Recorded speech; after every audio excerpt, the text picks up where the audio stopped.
going to be in the hands of KFC Talent. They secured the Abyssal Dragon yet again. And ADT right now is going to be trailing at 2.5k, and that's already big. It's almost a 6-minute mark. And the Star Sky might hit, but that's going to be a teleport coming in there. He is going to be in the midst of a lot of the members of KFC Talent. He's going to be able to secure that blue buff. Tony, as well as being harassed here. XF does his best to deal a lot of damage. Ares goes for the Shuriken Throw. XF might be caught out. Kunai Blitz has been sprocked out here, but he is going to be taken out by Ares. But here in the mid lane, Moop is almost taken out as well. But the trades are just going to be in the hands of KFC Talent yet again. Ares gets that double kill for himself. And he is going in ham with that Hayate, harassing Zensha, winning that 1v1 in almost every instance. You can see how the level of LCC2 is playing right now. Even for KFC Talent, the mid lane is hard enough to be taken away. ADT need to realize this. The Abyssal lane and the Dark Slayer lane is not on par with LCC2 because of how the defense that LCC2 put with the Crexy pick and also as the Iggy is going to be much of a hard game for the side of Talent. But the harder LCC2 play, the greater Talent had to punish the side lanes. So ADT, they've been trailing a lot right now. They cannot trade much damage because of that iPod Pro onto that Lorien, as well as Ares has the Hayate. The investment made by Talent is working. They are going to have a fundamentally a good game because of a 6-1 differentiate coming in for ADT. Not much of damage could give.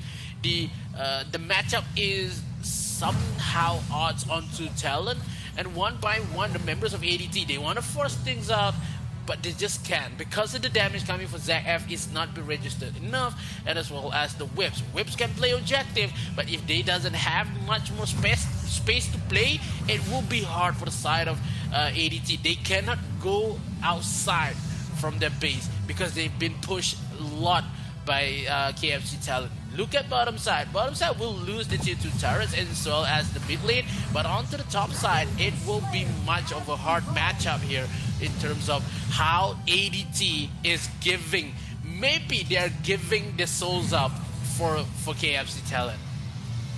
And right now you can see iPod Pro actually make a Gaia, and that gives him a lot of magic defense and survivability for himself. He knows that the damage that he's been dealing doesn't really need to amount to much. He's just using a Barrett's Agony. He doesn't need to actually have a Tome of the Reaper, but here Dragon Grip is going to be used. That's going to be a knockup coming in from iPod Pro, and Moop is going in crazy. Secures that kill. XF is not going to be able to run, and right now they take all of the outer turrets and a lot of kills for themselves. Wisp is going to be using that ultimate to actually go for the defense. LYL is going to go for a defense as well. Are you going to be able to clear? The answer is going to be no. Ares is just going to be zeroing into the 3rd tier turret. They are going to be opening a hole here onto the bottom lane, and with that, it actually chokes a winning condition for ADT. And this has been a story wherein, looking at the replay, it was a very, very good setup here. iPod Pro is very confident that he's not going to be taken out. Look at the itemizations he has. It's mostly, he's adding a lot of magic damage with that Bear Sagini with a DPS for himself, and then adding some survivability as well.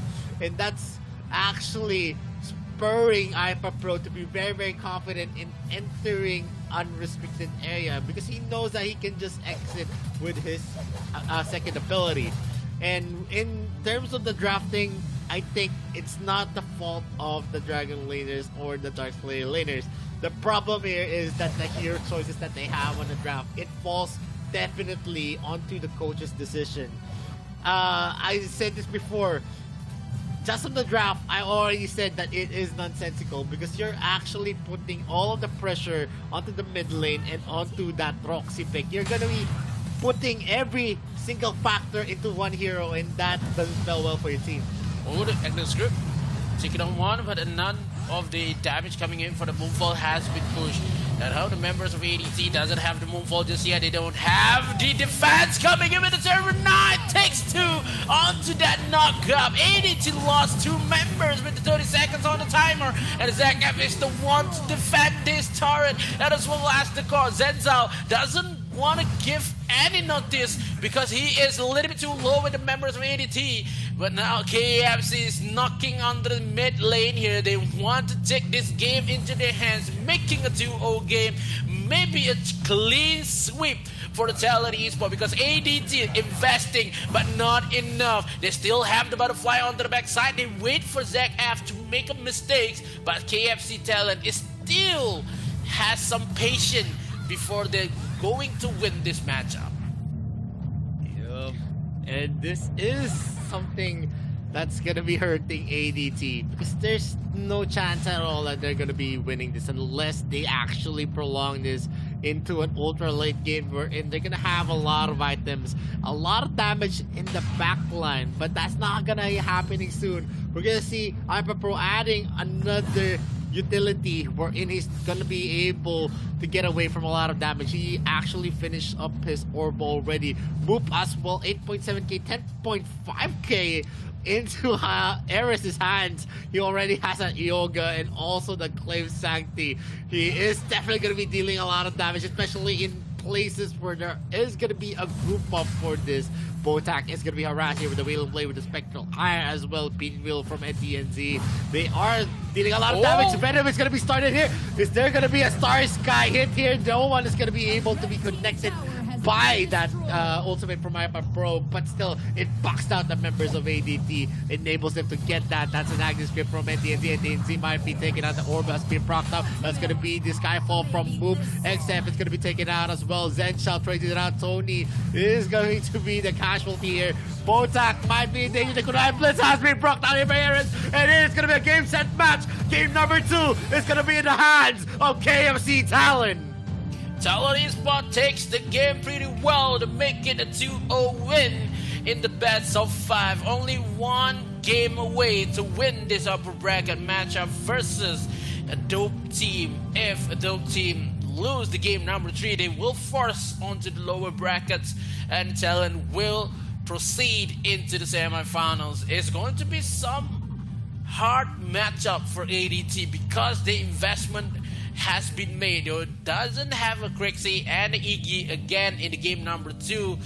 Game number 3, it will be something to be tell to LCC2. They need one more hero to just defend their honor in this current matchup.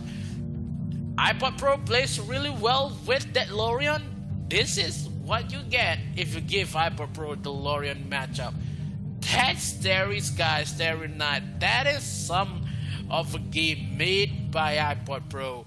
The position as well as the initiator coming in for iPod Pro is too much to be handled by ADT. That game from the draft itself, we may saw in a one-sided matchup. That draft is too good from Talon Esports. It's not much of a fight coming in for ADT from the early game and as well as the late game. It's just a mow down for Talon Esports. That is too much for ADT. Yeah, you can actually see here in the replay on how big of plays was coming in for KMC Talon. All of their skill shots are actually hitting. And the mobility that we saw coming in from the lineup, Arioma, Azuka, Alorian, Hayate, and of course a Ferris. All of those had gap closers. And we saw how good these players are unable that they are actually able to actually hit all of their stunts, all of their crowd controls. All of the right spots are always manned by KMC Talon. ADT wasn't able to have an answer.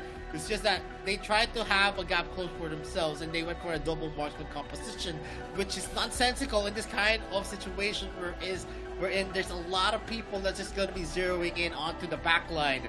And you can see that nothing that Botak can do, even with the Agnes grip, that could actually equalize the moment for ADT, because yeah, they actually have one hand on one of the heroes, But the problem is, four of the heroes are just gonna come in and massacre everyone because there's not much of crowd control there. You're not gonna be expecting a lot of the silences of the Mark of the Hunter of LYL because he's just gonna be pushed back from the damage. You're not gonna be expecting a lot from the Wiz as well. Yes, he has some stun, but it is a bit stun that is gonna be easily avoidable because of the mobility of the heroes.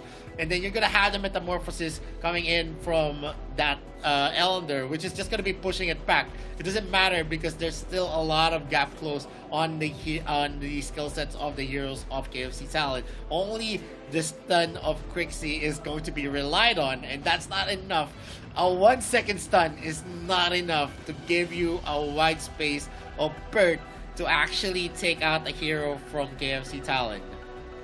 Yeah, I think that is too much to be handled for ADT because of the drafts with the gap closer, as you mentioned, and the whips is not making a play in terms of how slow whips is.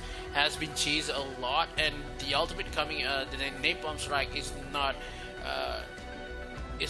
working for the side of ADT. The team fight composition is not much of a threat for Talent Esport because of how Talent Esport is everywhere. They can come from a team fight from any direction, and it's kind of surprised to ADT.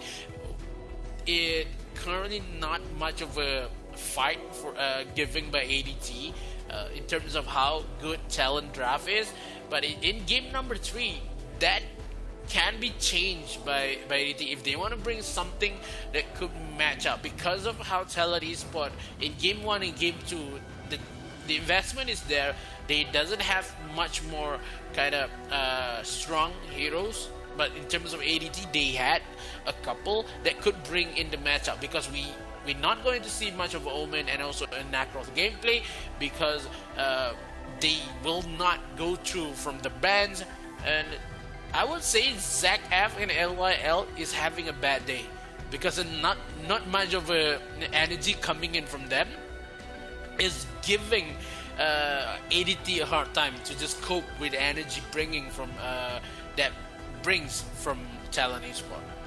Yeah, I mean the rotations was just punishing, especially on the early take onto that tower on the top lane. Where on the 4 minute mark we saw it actually being closed out by Moop and TNZ and iPad Pro, and Tony and Ares could actually kite XFLCC2 Zenchao and Botak in a 4v2 situation. Usually the numbers actually give you the advantage, but at that moment, because of the mobility of KFC Talent, Ares and Tony was always in a safe place.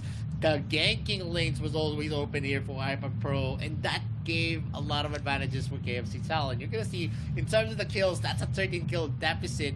In terms of the gold, that's an almost 11k, 10.7k to be exact. In terms of towers, Abyssal Dragons, only one Slayer has been into the name of ADT. And the gold difference over time, looking at the graph, it was just uphill, no swings at all, no plays coming in from ADT happened for them because most of it was actually punished. In the early, it was a good trade for KFC Talent. They lost Tony, but to what expense of ADT? They lost XF, the jungler, who should be the one who capitalizes on that early kills. But it didn't matter. Botak was the one who was able to take the blue buff as well. So the support actually taking up the gold doesn't really amount to much. And we're going to see here the IMVP of game number 2. It's going to be iPad Pro with a 608. This is his 5th MVP already in the AIC. Damage, he's dealt 29.8% and KP is 87.5%. And that is definitely substantial because only 2 of the kills of his team was where he was not present. And that is already a big thing because if the mid laner actually plays as well, rotates very well, contributes to the team, it actually gives a lot of advantages to the Dragon lane and also in the Slayer lane. And that's a well-deserved MVP for iFight Pro. But if the same draft is gonna happen here, because I'm sorry to say, but ADT is not gonna be moving off from the series. It could be a 3-0 sweep if they do not improve on the draft that they show. Because the draft that we've been seeing, yes, they've been expending some picks, but that is going to be one of the problems. And we're going to see more of the series as it progresses. We're going to be entering game number 3 soon, but before we go to game number 3, we're going to be going for a short break before we continue the series. Once again, this is the AIC 2022. My name is Victoria, this is Nikos, and we'll be right back. Don't touch your browser. I own the confidence up in my mind. I'm running towards the light. It's time to shine and go take flight. No pain, no gain. If you don't wanna fade away, the both ways, whole pace. Heroes moving silence when they say the day. Yeah, I'm a queen.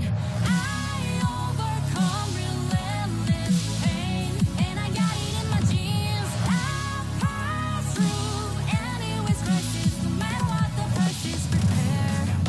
Protect my people, always beware. There's always the rivals everywhere. Bomb you on the light declare. I'm riding to the air. Fight for what I stand for, what I stand for. You testing me, then I go Rambo, Rambo. I'm quick to grab the grip and go. I'm best with it. Okay, I'm lit. My mind's on city mode. I'm flexing it. Okay, I'm wired. I'm tripping on my mind, investing it. I'm still high-minded. My destiny, you'll find it hard to find it. Winning streak, my dubs elite, I bring it. Yeah. 50 feet, step back, I'm about to speak my G, I'm with it. Yeah. Sun shines, I dream bigger. Believe in myself, I maintain rigor. Be what I wanna be, don't be little. Me. No pain, no gain. If you don't wanna fade away, the both ways, whole pace. Heroes moving silence when they say the day. Yeah, I'm a queen. I overcome relentless pain, and I got it in my genes. I pass through anyways crisis, no matter what the price is. Prepare. Hey, send me up at any location, I hold up and mow them down. Look at the constellations for consolation while I retain my crown. Back in the background, I'm a background, what goes gon' come back round. I'm self-made, built everything from the ground up, I say it proud. No pain, no gain. If you don't wanna fade away, the both ways, whole pace. Heroes moving silence when they say the day. Yeah, I'm a queen. I overcome relentless pain, and I got it in my genes. I pass through anyways crisis, no matter what the price is. Prepare. Protect my people, always beware. There's always the rivals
And welcome back to the Arena Valor International Championship 2022. My name is Vittorio. This is Mikos.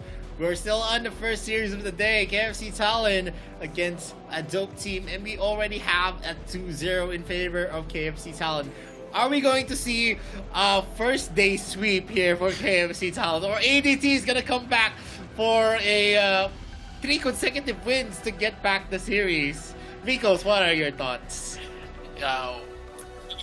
The thoughts is not good in terms of how the drafts bring by ADT, and I just want to share some information that in Malaysia we have a terms for shoutcaster is in BM is casters balik awal, that translate to maybe the casters will go home early for today because of the games has been played. But yeah, now Talon makes some changes in with the drafts, the player drafts. They bring in the Foxin and give some rest for Ares. Yeah, I would say in terms of the 2-0 win already for the side of Talon, the changes will not do much for them because they had the momentum in the first 2 matchup. Yeah, I've read a lot more, in terms of our rest, that some of them say that Talon has a normal draft, but the playstyle is on a god level. So maybe ADT needs to be something like a God Slayer, or maybe the Battle of the Gods to win this current matchup. Game 3 is 1 game away for Talon Esports to proceed for the semifinals. So ADT, this is a do or die. Any investment you want to save, not going to work for you. You need to give a lot. You need to spend every penny you have in this matchup. Any hero that you expert with, this is the time. Leaving the fact that maybe you want an Omen, you want a Necros gameplay, you will not get it, but you need to play in terms of what you're best at. So if they want to give this, want to bring a 1 match and maybe give Talon a hard time, this is the time. A do or die moment for the side of a dope team. Yes, you will know ADT will not go home yet because of the low bracket will be played in terms of the last series for today. But do ADT want to settle down with Talon with a 3-0 win inside the hands of Talon? That is not likable for the side of ADT. And ADT is actually hovering onto a Nacroth bad. Maybe they want to have an Omen, but I don't know. I'm not pretty confident of what ADT is gonna show us in game number 3. LLCC2 definitely has some talent. On the other lanes, I don't think that they perform very well in terms of the matchups that we're seeing. It's either they're too passive or they're too aggressive, and that actually gives a lot of punishment to ADT. They had a ban here. Iggy is gonna be to be They are banned happy, here. man. Look at the faces. Yeah, they're happy that they're gonna be that they lost the first 2 games. Don't be like that. That's not a good sign. Yeah, you can be happy-go-lucky, but you have that. They got it. You have to have that kind of serious air about you. You can be happy and be serious about it, but in terms of what we're seeing, it's like what we saw from Nova Esports. They were happy, but still they lost. Happiness doesn't equate to winning. And even if you have that positive mindset, yes, you can have positive mindset, but you have to be serious about the things that you're going to be showing us. And LYL is going to have the opportunity to open up with an Omen pick for himself. One of the picks that has been banned all day, all throughout AIC 2022. And with the Foxin actually being put up here, Eris is a more aggressive ADC. A very aggressive archer at that. But the Foxin is definitely a solid archer player. As we've seen all throughout in the group stages, he just actually does the work for his team. He just goes for the objectives, and this might be affecting the mindset of what KFC Talent is going to show us here in game number 3. Maybe they're not going in for a lot of kills. Now they're going to be objectively choking out ADT in game number 3. Oh, ADT is bringing out the big guns, but the guns is questionable if they had the ammo for it. They had the Tulen, they're hovering onto the Tulen. Maybe they want the Elsu himself, because versus a Joker, it could be something that other than Elsu. Maybe they want for they doesn't have the Elendor. Maybe they want to lend this onto the jungle, but the Elsu matchup could bring something in terms of poke. But versus a Joker, it's kind of hard with the rockets that Joker had, as well as the can of laughter. Talon will always be targeted by the Foxin with that with the Joker pick, so Talon will not have a good game because of how the slows coming in for that Joker.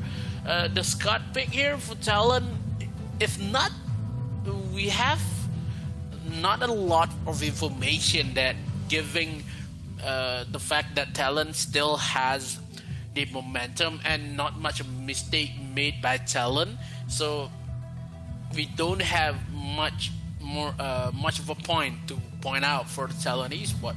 But for ADT, they sure need to bring all the big guns into play. Maybe they want a team for Toda. If they want some Tachi, it will be now, because of maybe Tachi will be banned away for the 4th ban for Talon Esport, but Talon banned out the Mina first, because we have to talk about the Mina pick for a dope team. So maybe Talon has the same idea. They doesn't want to give the Talon doesn't want to give a dope team has the Mina because of crowd control as well as the sustainability for Mina. So maybe Talon Esport think, okay, we want to end this game faster. We have a lot of burst damage as well as the scaling for Elendor, so we have to play aggressive with the Emily itself. So maybe 2 more early composition could be picked by Talon Esport if they want to excel in early, because they cannot be punished by the Talon in terms of early game. They have the Omen to be played out. They doesn't have the Florentino. Maybe the cheap pick here for Talon Esport because of the Slayer has not been picked yet by Talon. Maybe this Emily will be a support Emily. Yeah, maybe we're still gonna see an Emily jungle or Emily top. That is the beauty of an Emily pick. You can actually have a variety wherein you're gonna be able to use Emily in a different sets of positions. But we're gonna cross out the jungle since we already see Elender being picked out. Moop is one of the perennial picks of Moop. Actually, one of his favorite heroes is Elender, and it's a characteristic of the RPL. They love the Elender pick, and definitely Moop with that Elender pick is gonna be trying to go for aggressive plays, and them adding Joker to the mix is definitely gonna be affecting it, because Joker is an early to mid game hero. He is gonna have some damage in the late game, but not that substantial. But with the Elender pick, they're gonna have a solid backline with the sustainable damage that's gonna be coming in from these 2 marksman hero. They're gonna be hovering onto that Illumia pick though. In terms of the Illumia pick, maybe still it is gonna be questionable, but it is gonna be Hyper Pro is gonna be using that. So let's maybe give him the benefit of the doubt how he's going to be able to execute that Illumia pick. But in terms of the mobility, Illumia is not that good of a hero. It's questionable, but understandable for iPod Pro. Yeah, definitely. Especially the timings of the stunts are definitely going to be playing it out. And iPod Pro is very, very good at skill shots. And in a dope team, they have an Omen, they have an Elsu, they have a Tulin as well. They're actually going to be compensating the close range of the Tulin with an Elsu long range. I don't know how they're going to make the synergy work. As long as the shots are going to get a hit, definitely there is going to be an opportunity for the Tulin. And they actually went in for 3 heroes that can go for protection, so they're going to have 2 DPS with 3 sustainable heroes in the front. But the problem here is that are they gonna be able to outscale and outsustain the damage that's gonna be dealt by KFC Talon? I'm gonna be curious on the last pick here, KFC Talon. They went in for a tank, and I guess we're gonna see a Dark Slayer Amelie and a support hero, maybe a Lumbor. Baldum is still open for the pickings for KFC Talon as well. Maybe they can go in for a lot more speed with Alice. Let's see what is going to be the last pick here. There's still a lot of things that can actually make sense here for KFC Talon. But they're now hovering and committing to a Roxy pick. Let's see if they're going to be able to utilize the Agnes Grip. And maybe teach ADD how Roxy is going to be used. Yeah. I think if more sensible if this Roxy will maybe if the Roxy want to match up with the Omen, but I think that the NZ would love to play Amelie versus a Omen because of how damagey that Amelie is versus an Omen, because Omen has life steal as well as the armor in terms of early game. But on the side of jungle, I would say that Talon Esport has the greater matchup because of not much of a good jungle we saw with the Varus pick versus the Elendor, with the speed that Elendor had with the jungle clear that Elendor possessed.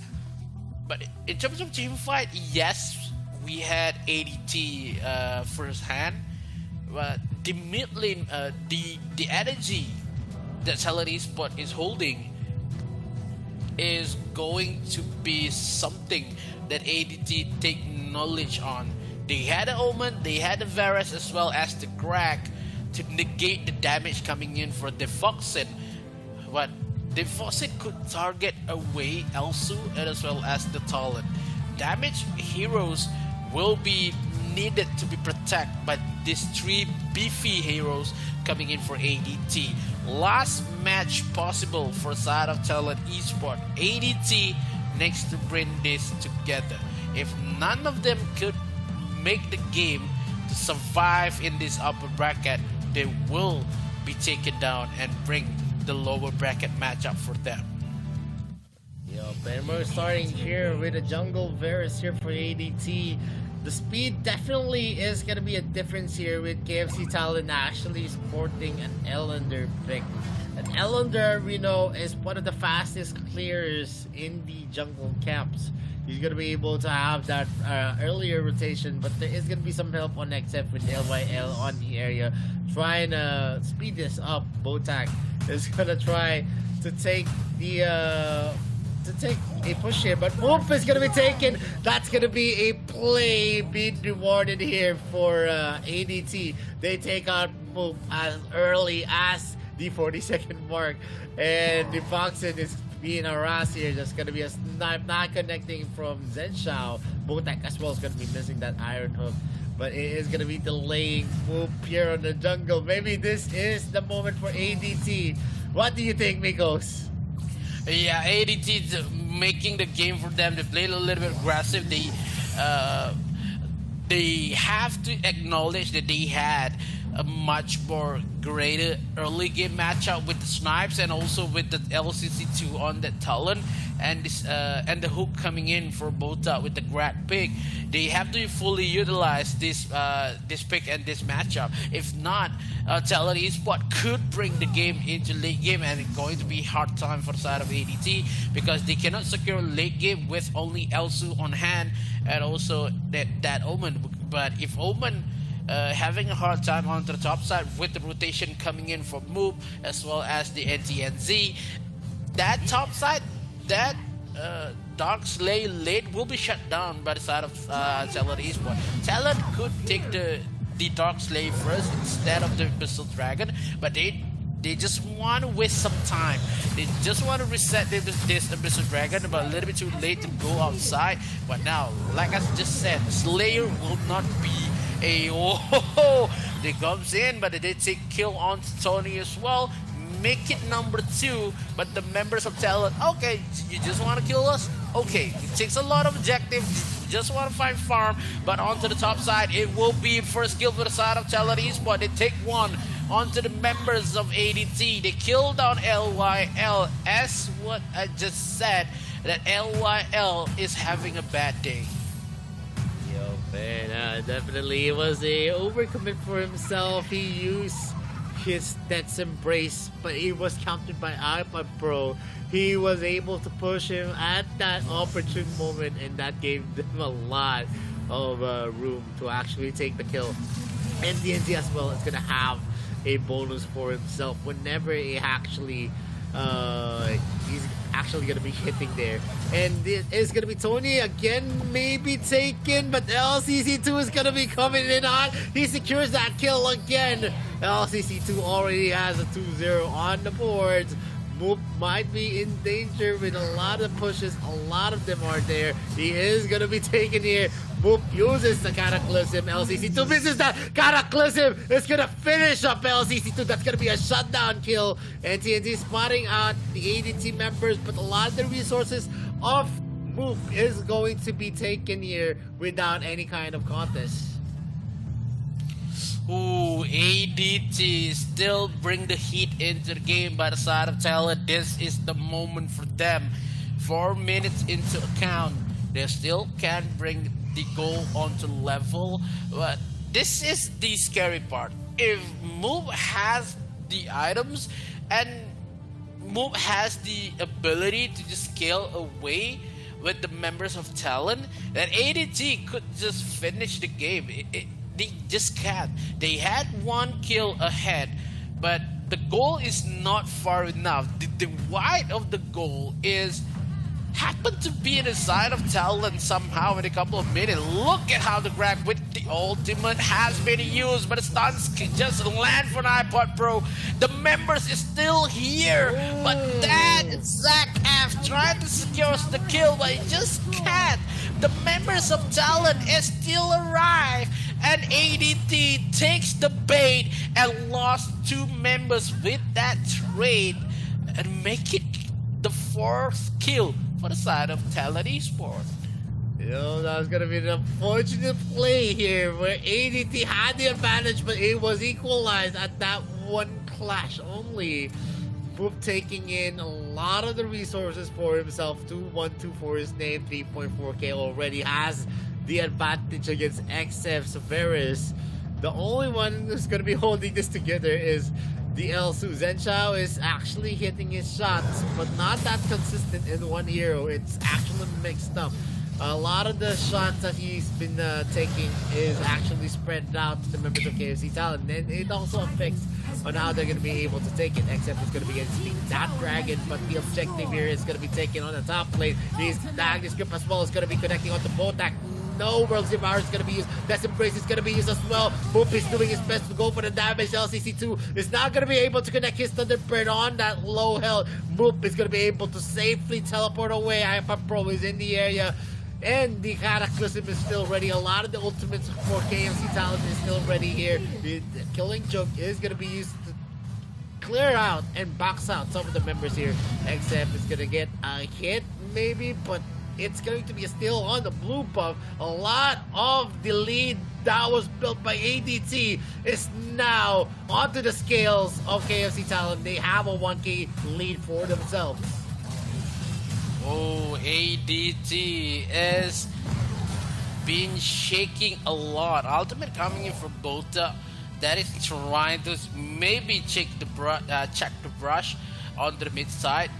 But now, if they want to go engage, they need to wait for the ultimate coming in for Bota itself with the 5-man gank.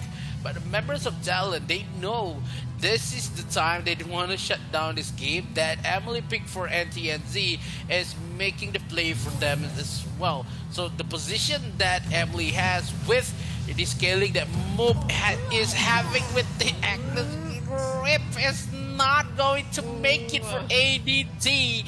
Talon Esports is eating ADT for breakfast.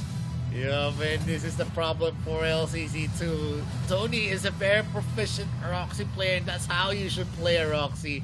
That's how you use an Agnes Grip. You'll get someone that is easy to kill, and even with one member, they're gonna be able to burst that out with the kind of damage and DPS that we're gonna see. Another Agnes Grip is gonna be used. XF was not able to hit his Venom, and it is another kill here for KFC Talon. They get an objective, they get a kill, and they're just gonna be safely building the lead up onto an unsurmountable amount. This is already a start. We are seeing a 2k gold lead from the 1k gold lead that they had. ADT is still trailing this, trying their best to get some opportunities for themselves, but the problem is there's not much of an opportunity because of the rotation that we're seeing from KFC Talon. First of all, they are the first ones always in the lanes to get the clear, to get the camps, and the resources are just going to be falling onto KFC Talon all throughout this game.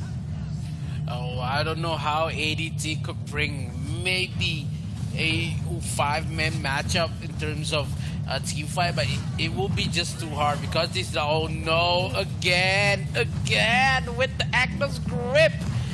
ADT could not live another day because of how Tony is playing that Roxy. They are really showing how to play the Roxy in terms of they are fighting Buddha itself. So ADT is crumbling into the ground bit by bit. Talon Esports is still has the patience, but no, Bolta, why you're alone into the mid lane? Now the Cataclysm hits, one more attack, it takes away Zenzao onto the mid lane, but this Dawnbringer has been pushed into the mid lane, and the rest of the members of Talon will go onto the Abyssal Dragon, maybe onto the jungle side of ADT. The goal gap has been widened, but ADT still needs to be broadened onto this kind of matchup. A 3-0 will be sent for the fans of Talon Esports. Yeah, it is going to be unfortunate here for ADT. They're now on the receiving end in most of the clashes. And the biggest part here is that Tony is able to zero in onto prime targets. And LYL actually underperforming on using that Omen pick, always goes into areas where he is going to be bursted down. Even if that is an Omen, you have a damage reduction on your skill set. It is not a surefire way. NTNT might be caught out in that spec and is going to be used. He is going to be stuck here. NTNT outlasted him, but it is a trade wherein they're going to be taking an objective that's not going to be replaceable for sure. Heroes can be replaced, but towers can't. Towers can regenerate, and Moop is gonna take XF again. LYL does suspense, but without the ultimate, he's not gonna be able to do anything. Botak might be in danger as well. That's the canned laughter, and he is going to be taken down yet again. ADT is slowly losing steam, and now we're seeing KFC Talon knocking on the door. This is not a steam. This is just a smoke coming in for the damage, maybe the heat bringing for Talon Esports. This is a mistake kind of made by ADT. A little bit much too confident versus Talon Esports in that early matchup. They won a couple fights, but it is not enough to bring down this gigantic team like Talon. Talon knows 4 members for the side of ADT inside of the jungle. 2 members for Talon just back away. They cannot take a fight with only Roxy as well as Joker. They can with the Agnes Grip. They can with the Can of Laughter, but they need move with the finishing act. ADT, if they stall this game, is not going for their side because they only have Omen as well as the Elsu for the late game. But what Tulan could do with the Varus as well. This game might sure only one flicker coming in for Tony with the Anna script could seal this game for Talon to make a 3-0 win. Look at the damage coming in for Snipe for Tony. Does not deal much of a damage, but if he hits it, move, or maybe iPod Pro, we know. But aside of ADT, they need to defend mid lane as well as top one flicker, one Agnes grip could win this matchup for the side of Talent Esports. Into, oh no, the team fight already been taken away, but Zach F is the first one to fall. But now the members of ADT, do they want to force it out? Do they want to push away KFC Talent outside their base? Is going to be really hard. One Agnes grip onto the side. No, Agnes grip doesn't connect. Only, but the ultimate coming in from Bota has been negated. But none of the members for the ADT could defend this. Only one member could stand, but LCC2 is still carrying the members of ADT to defend this matchup. They lost Tony, they lose the Foxin as well, and now KFC needs to back up because they doesn't have enough members to match with ADT. Yeah, but right now, that was a good attempt for LCC2. If he wasn't able to burst down the Foxin, it would have been a different story because a lot of the damage in terms of the long range damage that is being dealt is coming in from the Foxin and also IFA. From Moop can go and zero in if Botak is in the area. I mean, if Tony is in the area, and that's gonna be a big thing. Moop is gonna be spotted here. Botak attempts that. World's Devourer is going to be used. NTNZ is in the area as well. Goes in for a knockup. XF is going to be missing out that Venom. NTNZ goes for an enrage. He's going to have the damage reduction. He is going to try to tank that damage. But all of the damage is not going to connect. Cataclysm is going to connect as well. But the cleanse coming in from Borak is going to be on time. Tony does his best to pull someone. Moop is going to be teleporting away from the hook of that crack, and it is gonna be a win for ADT. They take one kill, and also, I mean, they take that dragon, but XF is gonna be taken out as well. But NTNZ as well was not able to out-sustain the damage coming in from a dope team, and this is it. Right now, ADT is being able to effectively defend from KFC Talon. The problem is, when the late game starts to hit for them, where Elsu snipe is not gonna matter whenever it hits Sony and NTNZ. It is clearly going to be a ticking time for ADT. They need to finish this up and take some advantage before that happens. Cataclysm has been used. That team fight on the bottom side is a lifesaver for the side of ADT. When the Cataclysm doesn't hit, that is the moment that ADT could run for their lives to just defend this two last tower for them in this matchup. But the goal is 3K to be chased down, and it will be something. Oh, Agnes grip onto Bota, but the damage is there for the members of ADT has arrived. But NTNZ deals away with his Zach F first, but Zach F has the bloody kiss, but it doesn't have much more of a life steal. But one by one, they lost LYL as well as Bota, but Move has been taken away. Only 3 members versus 4 at the start of Talent. They need to go back. They need some regens because of how Zenza will be taking their heads if they are not going back home. Yeah, that was a good attempt for LCC2. Here's Brett, a sliver of health, and he was able to safely get out of the danger. Props to LCC2. He has been one of the biggest factors why ADT is still in the game. The Tulin game that he is showing us is definitely impactful here for ADT. And the problem here is that if LCC2 is going to be taken out, the magic damage that he's been dealing to actually negate the Joker and also move and the other squishies is definitely going to be felt. Without LCC2, they're not going to be able to win this. So they need to play this out carefully, where there's a lot of protection and a lot of opportunities for LCC2 to actually deal a lot of damage. Given the fact that Talon Esports is giving a hard time for ADT, but still ADT could defend this. But now the 3 members with Agnes grip onto the side of Zach F. Zach F still alive, but the damage has been transferred. Move is trying to mow down the members of ADT. Ultimate coming in for Bota, but Bota cannot survive the damage. One by one will be taken away. Zenzo is the next to fall.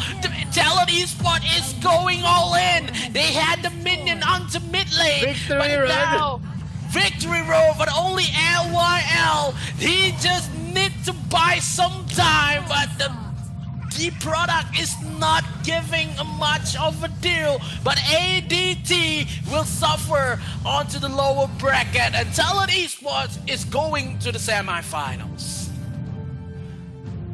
Woo! I love how Talent Esports takes the game and also takes the lead into a 3-0 win, a 3-0 win for Talent Esports. Switching eras into the Fox scene really makes the game go south for ADT. A good game, an easy matchup, but the last game possible for the side of ADT, they bring the hard game, but the hardness is not enough.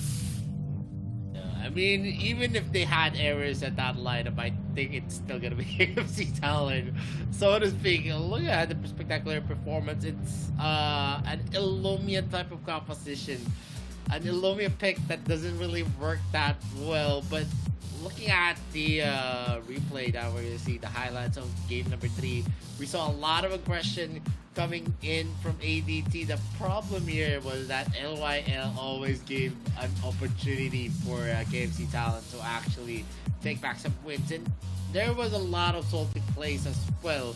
Wherein it could have been a game that would have spiraled to the control of ADT. The problem is that they go for a lot of risky plays without assurances.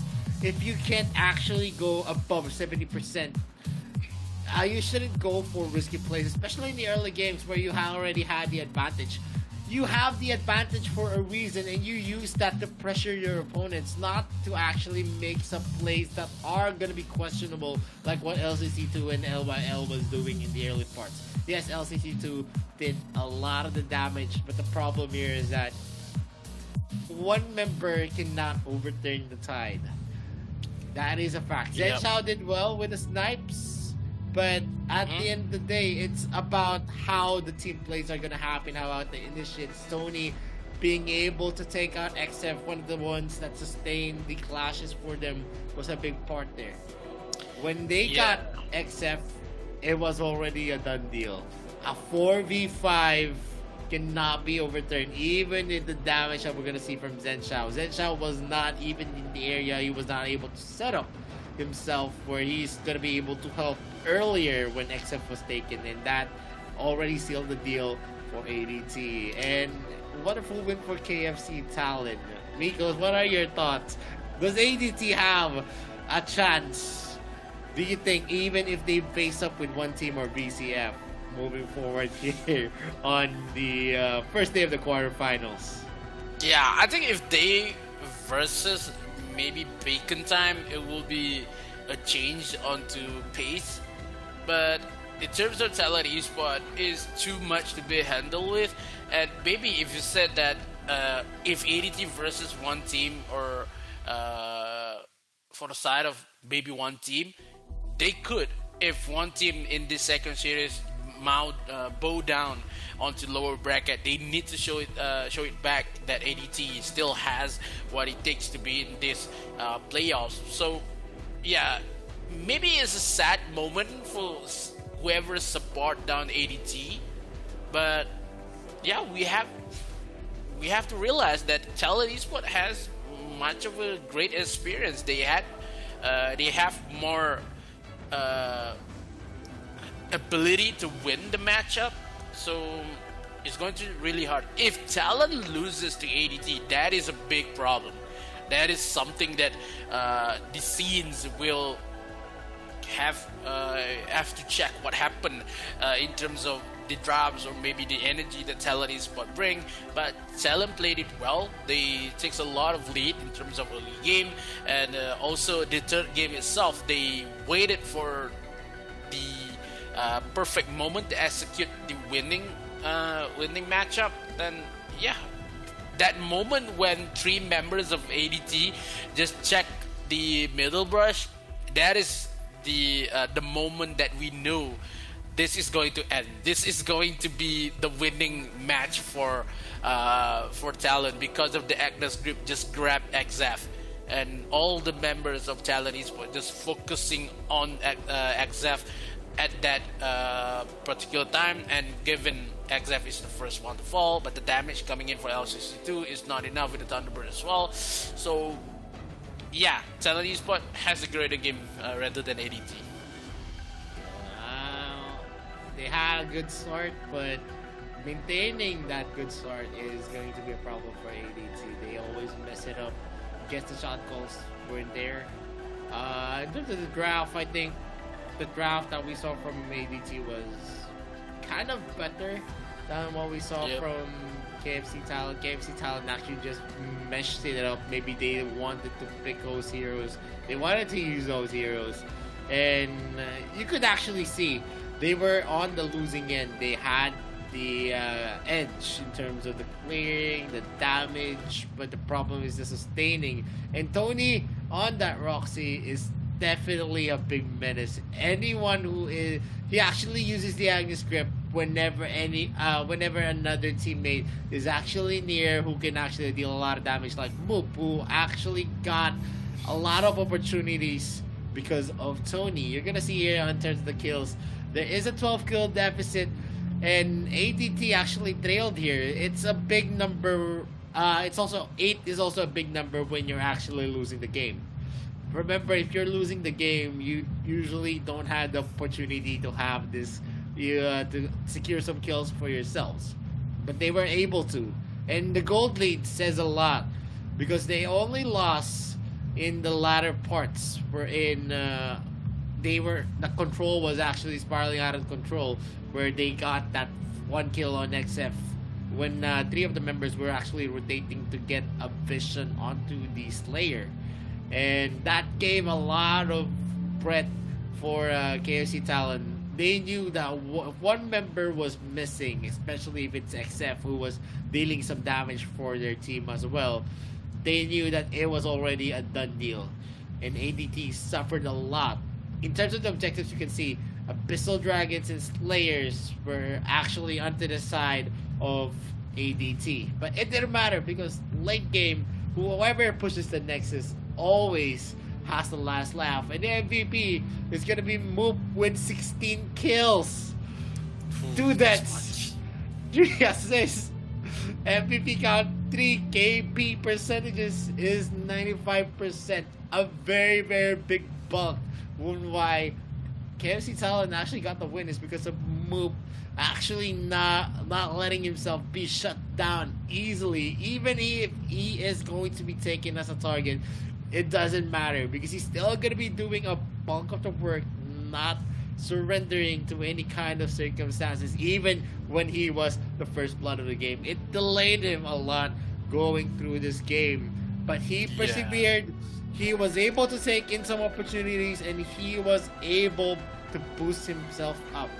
And that is the ending here, where KFC Talon is going to be moving up to the upper brackets, and they are going to be resting. We're going to still see ADT in the 3rd series of the day. Let's see who is going to be losing from the next series. One team versus Valencia CF Esports. And before we move on to that next series, we are going to go for a very, very short break. This is the Arena of Valor International Championship 2022. This is Mikos. My name is Vittorio. We'll be right back. Don't touch the browser. The young man's search for a breakthrough is fraught with crisis, but this is no obstacle for the battle-savvy Yan, who will hold the brush of the sword of inspiration in his hand and repel the enemies that stand in his way as he paints everything in his path.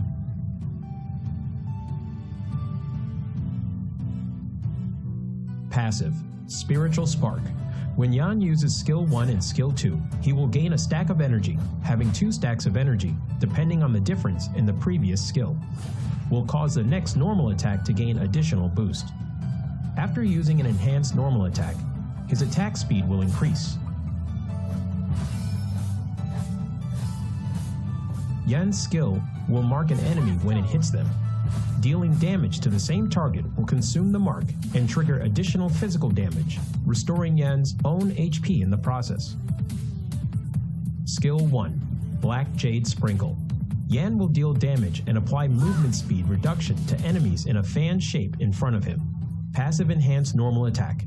After a short delay, deals damage to the enemy in front and knocks them away. He can move during the delay and deal additional damage to minions and wild monsters. Skill 2, Draconic Step. Yan moves forward in an arc, dealing damage to enemies along the path. Yan is untargetable while using the skill.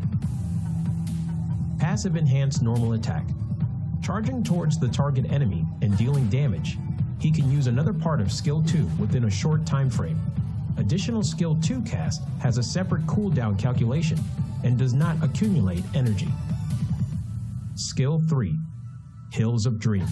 Yan releases his seal, entering enhanced status and dealing damage to surrounding enemies, receiving a massive physical penetration, and can use the second part of the ultimate skill. He gains super armor and reduces damage taken during the cast. Yan will enhance all of his other skills. The second part of Ultimate. Yan charges forward and deals massive damage and knocks away enemies in a massive range forward. Enhanced Skill 1. Deal 2 instances of damage to the enemy. Enhanced Skill 2. Deals even higher damage. Yan's ultimate skill buff will increase with every upgrade. When ultimate is upgraded to level 1, the skill damage of skill 1 and 2 increases by 50%, and the number of times the mark can be triggered also increases. When ultimate is upgraded to level 2, passive enhanced normal attack hitting enemies will extend the enhanced status duration and can be used multiple times when under the buff from the second part of Yan's ultimate. They aren't affected by cooldown reduction. When ultimate is upgraded to level 3, passive enhanced normal attack will return 1 stack of energy.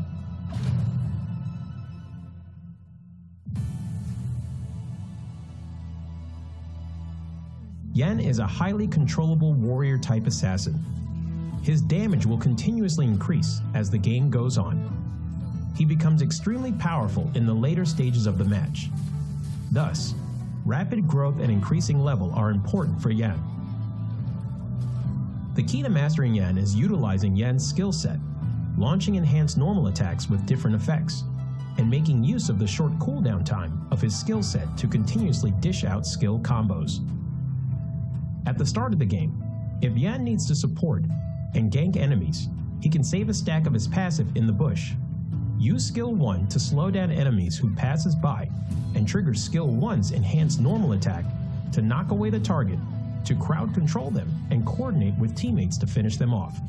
Yan needs to save up 1 stack of his passive while chasing down enemies.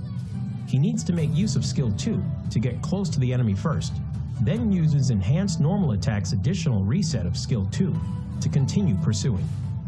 Once the gap is closed, use Skill 3, Skill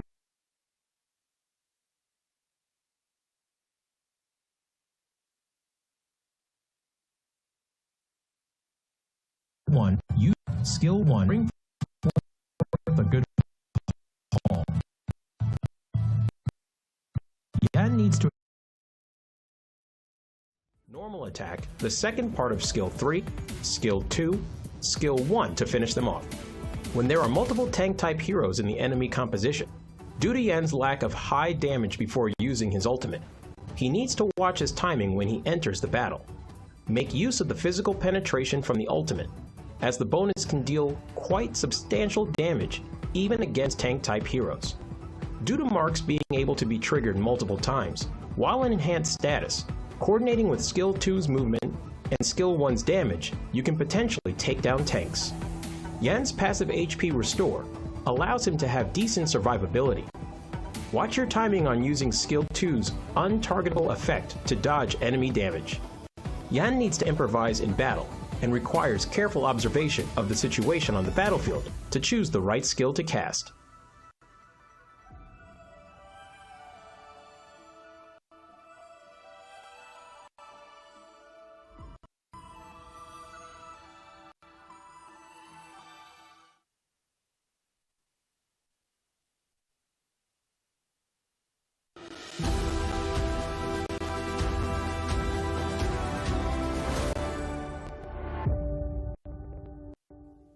Hi there, rookie. Welcome to Arena of Valor. This is a multiplayer online battle arena mobile game. This may be your first time with a MOBA game, and you're at a loss about fighting with real players. Fear not. You have Arthur, a trustworthy pal to help you around. He will lead you into this legendary battle and show you the exhilaration of this game. See that crystal over there? Smash it with your divine blade and victory is all yours. Pretty simple, eh? But what about before that? Patience, pal. One step at a time. First, you have to destroy every defense tower in this lane. Of course, your enemies will not let you. They will do anything to stop you. So, do not rush to the tower. Wait! Get back! No! God! Please, no! Well, at least it won't get any worse. You have been defeated. Never mind, pal. We cannot run back time, but you will fully respawn as the countdown ends. See? Dying is no big deal in this game. Don't chicken out. Just go for it like a warrior. I see you've realized that you're not even qualified to fight against your opponents. Hurry up! Grab your divine blade. Embark on the journey of getting stronger. There's only one thing you need to keep in mind if you want to become stronger. That is, to get richer. You can buy all these dazzling items with the money you earn to improve your combat capability. Creeps on each lane. Monsters in the fields. Even your enemies are all resources of your economy. The process of killing these targets and improving your abilities is called farming in Arena of Valor. Also, remember that you are not fighting on your own. There are 4 partners standing beside you. You will be a tough tank after you are fully farmed. Charge, hero! Charge! Your teammates will support you without reserve. Let your enemies fight back as all they want, but all in vain. You are no longer the rookie you used to be. Consolidate every step. Break down every defense tower in sight. The glory of victory will eventually shine upon you. Woohoo! But if you keep dying all the time, your side will progressively lose ground. In the end, your base is destroyed by the enemies. Are you really prepared for the...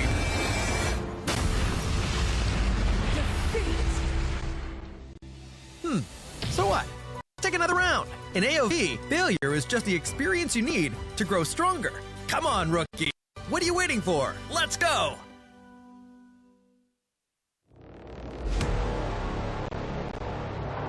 I fight for what I stand for, what I stand for. You testing me, then I go Rambo, Rambo. Hey, I taste the glory, taste the pain, I know what it takes to play. Got the kingdom on my back, I came long ways to engrave my name. Found my pride at the borderline, I will never back down till my dues are fortified. Hit him in the get a little cautious.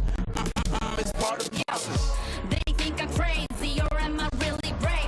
I don't let nothing faze me, there's no delay. I still survive, I own the confidence up in my mind. I'm running towards the light, it's time to shine and go take flight. No pain, no gain, if you don't wanna fade away. No ways, hope pays.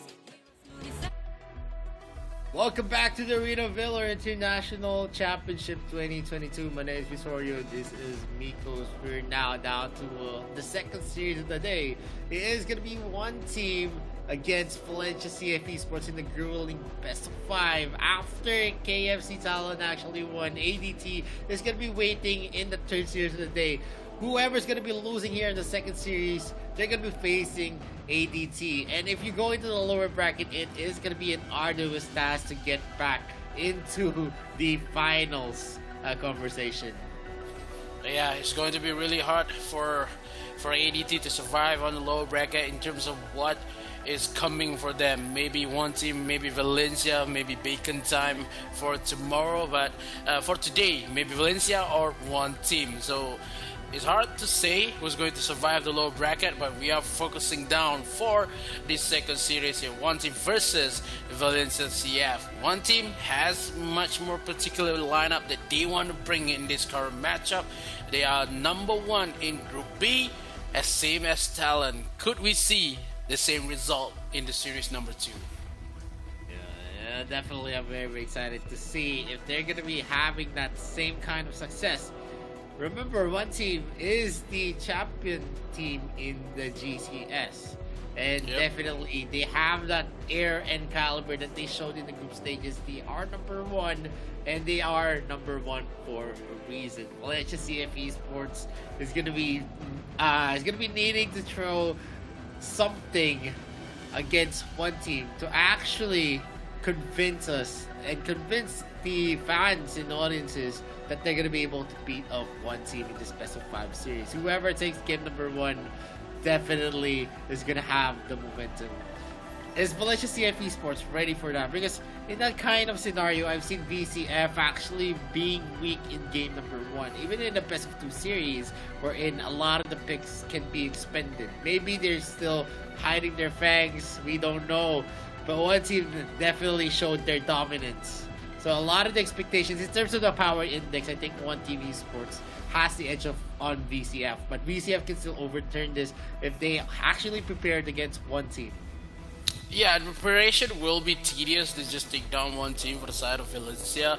That we happen to see a lot mistakes coming in from Valencia before this in the group stage as well as the phase 1.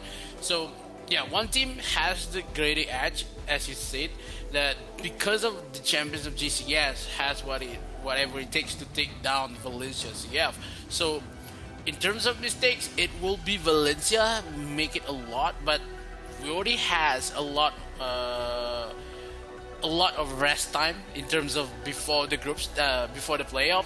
So maybe in these 4 days that Valencia has improved a lot and acknowledge what is the mistake that they made in the group stages, and will trying to just lessen the mistake and trying to take down one team, because the one team is the same kind of power that Talent Esport has. So it takes a lot of guts to take down one team. As for mentioned, what ADT happened, so not met the requirements yet to take down Talent. One of my biggest takeaways in the AIC 2022 is that the RPL still has that air of dominance. Why would I say that? But because all of the teams coming in from the RPL is still in the AIC 2022. You have KFC Talent, you have Valencia CF Esports, and you have It's Bacon Time. Maybe are we going to be seeing a repeat that 2022 could still be in the hands of the RPL like 2021. AWC and AIC, it was all about the RPL teams. And we already said goodbye to Mad Team from the GCS region, the third placers. And we actually said goodbye to the champions of the AOG region, SGP. So a lot of the chip on the shoulder is that the other regions need to prove themselves to be the better teams here in the AIC. They need to eliminate their opponents as early as now. And if they knock down their opponents on the lower bracket, it is going to be a lot of the matches always being played out. Especially if we're coming down from the bottom. And, those kinds of stories actually accelerate me. Usually the teams that are in the bottom are always teams that you want to root for because they're the underdogs. Probably ADT, we could say, is an underdog. But if they could actually stay in the tournament and, show us something better, show us some of a good draft, but I highly doubt it just because I don't like the drafts that they were throwing at a best of 5. Maybe they were flustered. Maybe they're just flustered because they haven't been in this kind of competition or in the international scene. Usually in the group stages, they get knocked out. But here in the best of 5, we're in a lot of the global fantasy picks that you need to save up your hero pool. It actually affected the way they draft. And I'm not expecting that on one team in Valencia CF Esports who has that kind of experience. They've been in a lot of matches in the best of 5, in the best of 7, and they have the capability to actually have a lot of hero pool to actually field in any type of composition. Yeah, it's going to be so hard for ADT to just survive. But in terms of what happened is, if you say for an underdogs, then we know ADT is going to have a hard time. But in terms of Valencia, they are one of the maybe newcomers, but has a lot of experience as well in terms of AOV. But in that RPL region, we need to take to consideration that they won against Buriram United, and that is the number one fact that we need to take into account, because how Valencia plays really different from other teams, and one team still has the upper hand in terms of how many times and how many years that one team in the AIC, despite of Valencia. Maybe this is only the second time, but yeah, Valencia has the newcomers, but they are still as scary as one team. But we cannot say what could happen in the game number one because of how one team is not as scary that one team used to be in the early phases. Valencia is much more aggressive in the early phase. Yeah, and Valencia CF Esports has been one of the mainstays from the RPL region to actually qualify for international tournaments. This is the first time that we're not going to see BRU anymore. They had an overhaul. If you guys aren't aware about the RPL, they had an overhaul on the lineup. F1 and Defoxin, the others are already out of BRU. They actually formed different teams, PSG. But one of the promising here is that BRU has the world's one of the most coveted ADCs in the international scene. So I'm pretty excited if BRU does qualify for the next international event for AOV. But we're going to be starting here in the second series today. It's one team against Valencia CF Esports. You see there on the screen the players of Valencia CF Esports looking ready to battle Taos, Pichu, QQ, Myra, and SRY. These guys are the ones that is going to be propelling VCF onto this best of 5 series. And onto the other side, it's going to be one team esports: Ze, Kai, Wawa, NK, and Lunlun. Actually, NK, one of the best junglers that you're going to be able to see perform here for the GCS region. Actually bringing their talents here in the international scene. We saw NK actually get a lot of the good performances, and SRY is actually going to be the key player here for VCF. It is the top laner. Even with the role goal difference, it doesn't matter much as long as you can be able to be effective in most the contests. Wawa as well is arguably you can put into the contention of one of the best mid laners here in the AIC 2022. And the key player here is Ze for one team. He is the support, and one of the reasons why they always have a good look. We've seen a lot of dominating matches where one team was able to take because of Ze always in hair's breadth, always able to make the right plays, the right calls, and able to escape death in the most harrowing confrontations. Yeah, it is going to be something that the draft could be made up for the side of one team, because they have Wawa on the side as well as the Lunlun, and we happen to see a great plays coming in for Lunlun for the side of one team, and it makes one team is a fearful kind of matchup.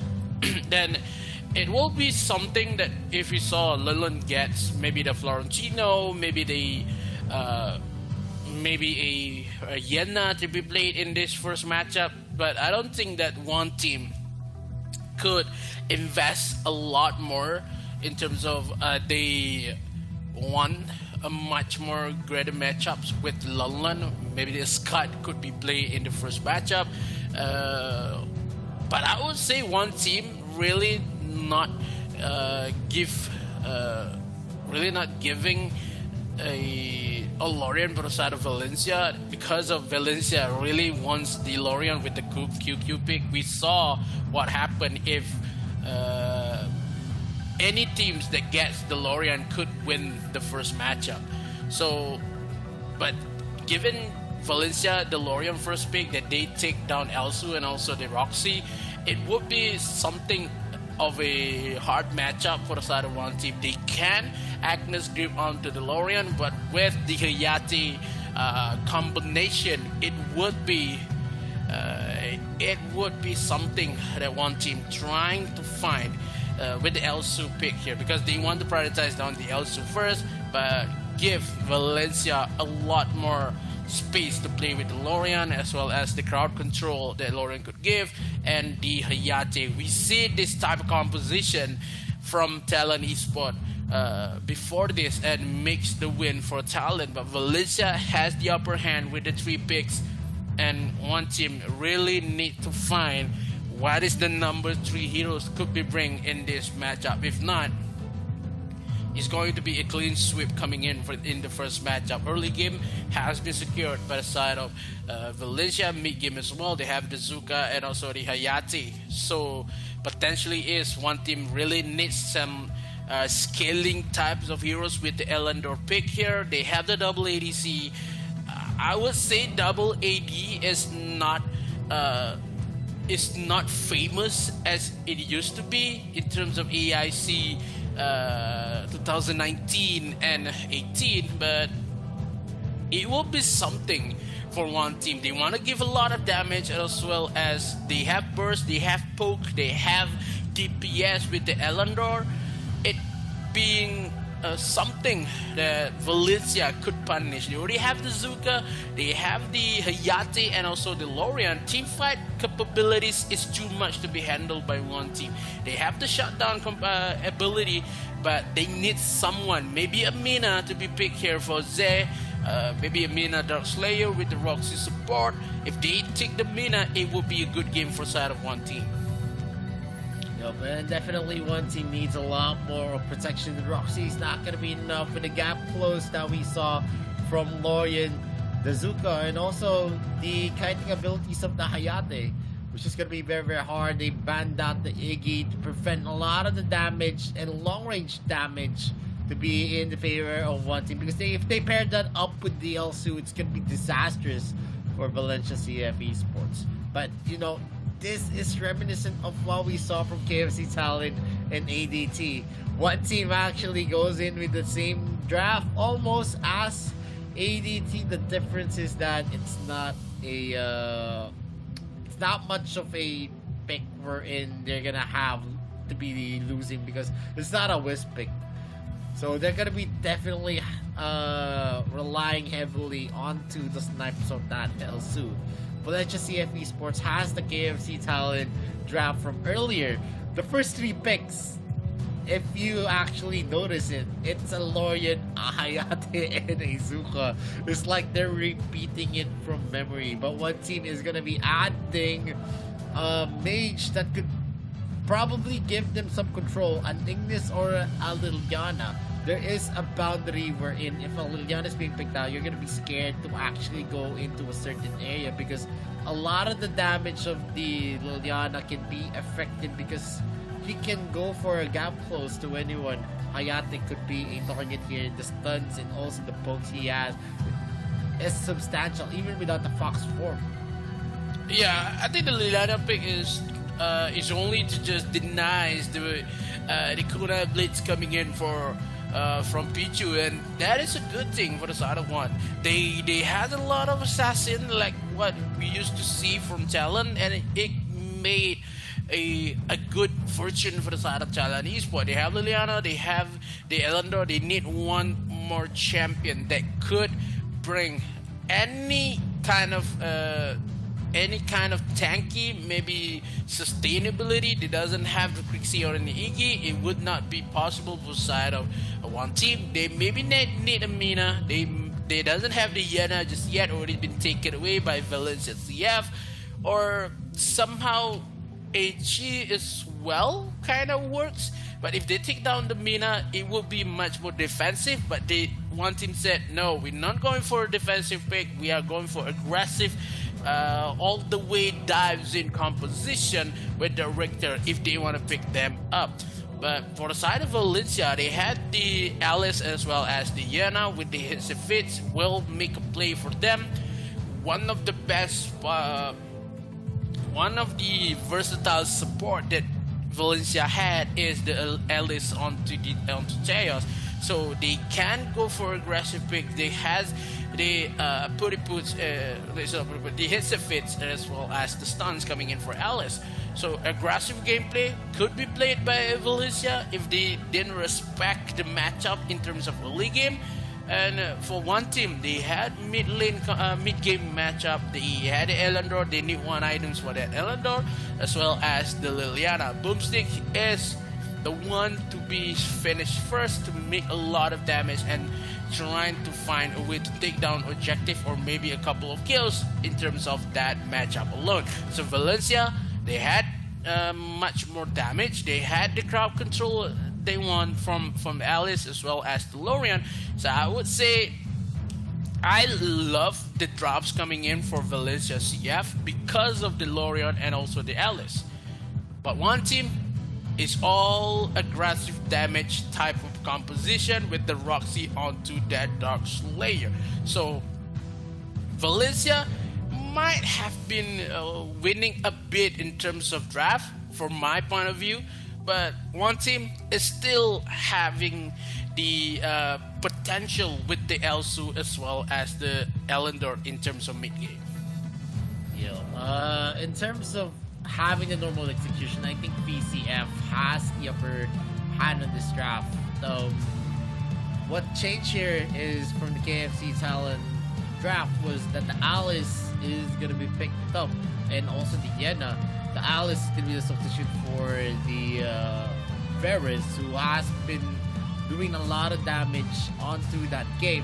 And also on the side of one team, they actually replaced the Crixie with the Liliana, and also the ADC was replaced.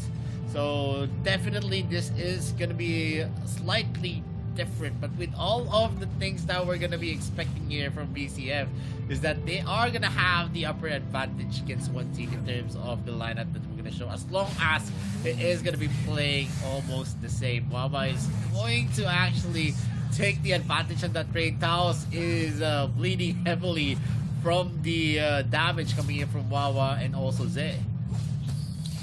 Yeah, given the drafts that have been made by Valencia, they need to play aggressive, but they do in terms of Teos and as well as Pichu on the top side. Lon trying to find a way to just steal one member, but no, this is only level 2 Roxy, doesn't have the active script just yet.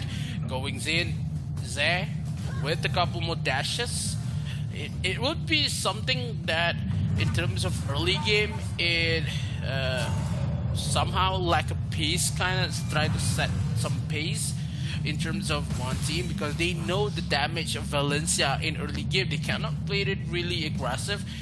If they happen to be silenced from Teos, maybe SRY, then one team could suffer a much greater loss. But yeah, Teos is following the Myra on bottom side into mid lane as well, giving the speed movement boost a little bit faster for that Zuka. Then Zuka will have an angle creep onto the top side. Teos will lose his health with the Metamorphosis onto the back side from NK, and one team claims the first kill, makes this set of pace and goes for the Abyssal Dragon. They want Abyssal Dragon, 3 members from top side just running to bottom side. Well, they definitely want to actually get that secure dragon, and one team actually left out the top lane. We're gonna see here another, maybe an invade going to happen, but VCF is already in the area, and they're not gonna let any of the resources of the jungler be taken here. SRY is gonna be here on the bot lane, and Taos as well with the shutdown. He's gonna be very, very well aware of the positioning of the Roxy. Mulan is actually very, very scary on using that Roxy pick. He is going to have that kind of presence wherein whenever he's missing, there is going to be some pressure mounting, because they're always going to be thinking, is Linen going to be here pulling us up for the initiation, or is he just on the lane trying to farm? Yeah, I think he needs to farm. He needs to wait for the Agnes Grip to only have the a couple more damage with the Agnes Grip and the follow-ups coming in for NK. If NK on top side, it will be much of a convenient for the side of one team. They can dive a lot with the Agnes Grip coming in for Lulun. And look how Zay is trying to play really well in terms of zoning control, and I'll commend that because of none of the members of Valencia really takes the bait to trying to chase down Zed much of the time. But into the mid lane here, a couple more initiation coming in for one team, leaving London as well as NK bottom side. London is, you can see in Valencia, no one from Valencia wants to fight with London on bottom side. Now Hits and Fits has been pushed down. Zay a little bit too aggressive here, but none of the members coming in for both teams has been taken down, and they could pressure on top side. The Dark Slayer really need to be slain here, but none of the members really needs to go for that matchup, because if Valencia trying to play for objective, they could take the Dark Slayer to just closing the gap in terms of goal, but it's really hard for fighting down the damage that one team has currently. Oh, top side, what happened here? Couple more damage onto Myra, but Myra with the snipes coming in for Kai, a little bit of not the same target as they intended, because if it lands onto Myra, they could take the second kill for the side of Valencia. Right now, we're seeing some advantage here for one team, but it's not an advantage that's, is going to be one-sided. It is still winnable. 500 gold or 800 gold or even 1k gold is still a number wherein you can actually just take an objective and equalize it. The problem here is that if the rotations are going to be the same, one team is definitely going to have the damage that they're hoping for in the mid-game. Myra is going to be harassed here by NK, QQ as well. NK is just taking in all of the advantages that he can. Easy Fit is going to be used. Star Sky as well to deter NK from securing that kill. And on the top lane, we're seeing Kai and Zay actually giving pressure to SRY. Lulun is just slowly clearing out the lanes. He knows that Pichu cannot even take the kill if he's not going to be able to stack, and the mobility of Lulun is going to be there. NK as well is going to be entering. Lulun is going to be boxing out Pichu, scaring him with that attempt to go in. Maybe there is going to be a chance here. The stun is not going to connect. Wawa as well is just mounting pressure into the rotations, and you can see who is at the upper hand of the initiations of the fight. It is always one team. Yeah, one team has to dictate the pace in game number one, because of Valencia really scared a little bit in terms of how they trying to play this really safe. But one team, if Valencia gives one team a lot of space, it will be a game for one team, because we haven't seen when one team is not having a good game in terms of early game, they lost it in the late game, because of if one team grabs the opportunity to win, it will be all day long, because of, I think one team is waiting for that flicker to just happen to under cooldown if they want to take a lot of objective. But now NK on top side, NK takes the kill as well onto Yena. SRY doesn't have to connect the silent just yet, but still Lorian for the side of Valencia is not working for them, because of how the movement and the dashes that one team has is not in the favor of Valencia currently. One team has the double kill. They has 2 kills currently with 1 objective taken, 1 Dark Slayer, 1 tower, and 1 Abyssal Dragon. The bottom tower is the next objective, and it will be falling down. Orb as well, 1 snipe. It doesn't have to kill it yet, but only 1 health left for that Myra, with the Zuka really needs to run away with no item yet for members of Valencia. But this is a difference here. One team is actually using this kind of composition to get the pickoffs, to get the initiation, to get the advantage in every start of the fights. And Lulun has been a big part. when whichever lane he is actually located, it's almost a sure kill because he's able to connect the Agnes grip on anyone who defending the towers, and that gives a lot of space and a lot of opportunities for NK to actually capitalize on. He actually finished up his Fafnir already. He also has a Claim Sanctity, and definitely the damage that he's going to be able to deal even onto the tanks is going to actually hurt a lot, and in a matter of seconds he can burst down the squishy heroes like Florian, the Hayate, Myra as well. SRY is not an exception. We all know Yena can build tank items, but at the end of the day, the defensive capabilities of a Yena is still not going to be enough to tank some damage in, and Myra is going to be taken here with Zay with the Mark of the Hunter. Getting a silence and the skills of Myra is not going to be enough to safely get away from that engagement. Ooh, this is an early matchup. Early matchup on the side of one team. They take the 3-kill lead. One Agnes grip is needed for London. Agnes grip is still not been using just yet, but looks how NK is chugging down with the members of one, trying to find a way to take the kill. It takes one. Maybe only the support will be taken away, but still the Lorian could not make it. Ultimate coming in from Myra doesn't even land much of a help for one team.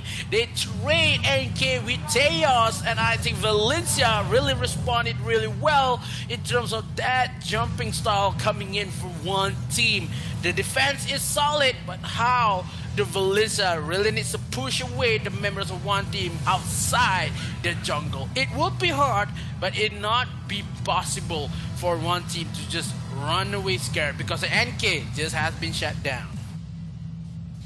Man, that is going to be putting some pressure into one team because NK is one of the biggest factors why they have the advantage in the earlier part of the engagement. So you see NK actually be aggressive, teleporting into enemy lines and doing some damage onto the front line. QQ, Taos, and SRY has been the targets of NK, and it is clearly being felt. They're giving a lot of gold to the L under. NK right now is on the top lane, taking in some waves for himself, maybe taking in some Sentinels as well. Kai is going to be sniping, but he's not going to be able to steal the red buff. But they are holding down most of the members.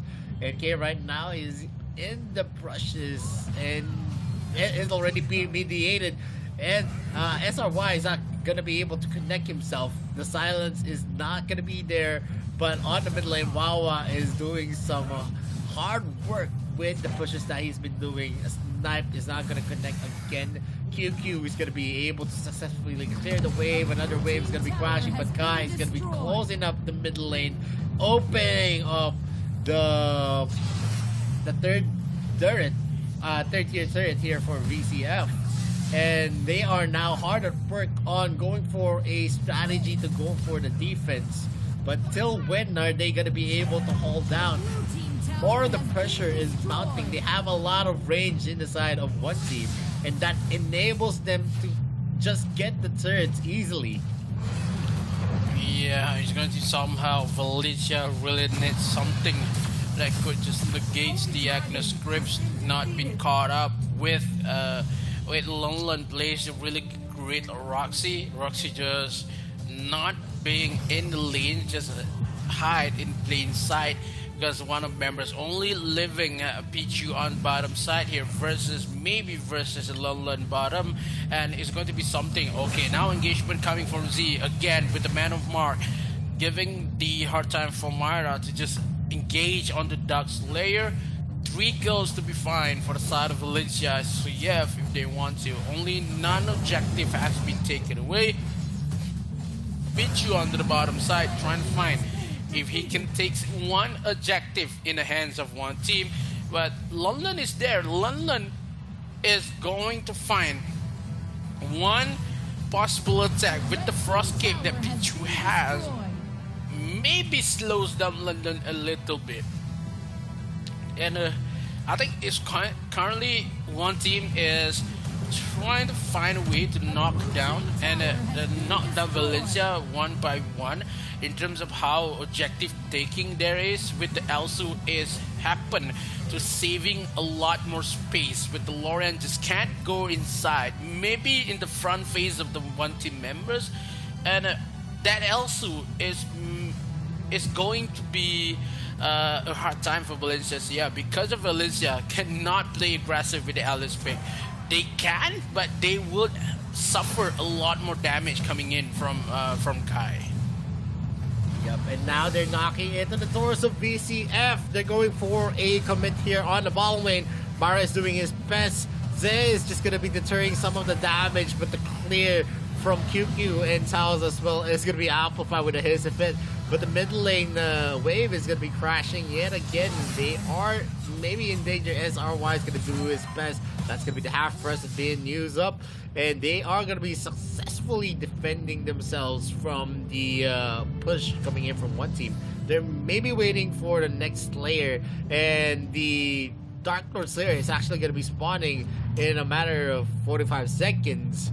In case just going back to farming his items, but he's already at 12.5k.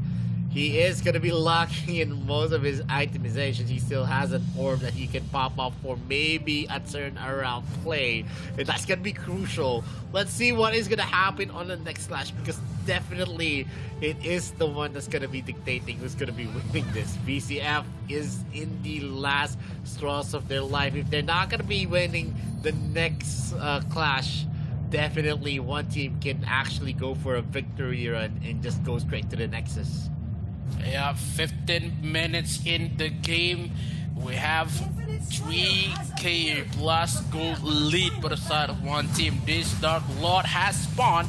The damage that NK could give is only possible to just one man kill down this Dark Lord. But the members of VCF, they want to engage, they want to contest this Dark Lord. A little bit too late, but Mira steals the Dark Lord for themselves. For one team make a clear mistake, and Valencia could defend this. They can't push mid lane, but one team fight could dictate one, or VCF could take the game for them. Mid lane Dark Lord, top side will be pushed by London, bottom side here and mid already been taken by Valencia. One team fight, only one mistake is the opening gap for the side of Valencia. Yup, and this is VCF, and if you make a mistake, they're definitely going to be capitalizing on it. They had the opportunity to take objectives for themselves. The towers is definitely an option. Myra is just in the area scaring NK away because he knows that the Skyfall and also the his, if it actually hits, he is going to be in grave danger. The snipe is going to be used by Kai to shave off some of the health of that Dark Lord Slayer. And we're going to see SRY on the top lane just taking in some towers for himself. The second tier turret is going to be difficult. Lulu's going to be missing that anti-script. He is going to be slowed down. He's not going to be able to walk away with a slow coming in from Pichu and the Hizafin coming in from Taos. And it is a 4 versus 5 engagement that is going to be making one team suffer here. And SRY is now knocking on the door here in the third tier with the Dark Lord Slayer in the mid lane. It's going to be difficult. Zay is going to be using the Bark of the Hunter. He's not going to be able to silence anyone. And K is doing his best. The Kunai Blitz, though, from Pichu is going to be finishing off, procting down that Resurrection. He is going to be going back. He is still alive and well. Wawa is going to be taken out here by Kai, though, with a normal attack. Mara is doing his best. That's going to be a snipe connecting, and they go for an exchange. It's a 1-for-1. It's a 3 versus 1 here on the defense. Are they going to be able to go for a victory run, or is it just going to be a successful defense here? With Pichu still having his resurrection, and with the dead timers actually in favor here by VCF, they still can just hold this out. They're not going to be easily taking this, since we still have Pichu with the dead sickle being ready for himself here. He is gonna do his best though at 8 seconds. 8 seconds on the clock. Are they gonna be able to go for the defense? The Kunai Blitz is gonna be the mark of the Hunter as well. He's gonna get more positions gonna be used, and the Nexus lock is gonna happen. One team takes this back. An almost comeback play coming in for BCF, but it doesn't matter because one team is gonna be able to take this back again into their clutches. Game number 1 on one team's side. Oh, nearly a win for Valencia. We had it coming. We had one team fight made by London trying to find a way to with the Agnes grip, but one team gets lucky enough to defend their core and makes the win for them. 4 losses of members for the side of Valencia at that point with only Hayate is present. I wouldn't say the defense is going to be something is going to be really hard because of how Valencia CF that still onto Dark Lord. It's nearly a win for Valencia CF. The only moment that we saw Valencia could make this comeback a dream came true.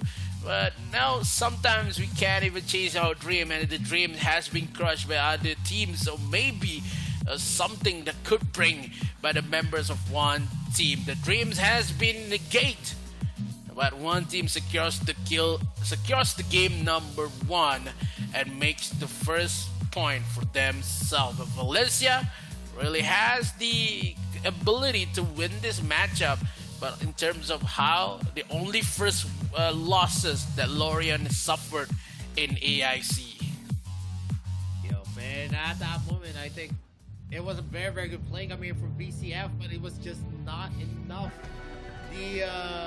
What happened there was that they overestimated themselves. They were not able to calculate the damage coming in from Kai, and Kai being able to secure a lot of kills for himself in that last minute of the game was one of the key to why one team actually won that. Yes, they lost a lot of the towers, but in the late game, dead timers are very long, and a 1-minute defense for Pichu alone wasn't going to cut it. It's either you could have go for a cut lane, but that's not also possible because we saw 3 of the members of one team actually walking with that creep wave, and even in that moment, it's just pretty difficult. Kunai puts the damage accumulating for the ultimate of that Hayate is just going to be hurting as it progresses. So he was not able to clear that wave, and that was the turnaround there. Not much that they can do. There was a metamorphosis ready for the Elder as well. So basically, props to BCF for that almost comeback. But a better congratulations to one team because they were able to keep calm and they knew how to win back the game. And even with the pressure mounting from the BCF, they did not falter. They just went in and did their work, and they were able to take game number 1. Yeah, the game number 1 be taken by one team makes the game possible for them. But in terms of how Valencia waiting for the opportunity to take a steal onto Dark Lord Slayer, making they can push mid lane, and they force one team to make a lot of mistake there, and it's possible for one team loses that gap a lot. But yeah, one team really defended pretty well. They suffered a 3 turret loss in mid lane and also top side, but yeah, the respawn timer is in the favor of one team rather than Valencia. Only 2 seconds behind for that for the Yena to respawn. So one team takes the counting game pretty well and makes the game number 1. But Valencia still has what it takes to bring the matchup in game number 2 because of how the drafts has been invested. Not much, but it's a lot with the Lorient pick. Now, game number 2, one team does not have to ban the Lorient. So one ban has been open for the side of one team. What could be banned next? Maybe the Nacros, maybe the Omen. So yeah, only Valencia needs to ban out the Lorient. In terms of what happened in this game, only 9 kills and 3 in respawn for Valencia, but the goal is not too of a gap with the 2k goal lead that one team has. Only for a second that we saw on the goal different graph is that one pointy side is when Valencia had the Dark Lord steal, and happen to still have one team on the lead, and maybe one team is telling the world that they are the best team in the world. Yeah, definitely. That win was crystal, not that crystal clear, but at the same time, not all teams are able to actually just handle that kind of pressure, and one team actually did it, and they have that kind of mentality. They have a strong mentality to actually just stay in the game and do what's needed. Going into the graph, though, you're gonna see a lot of white swings. VCF almost had that swing after they got that Dark Slayer, but it wasn't enough. They needed a wipeout, and one team was not gonna have it. And the MVP of this game is gonna be Kai on that Elsu. Actually, that kills that he had, that 2 kills, was a very, very crucial because he got that on the last minute, and it actually help one team stay in the game and take that spectacular win. In a 3v1 fashion, there's not much Pichu can do. You're gonna see here the damage he's done is 32.4%, so he has been suppressing a lot of the heroes of the BCF, and it's clearly being felt here. It's a well-deserved MVP. If Kai actually plays like this more, then definitely one team is still going to be staying on track. We're not seeing a weak lane here, not like what we're seeing. The difference from the lineup is that when ADT pulled this up, it was only one lane that was doing the work. And in terms of one team, we all know teams coming in from the GCS are very, very well known, not for their solo plays, but in terms of their team play capability. In terms of the clashes, you always see a lot of those good looks and also good positioning. That's what defines the GCS on the team play that they can actually show us. In the BCF, there's a lot of spectacular skills, there's a lot of those strategies as well, but not as evident as we saw one team actually just doing the bulk of the work all throughout game number 1. In game number 2, I'm expecting a lot from BCF. They did have an almost close win. It's an understatement to say that it could have been a game that tilted to them if they did not overestimate Kai. If they were able to actually just take out Kai at the earlier onset in that last clash, it would have ended. But they actually committed to actually proc that resurrection from NK. And that did not bode well for them because there was still another ADC that one thing could rely on, and that was Kai on that Elsu, who just did a lot of the bulk of the damage. You could see the snipes. Whenever it hit, 1/4 of the health of that Zuka was always there, was always shaved. Even on the Lorian, QQ was mostly suppressed. He could not use the SARS guy because in the opening minutes, in the opening seconds of the clashes, he was always hit by the snipes as well. Yeah, look at how the investment coming in for one team. They had the Elendor, they had the Elsu in terms of game number 1, but I'm really scared for Valencia CF because they takes down the Lorian and they lose game number 1. So it's open one ban for side of one team. That Lorian is not a threat anymore. Maybe one want to take down the Lorian for them. Maybe the Aya been taken out for one team. We don't know what could happen in game number 2 because of if this momentum is playing well for one team.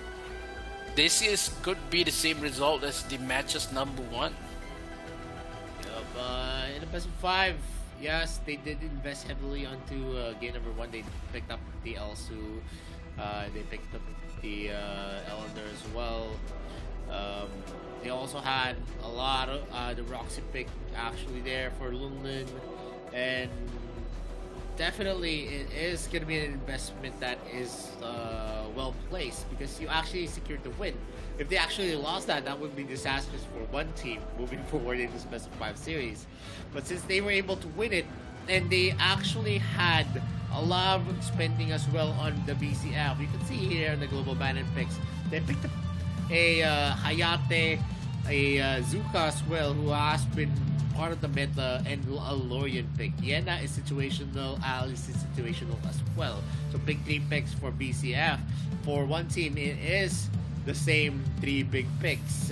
You can put the Elander, the Elsu, and also the Roxy, and you can actually consider Liliana as well as a big pick.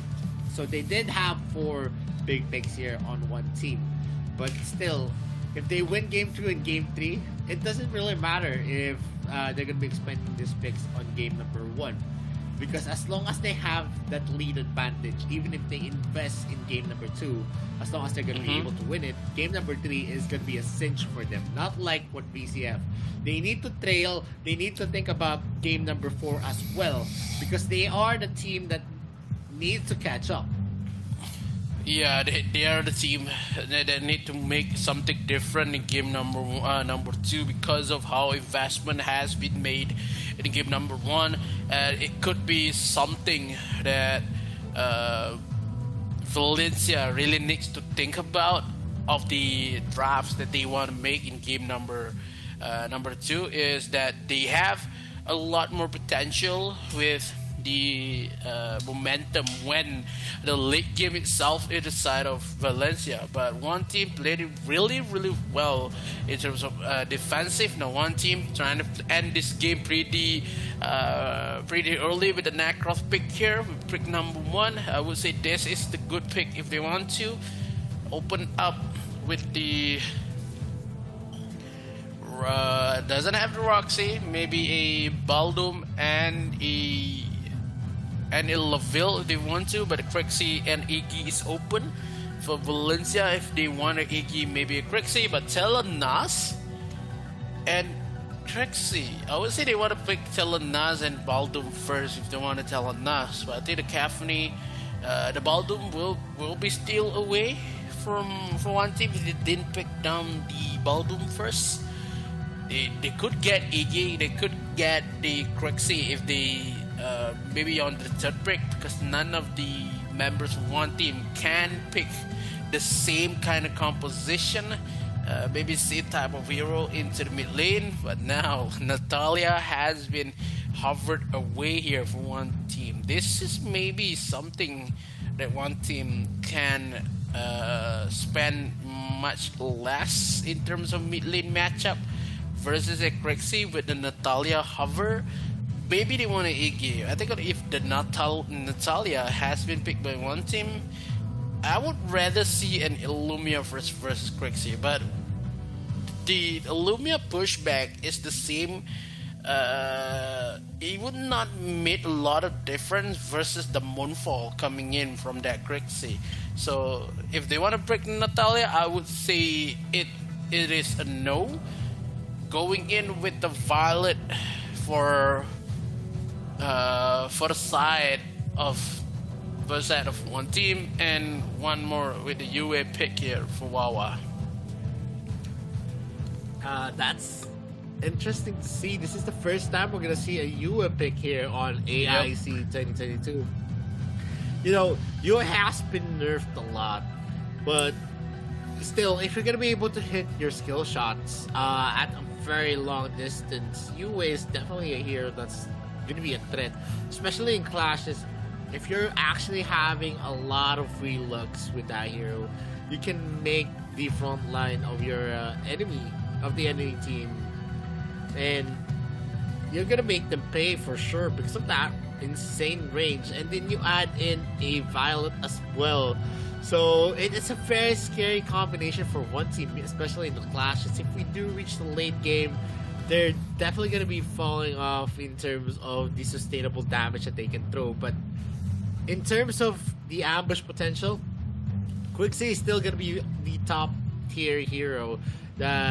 Once you actually ambush someone, you just need to proc your first skill and then also your ultimate, which is the Moonfall. Yeah, the Moonfall could be something that Valencia really need to think about with the UA presence for the side of one team. It would be hard for the side of Valencia if they did not bring any kind of burst damage kind of jungle. They already have the late game Securance onto the Crixie and the Cafri, but bringing out the Baldum with the Cafri, I would say I understand. But with the Ari hovering, something is they can chase down Violet, but it's hard to kill down Yue, maybe a Necros as well. So the Ari pick here kinda sus to me, to be honest. But versus the only take down the Ari first, it doesn't give a lot more information in terms of what jungle yet for Valencia. Maybe an Ari jungle, but that is so season 4 type of champions. But one team, I nearly saw double Baldum there. I'm maybe tripping, but it's now a lumber for the fact that one team, if they got a lumber, maybe one more. Maybe they want to bring a Lubu though. I think a Lubu or a Zuka. They doesn't have the Zuka yet already, but if they want to bring a Lubu, maybe one more jungle that has sustainability, I would say it's okay because they can go on the back line, but versus a Nakra and also Yena, maybe it's going to be really hard game for Valencia. Yep, right now they're actually hovering onto Lubu pick. There is going to be some kind of boost here at early to mid game, but late game, I did say that Lubu is going to be falling off. And in terms of the capabilities, though, there are a lot of late game heroes for Valencia CF. You have the IME, you have the Kafini as well, and you have the additional damage coming in from Crixie. And what's interesting to see is that Crixie is a hero that you don't need much. You don't need to actually have a lot of skill to use. You just use the move fall, you hit your your knockups, you hit your versatility, and you usually that usually translates to a successful kill. So it's a hero that is full of utilities as well. You have mobility because you have a speed up whenever you use Moonfall as well. So it's a very, very safe hero. Not like on UA, wherein if the user is not going to be that skilled, you're actually just going to be wasting your skill shots as well. But I have confidence that with Wawa using the UA, it is going to be a hero that deals a lot of havoc. In terms of the in terms of the composition, you're gonna see a lot of mobility and of course range on one team. On the other side, it's gonna be a more balanced composition. From early to late game, you'll have a lot of heroes that's gonna be popping up for Valencia CF. While on one team, mostly late game is definitely gonna be their key here. Even in the mid game, as long as they're gonna be hitting their skill shots. Yeah, who's scaling up faster in terms of this game number 2? And one team has a late composition, but we have to know that for the side of Valencia, they had a Cafney to the late game composition. So they only have one Cafney, but if for one team they have the UA, they have the Yena as well as the Violet. So maybe in terms of draft, I would say I like what one team is doing with the UA pick here, with the Nakros as well. But if Valencia trying to make this work, they can play a lot more aggressive with the evades.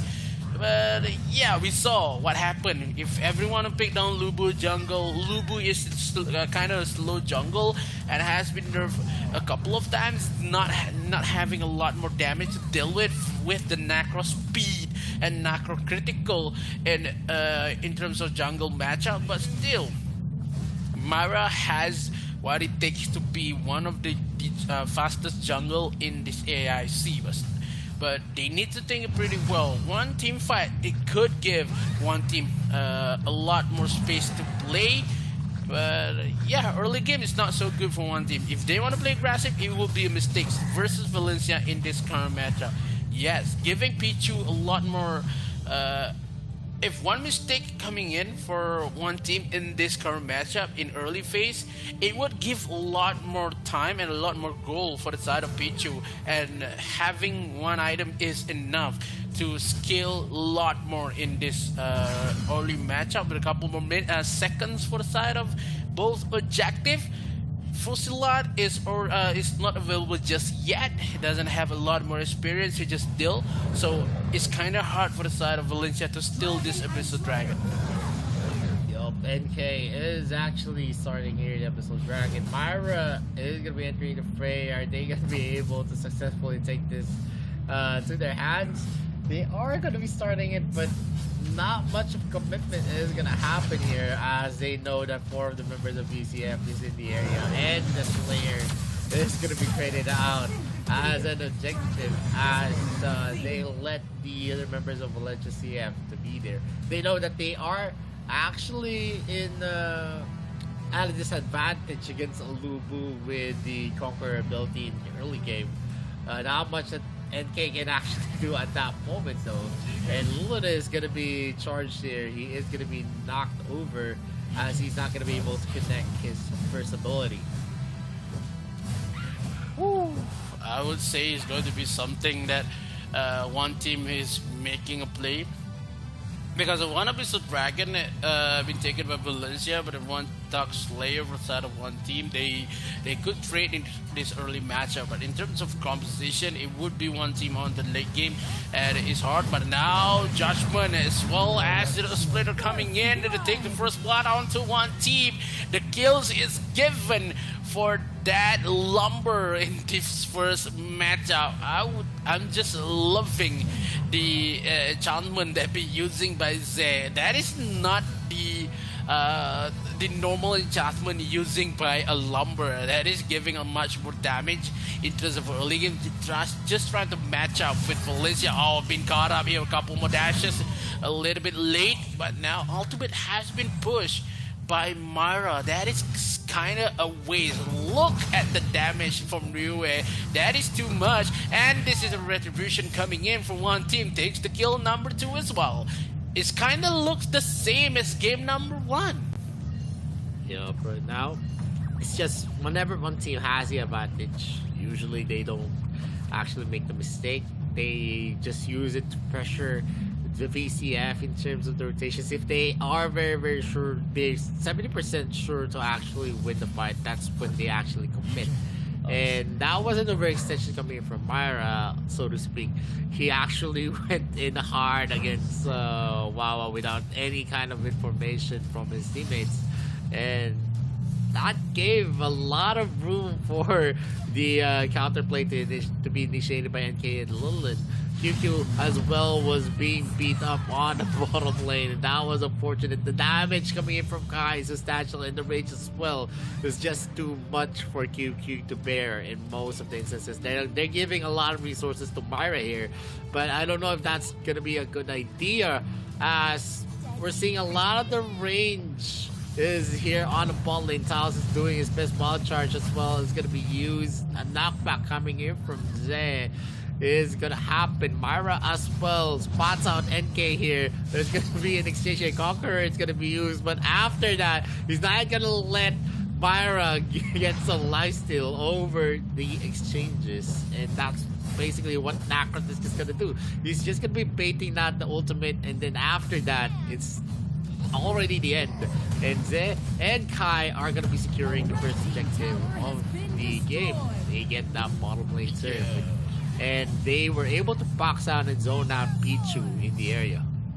Yeah, I just love seeing how much Archer or ADC played objective gameplay, living the jungle as well as the Dark Slayer to play it really aggressive, and that pick onto that Necroth is really making the play for the side of one team. They take the lead onto 2 kills, and as well as the 2,000 gold lead in terms of how one team is going all over the places.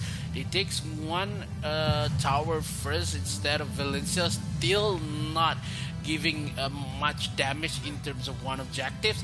It's going to be really hard for side Valencia if they're trailing a lot. If they did not give a funneling strat for Pichu, it would be a disaster in the mid-game matchup. That Pichu will not has a lot of damage.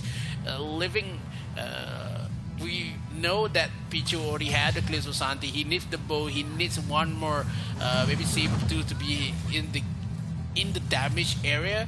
So if Pichu is being a lot more pressure, it will be hell for the side of Valencia. Now coming in onto the backside here with a couple more dashes, but no, the ARP will be saved for the full slot has been pushed, but none of the attacks will make a positive impact. Bottom side, we have an objective gameplay coming in for NK as well as Lulun, but no, it will not be enough. But now the kills comes in with the Crexy. Oh, the Jury Fury takes the kill onto one more member, and that QQ is not going to live long. The death is going to be registered a lot more. 3 kills into the accounts of one team, only 0 in respawn for Valencia.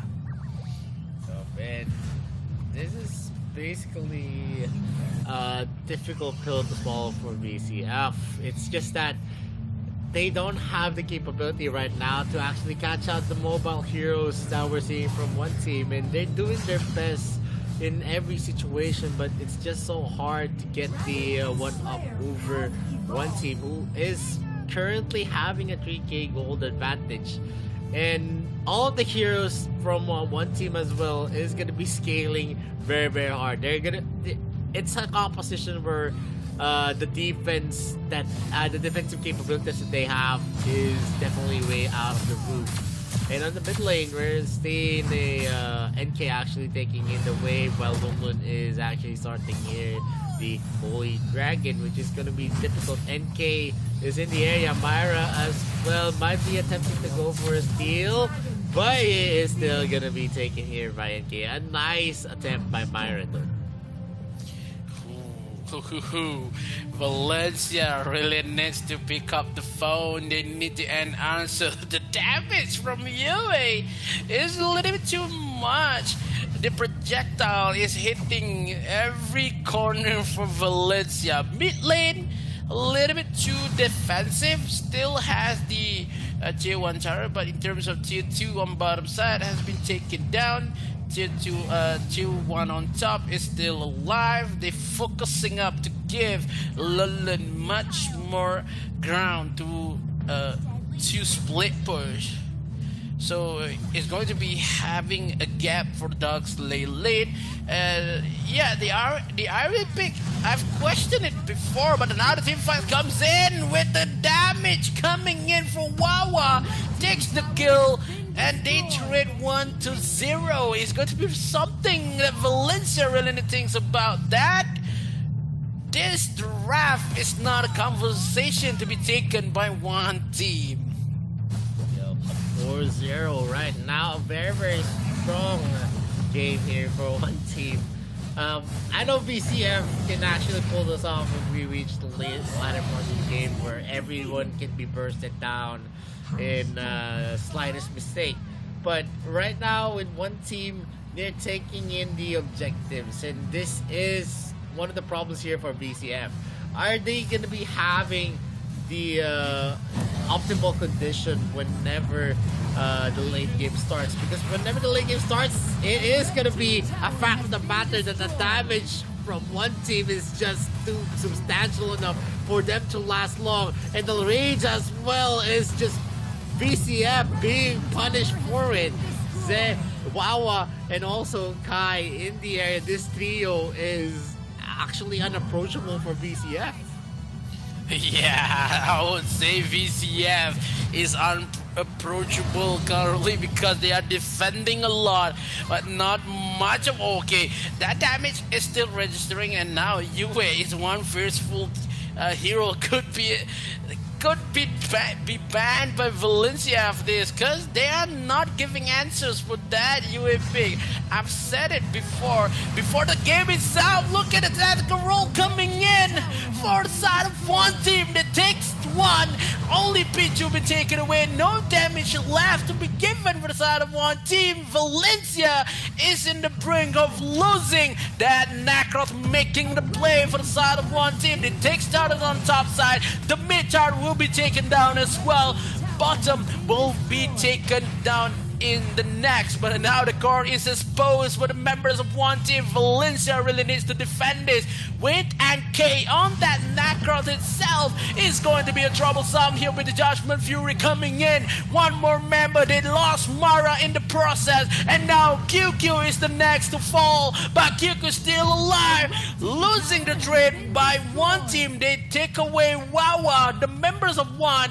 It takes a lot towers, and now it's time to go back. Only the core is the one left. One team after regen, maybe Abyssal, maybe the Dark Slayer, and after that, that core will be taken down.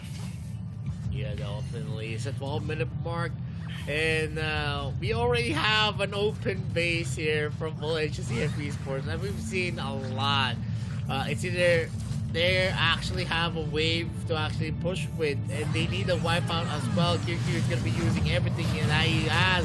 Third split is going to be used. A wild person is going to connect. They are going to be in a position. Ryu is going to be used. SRY is going to be dealing a lot of damage as well. Lulun might be entering the fray, but NK is going to be a casualty here for VCF. But still, with 3 of the members of one team still alive, they're not going to be able to go for a victory run, to go for straight to the Nexus, since all of the turrets of one team is still alive and well. The Dark Slayer is going to be spawning into the map. They are going to opt to get the dragon instead of going for the Slayer. And at this point, most of the time, BCS is going to stay onto their side of the map. And one of the reasons is that all of their turrets are already gone out of the map. Yeah, Valencia still alive. They take down the Baron, but they lose along the Abyssal Dragon onto the bottom side.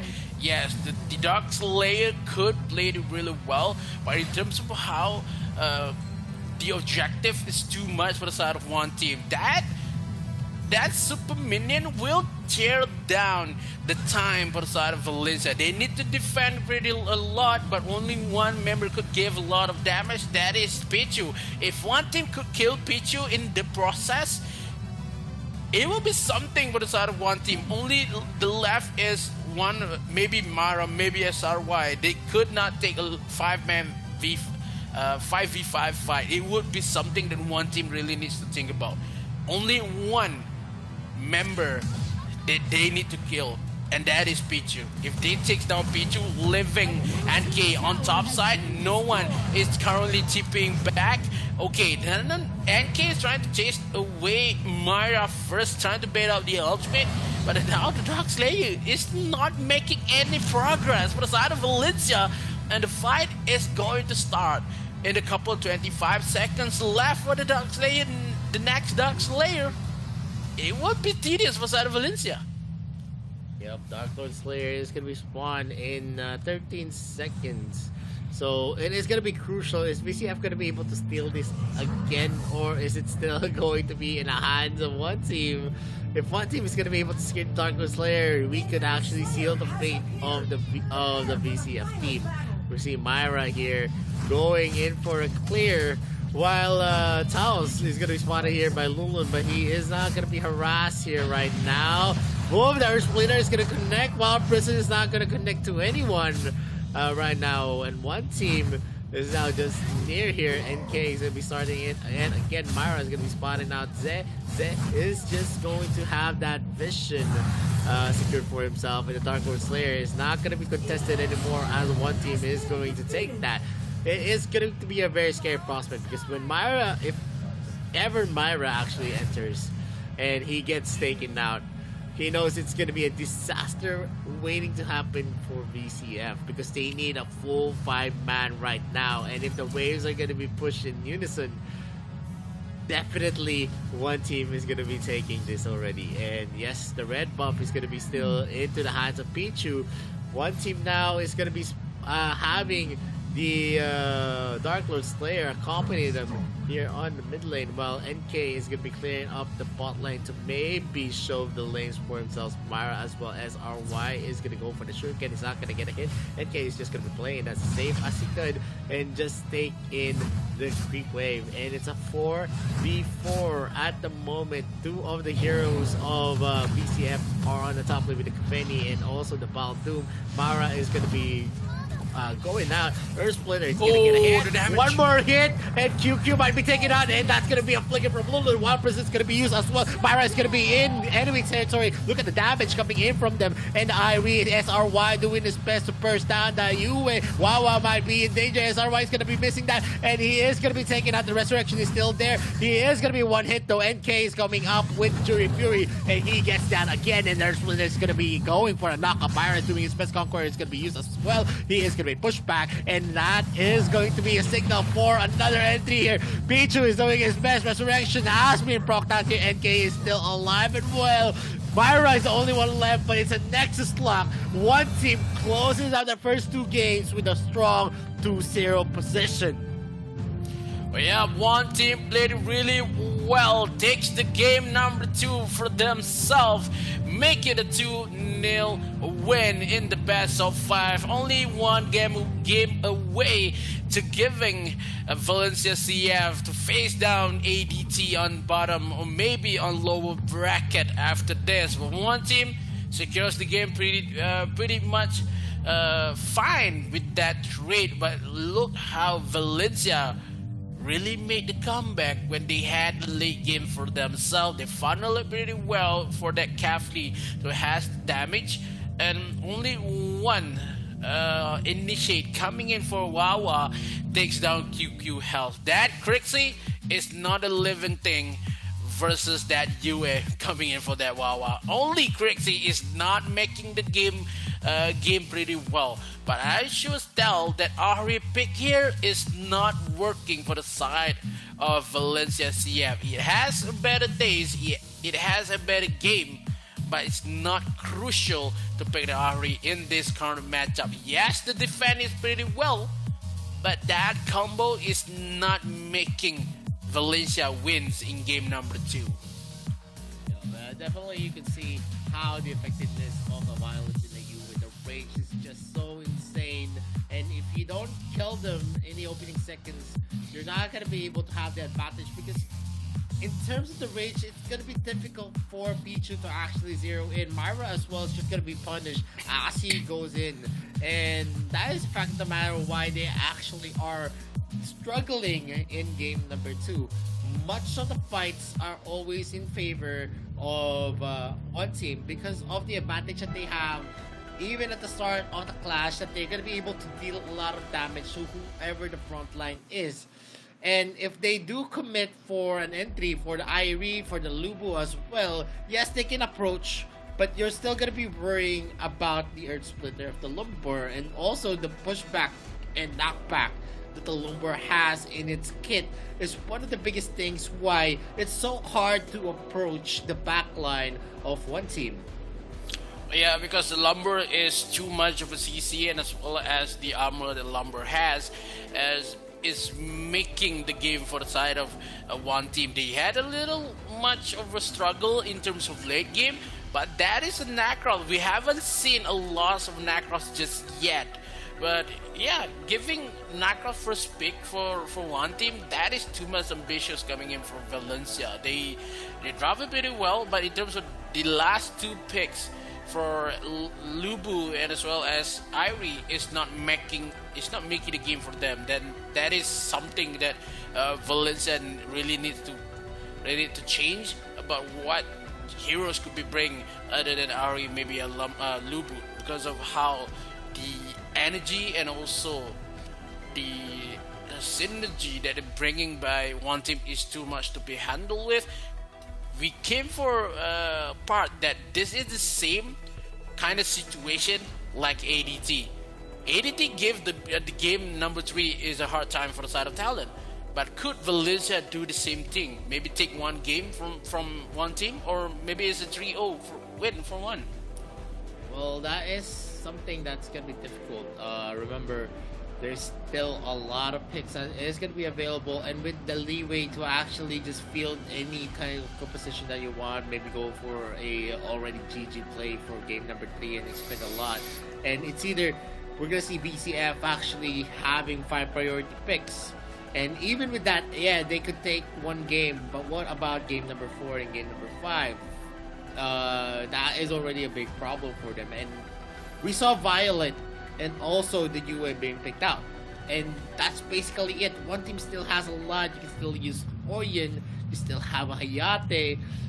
He picks that could actually that could still make a difference, and that's the biggest turnaround here, because this kind of compositions that we saw from one team is more of the compositional advantage that they have during the draft, and they made it work because that's how good the composition that they had, the range that they had, and the assassins that they put into the long range actually sealed the deal for them. Because once the damage coming in from the backline was actually being felt by VCF, you would have NK and Lunlun just finish off the stragglers.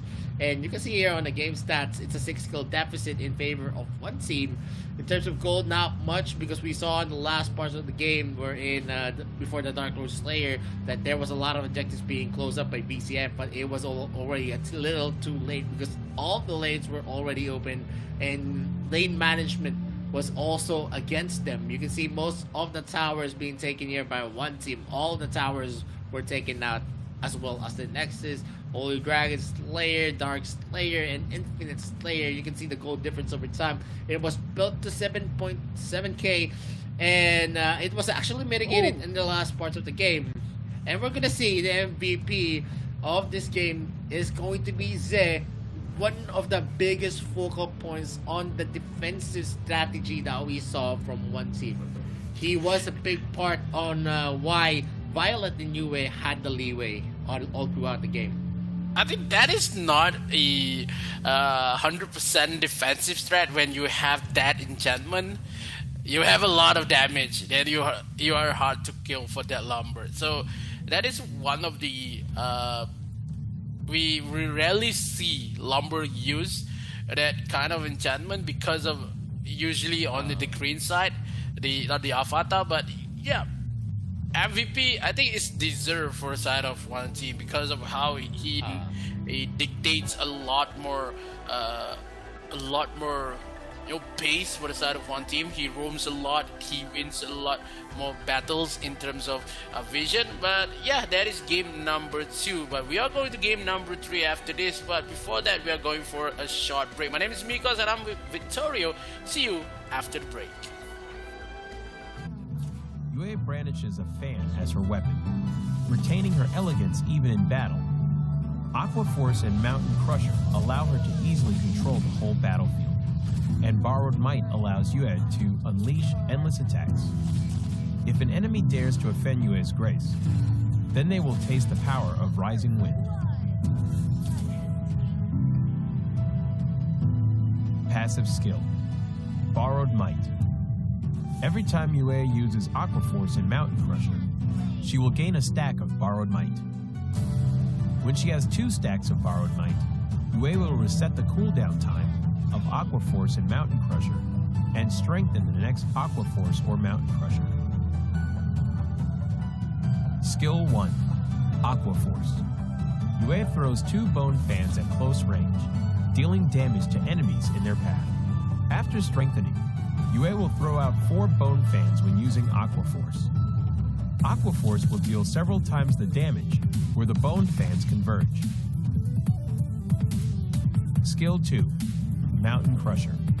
Yue throws 2 bone fans at far range, dealing damage to enemies in their path. After strengthening, Yue will throw out 4 bone fans when using Mountain Crusher. Mountain Crusher would deal several times the damage where the bone fans converge. Skill 3, Rising Wind. Yue knocks back nearby enemies and deals damage to enemies in its path while pushing them back slightly. Yue will gain additional vision.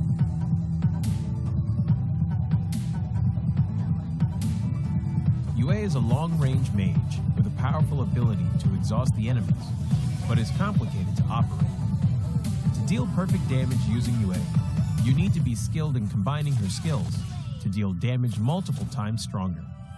However, when Yue overlaps with the enemy, both Aqua Force and Mountain Crusher can deal full damage. When in the lane period, Yue can quickly clear enemy creeps via refreshing her skills, through her passive skill and then assist the side lanes.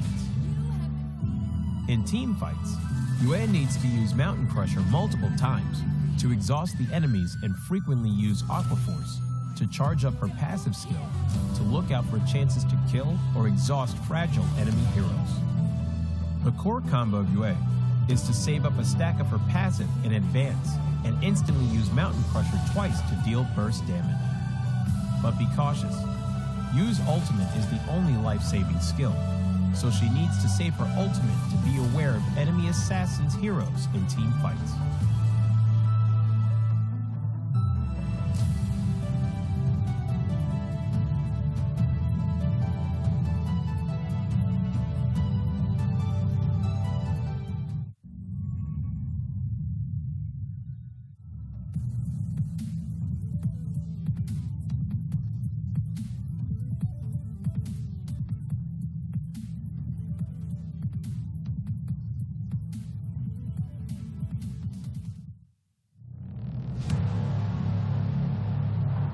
I fight for what I stand for, what I stand for. You testing me, then I go Rambo, Rambo. Hey, I tasted glory, tasted pain. I know what it takes to play. Got the kingdom on my back. I came long ways to engrave my name. Found my pride at the borderline. I will never back down till my dues are fortified. Hit him in to get a little cautious.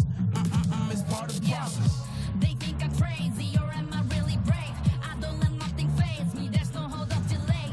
I still survive, I own the confidence up in my mind. I'm running towards the light, it's time to shine and go take flight. No pain, no gain, if you don't wanna fade away. The both ways, hope pays. Heroes moving silence when they say the day. Yeah, I'm a queen, I overcome relentless pain. And I got it in my genes, I pass through anyways crisis. No matter what the price is, prepare. Protect my people, always beware. There's always the rivals everywhere. From you, the light declare, I'm riding to the air.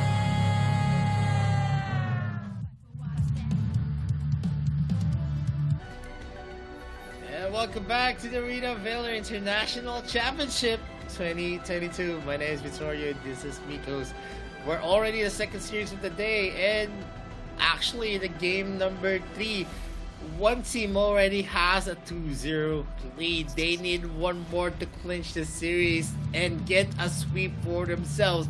And you're gonna see in your screens the global ban picks as well. Mikos, what are your thoughts? Is VCF able to go for a comeback, or with the lack of commitment on the heroes of one team, they did not expend a lot of big picks and they still have a lot of firepower on game number 3? Do you think they're gonna be closing this out? The information that I had from game 1 and game 2 is that Valencia still has Laville. Maybe they still has the Elsu to be played in game number 3. But yeah, Iggy in the mid lane. But you know, sometimes when the investment been made by Valencia, none of the games work for them. I would say one team is going to win it all with the 3-0 win because of how. Look at you can see Valencia is picking on the blue side, and they are the one that have to ban out the Lorien. That picked Lorien in first game, and did not win the first matchup. That is biting them so hard because they have to ban the Lorien first, and now open for the Aya to be banned for the side of one team.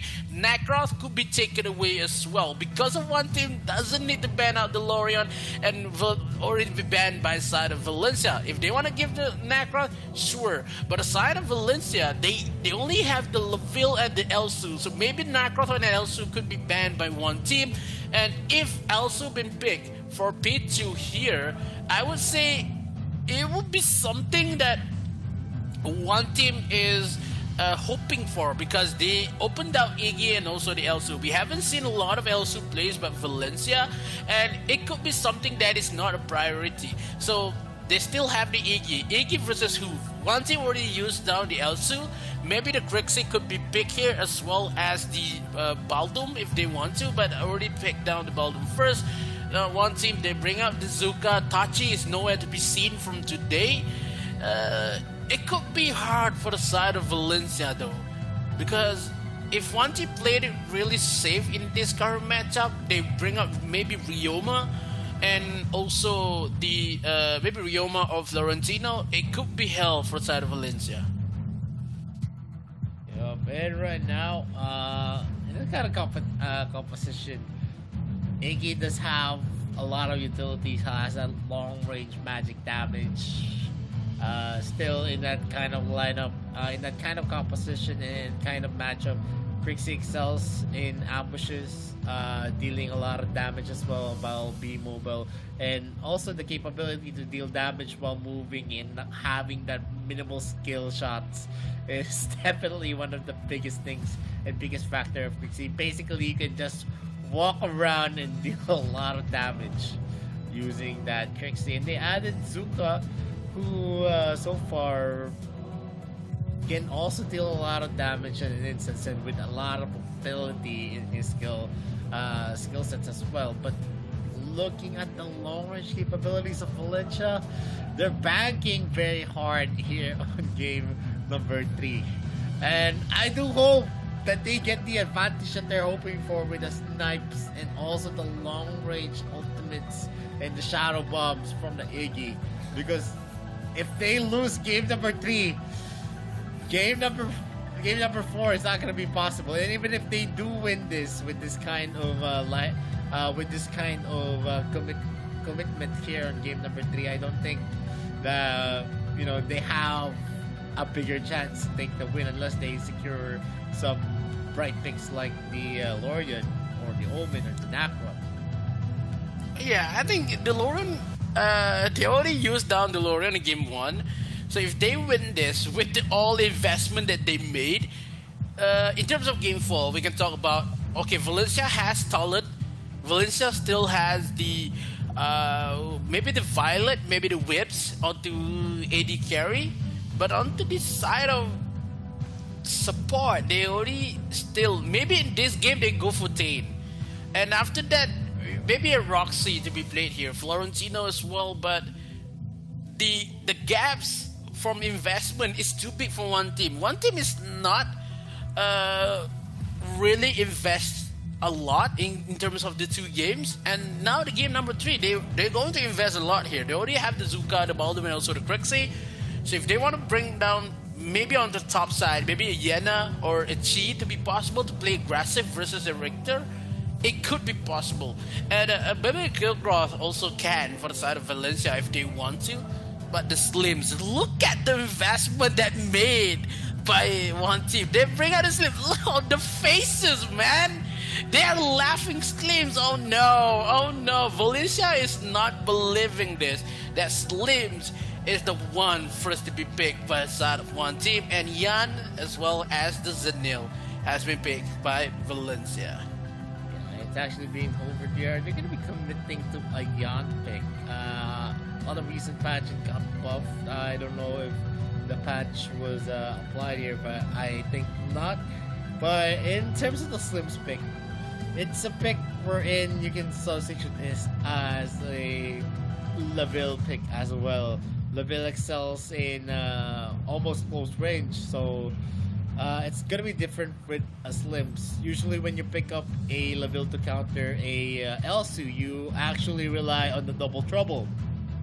But on the Slims, you have a mini double trouble waiting for you, the Flying Spear, which is definitely almost gonna get a hit on a stationary Elsu. And that's one of the biggest factors why the Slims is being picked out here by one team. It's a classic counter that they're going to be using. But on the 5 picks that we're seeing, a lot of late game potential for one team. But on Valencia CFE Esports from early to late game, they're definitely going to be feeling the heat. And they're going to be packing it on one team. Ooh. It's going to be really hard right now because of how the drafts coming in for one team. Only the Slims and the Irie is one of the not so investment coming in for one team, but only the side of Valencia. They had a better draft. They had the biggest investment in terms of game 3. But what if they lose this match? they lose, it's going to be something. It's a 3-0 win for side of one. But if they win it, it would be a loss of investment in game number 4 because it will be resetted in game number 7, not game 5. So this match is do or die for the side of Valencia. If they had a lot more champions could be played, it's okay for them. But for side of one team, they are chilling. They still have the whips. They still has the ability to bring a lot more AD on the side. They still have Lindis. They still have Morin. But what could happen in this current matchup is going to be really hard for the side of Valencia. But they had the better draft. Could they execute it? It's up to them in game number 3. Valencia CF versus 1T.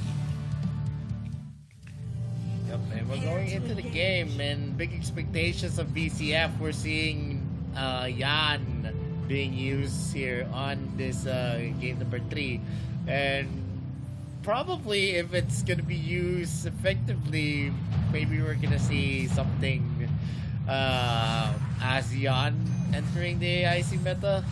But right now, we're seeing a standard start for both teams. They're just luring away the camps. So they're not letting anyone take it easier. And Kai is going to be taking some of the gold. Pichu is just controlling the lanes right now. And the flying sprint is not going to connect. He is going to be taking that gold. The wild charge is being used. But Pichu predetermined that wild charge. And he's going to be able to take it. Safely get away. Yeah, in terms of early game in the side of Valencia, they could play a little bit more aggressive, trying to find onto the red buff on top side. And one team takes it pretty well, trying to give only one smite coming in with a punish. That now the disengage comes in for the side of Valencia. The red buff has not been secured for the side of Valencia. That kind of rotation may be a little bit too ambitious for Valencia. If they goes for the blue buff first, maybe they can take it, but also for an early come with the Richter and so the Zaniel, they need to win it pretty well in this early game, because if not, the Slims could have more damage with the ultimate that Slims has. The snipes coming for also. I talk a lot in terms of how if you play down the Elsu, you need to take the lead. You need to take a lot more possession in terms of position. But if you are defending, it will be hard to play down the Elsu. Now the engagement coming in, and now a couple more damage, but NK takes the first kill, and now the second kill's been taken away from Valencia, makes it number 2. They traded 2 to 1. It will be the best side for the side of Valencia currently, too aggressive, and it is needed in this kind of matchup. And now they're going in for the aggressive play here yet again. They are going to be securing that blue buff. NK right now is in the receiving end with VCF having the kill count advantage. They are trying to get a lot more of the resources of NK. They're preventing NK to actually fulfill his pop-off stage, wherein he's going to be able to deal a lot of damage in a short amount of time. He's an assassin, so definitely it is going to be effective. There is going to be the replay where NK got the first blood in the Abyssal Dragon as well, but they got 2 kills in exchange of that, and they were able to take the blue buff. So not much was taken by one team with that secure. Still, a nice attempt for NK because he was able to get all the objective and a kill for himself. This is hard for the side of one team because of the momentum is on the side of Valencia. They takes a lot of objectives. They want it pretty thoroughly, but now with the Richter pick is making the play for them. But they trade on in terms of objective, Abyssal Dragon, and also the Dark Slayer. The Slayer in this current matchup. It's okay for Valencia because they had a lot more objective in terms of goal and also kills. But if one team played really safe with the Zuka pick, late game it will be a monster in action. But the Zanil could not deal more damage with a couple more damage here. But land now the trades has been put. Oh no, they just goes in with a couple more damage. But now the Yan is onto the backside. They still have a lot more defensive mechanism, but one team is not going to receive and enough damage to kill away one members of one. Felicia had a good game here. They had a lot of more potential with the biggest draft they bring, but I'm scared about how the mid game will dictate because of how NK and Wawa could have more damage and already going for the Tome of Reaper. After that Tome, the team fight and also the Moonfall will be more disaster for the side of Valencia. They need to take this and punish a lot in this early game matchup. If not, one team could bounce back in a couple of minutes. Yup, and Lulun is now going in for a push here. We actually saw SRY give some of his creep wave again in to Yantan. Wawa's gonna be leading the Moonfall. Ember's Case is gonna be there, but NK finishes off the SRY in the mid lane engagement. They're now open to take the Abyssal Dragon, but Taos is going to be able to safely jump away from danger. Kai is not going to be able to connect that Flying Spear as well. We're seeing here that Myra is actually looking in for more resources for himself. He went for a cut lane, so SRY is not going to be in the top lane contention. They're actually funneling the gold onto Myra's hands. Is this going to be a good idea? Still going to be seen. Wild Charge is going to be used while Prison as well. The orb has been procced out, and it might be a disaster waiting for the happen with Wawa going in and dealing a lot of damage into the side of BCF. QQ has been taken away with that engagement. Yeah, with QQ death, that one team already won ahead of kills and also in terms of goal, and one team again in game number 3 they takes the lead. They punish a lot in terms of objective. They still have no trade just yet, but none of the towers have been taken away from Valencia as well. But now look at Lun played really well in terms of these 3 games, and as we can see, SRY has a lot more space to improve versus Lun, and we saw how one team, if they get the lead they want, it will be punished a lot. Look at how aggressive Wawa is on bottom side. The boomstick is arrived for the side of Wawa. That Moonfall is one of a hell damage coming in. One team, they want to find one objective, and which is the one? Do they want to go for the Dark Slayer? Maybe for the Abyssal Dragon on bottom side?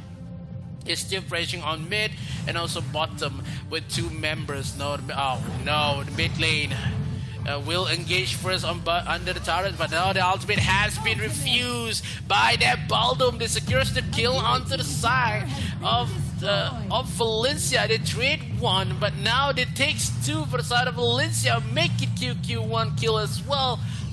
One team lose 2 members with that trade, bottom and mid. Yep, and now VCF again is going to equalize the advantage that one team had in the early engagements.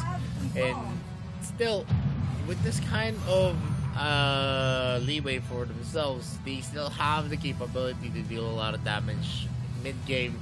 You're going to see a lot more damage coming from the AG, from the Elsu as well.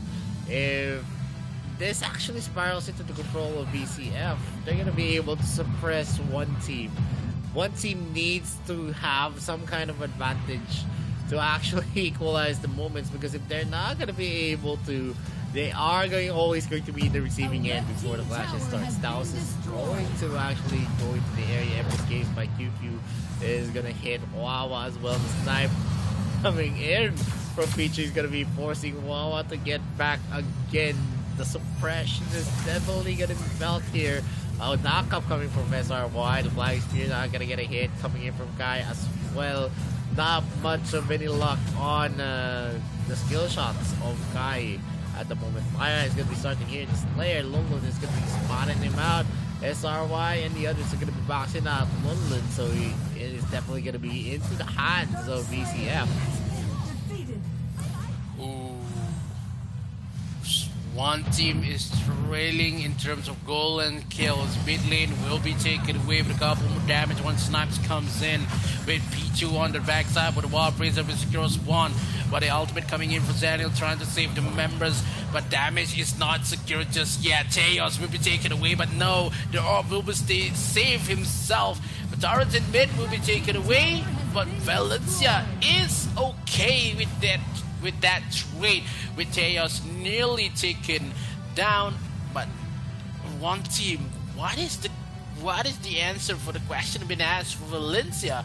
Mid-aggressive gameplay for Valencia because they had a lot more possession into jungle, but one team is not responding pretty well. Right, one dash coming in for SRY. They lost one turret on top side, but they cannot just push bottom here because of that Elsu on top side and also the Yan on bottom. That Myra plays it really well in this game number 3. We see it happen before this with ADT versus Talon, but could one team do the same as Talon to win a game number 3? Is good. It's going to be hard, but Valencia is going to run down this matchup. One dive in from Teos doesn't hit the optional target he wants. The objective is to take down the top turret. Bottom turret is no one to be pushed. Mid lane is been pushing away, but the Wild Prison is not connect, but Zay been taken away first. Ultimate coming in for NK to raid 1-1, but NK doesn't have the ultimate just yet. He cannot just take the kill number 2. The Irie pick from London is not making the game for one team. He needs that ultimate. He needs that sustainability coming in from that Irie. So one team really needs to play this on the later stage of the game. If not, this is going to be game for Valencia. Yeah, but definitely it is still a game of contentions. No one is actually on top of each other. Yes, kill counts, BCF is still riding on their coattails, but it is still a manageable lead. The gold isn't early into the control of BCF just yet. London and NK are gonna go for a clear wave. The Holy Dragon has been secured here. Not much of any type of contest. They know that they are not yet ready to actually match the firepower of BCF. Pichu, as long as he's gonna be able to snipe safely, is definitely a threat. That's definitely going to be a thorn on the side of one team. In regards to what the rotations is, BCF is now grouping up. The Slayer is going to be up in a few seconds. They're starting it up yet again. There is going to be some damage reduction because of the penalty of taking the Holy Dragon. So it is still, if they are going to go for any type of contest, they could get an easy steal, but Myra and the others are just going to take that Slayer without any type of contest. Styles is in the area, still has his ultimate available, and he's the best side split pusher for the side of BCF because he can just have a usage of his global ult, and he's going to be able to join the clash immediately. Valencia is on the brink of winning, but aside of one team, they need to stall this game and take a lot more resources. Lon, one more dash is available, where the ultimate is still present from him. Need to run away, but none of the members from one team really need to clash this. While Prison does not connect, did they lose one here? None of the members is still losing his life, but the turret has been taken away.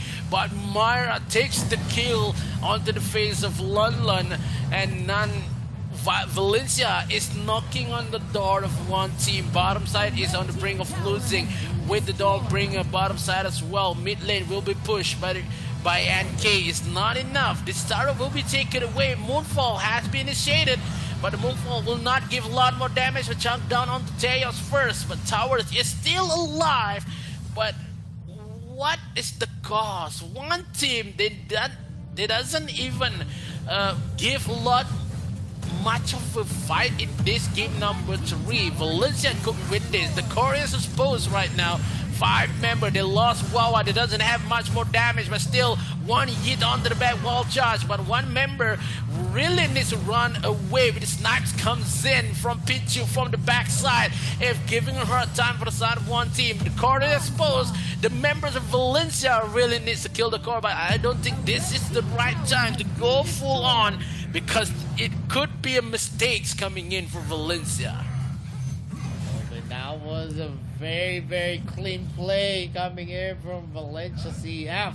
They are now the ones knocking on the door of one team. It is going to be an exchange after the loss that they had on game number 2. It is now the tables has been turned with BCF the one dictating and has the advantage over one team who is being pressured with 2 holes in their base. They need to manage this well or they're gonna be losing against the Winions. We all know the split pushing capabilities of Senyo is going to be playing a big part on how they're going to be doing their rotation. The bot lane has been started here. Not much of anything that they can do against the Senyo at this point. Wow.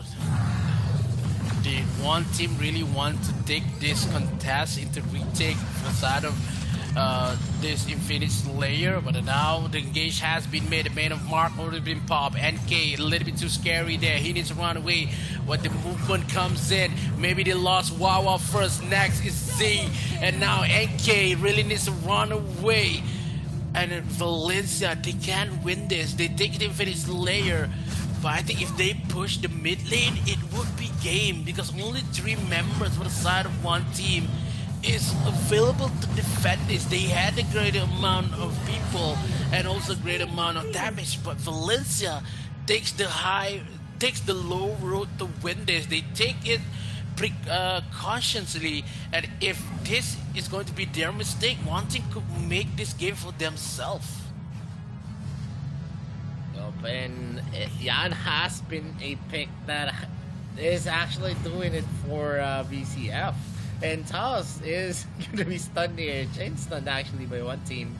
But it doesn't really matter much. It's a tanky hero. He's just going to be soaking up the damage. And most of the content is just going to be popping up the shield.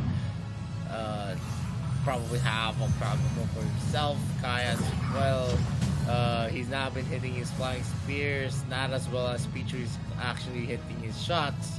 And with the Dark Lord Slayer marching here on the mid lane, it is a very scary concept since it is gonna be harder with that buffed up Dark Lord Slayer actually in the mid lane, and another step is gonna get it in. Wild charge as well. That's gonna be a knockup in this case because the Wawa is gonna be able to get away safely. Myra is gonna be taken out, and another knockup is there. Kai is doing his best. Look at the damage. The snipe is gonna connect though. He is gonna be taking out Kai here. Ultimate for Pichu. It's a 4v3, and they're not gonna be able to actually stop here, as one team is gonna be successfully defending the Dark Lord Slayer here on the mid lane because they won that clash. That was a very close clash there for one team. Good thing Kai went all in. Yeah, because they really need Kai to be connect here because of how the damage been traced out with the spear coming in. And they need to wait for the Wild Prison coming in for Z. If Z can land a Wild Prison like it used to be on top side, it will be a win for one team because we saw a lot misplaced Wild Prison on bottom and mid, and that makes the win for the side of Valencia. They win the trade because of that Wild Prison. Only one Wild Prison connect, it will be the win for one team, and they need to treat this carefully because of how damaging it is. And our ultimate has been pushed onto the top side. Now London really needs to run away because the members of Valencia has restored their position on the top side. 1 minute into the second Dark Slayer will be spawned in this current matchup. Who takes this Dark Slayer will be taking the game for themselves. One mistake could be made, and who's going to be the name onto the scoreboard. And now VCF is now trying to group up and play as smart as they could. They're going to be showing the lane, scaring the ball. Even Myra actually in the lead. We're going to see Ivy actually go in for the 1v1. Are they going to be able to secure this? But Myra is doing a lot well there with the intervention coming in from Taos, helping him up in that desperate moment. He is almost taken out by NK and Lulu, but with the added resistance there, he's not going to be taken out that easily as long as that Sentinel is going to be living, unless it's a 5-man ambush wherein Wawa and Kai are going to be able to deal a lot of damage. But Lulu right now is going to be definitely felt at that moment. I would say this is going to be really hard for one team. They need to defend the top side with their remaining lives. But if Wawa been taken out in first team fight, it will be somehow a win for Valencia, because of that moonfall is a crucial component for the win for one team if they want to make this a 3-0 win. So Valencia, they are careful but patient into winning, giving the Richter on the top side to just push a little bit, but they doesn't know where Z is. And one member for Valencia already spotted Z in the jungle, so maybe SRY not pushing a lot more. Bottom side has been secured by 2 members of one team. Now Z has been chased. 3 members, 4 members chasing Z. 1 wall prison will secure this win. The members, okay, it takes 1, but no members from one team is really going to cope with that, because this is a retreat for the members of one team. The Dark Slayer has been spawned. London trying to play it aggressive to try and find a way to steal this Dark Slayer. Could they make it? Because this is going to be really hard, because they spotted NK on bottom side. No punish for the side of one team. This could be easy Dark Slayer, but they need to really pay attention for NK that is on bottom side. Yep, it's another start. That's going to be a jump from Taos, getting a hit. Look at the damage on Kai. He might be in danger. The spear is not going to connect. The snipe as well is going to be missing Kai on that shot. Now they have an open opportunity to start the Dark Lord Slayer yet again. But on the moment, Zay is just there. Wild Charge is going to be used. They're going to be chaining the stun scene. That's going to be a shot in as well. Infinite. The Resurrection has been used as well. QQ is going to be taking out Zay. And there's going to be an exchange, but Resurrection is still up for Myra as well. NK is doing his best. He's running for the high heels. Kai is going to be taken out. Still has the Resurrection. But there is going to be a Resurrection still for QQ as well. Wawa does his best. But with this type of momentum, NK is the only one alive. Is he going to be able to keep one team back here? Or is it already a GG well played? Already cold game. He still has the Skyfall to maybe clear out the waves. He's going in for the jump, going in for the commitments here. He is going to be taken out. And that's a wipeout for one team. BCF is going to take game number 3 with a dominant finish. Wow, wow, wow, wow. Valencia, they are still alive in this matchup. 2-1 result in this best of 5. Valencia played really well in terms of patience and also picks that they invested in game number 3. They make it possible for them. Only one game left they want to play. If they can give a 2-2 draw in the game number 4 is the question, because it's going to be really hard for them because of the investment made in game number 1 until game number 3. And it could be possible if they still has some heroes that could be played in this current matchup, because one team with the slip picks and also the Irie pick, it's not going to work for them, so they need to change it up in the game number 4 if they want to win this matchup and end this forever. Yeah, but I mean, I think this is the strongest lineup that we've seen BCF so far. But after this, it's gonna be interesting to see what they're gonna be showing us, as there's still a lot of things available for one team in this regard. They haven't used the Iggy pick yet as well, so the Yan pick as well is also going to be the option, as we saw that it is a pick that is very, very strong. Yeah, the stronger that is, the powerful that is, the couple of more heroes could be invested for game number 4. But I would say I'm looking forward to what Valencia could bring in this current matchup, because it's going to be something that Valencia really need to think about, that not enough of a hero could be bring in the game number 4. Then somehow one team is trailing by 1 point and on the match point exactly. So if Valencia wins the game number 4, we are going to see game number 5, and could be really hard for both of them. But yeah, still Valencia has stayed, has the whips if they want to, but the Lind is on the jungle as well. Yeah, they already invested on the Sinistrea maybe in their arsenal if they want to bring it. But on to the DS, the Dark Slayer Lin, who could be played. Maybe Roxy could be banned as well. But yeah, one team still have the Lorian though. That is still one hero could be played by one team. And looking forward. Game 3 was a roller coaster for one team. They did not. They did have a lead, but at the end of the day, it's the counterplays coming from BCF, which was a very, very strong composition. They were just ready to show, and always with Yan coming in, they were not able to secure the kills just because of the help coming in from the Sentinel. The boost of the magic resist, the defense, the physical defense as well, and also the heal was a big part on why they were not able to close anything. And they already always commit themselves in those moments, but they were not able to close out. And that says a lot on how sustainable Yan is, on especially on that jungler who has been initiating left and right, and one of the biggest factors why they actually won game number 3.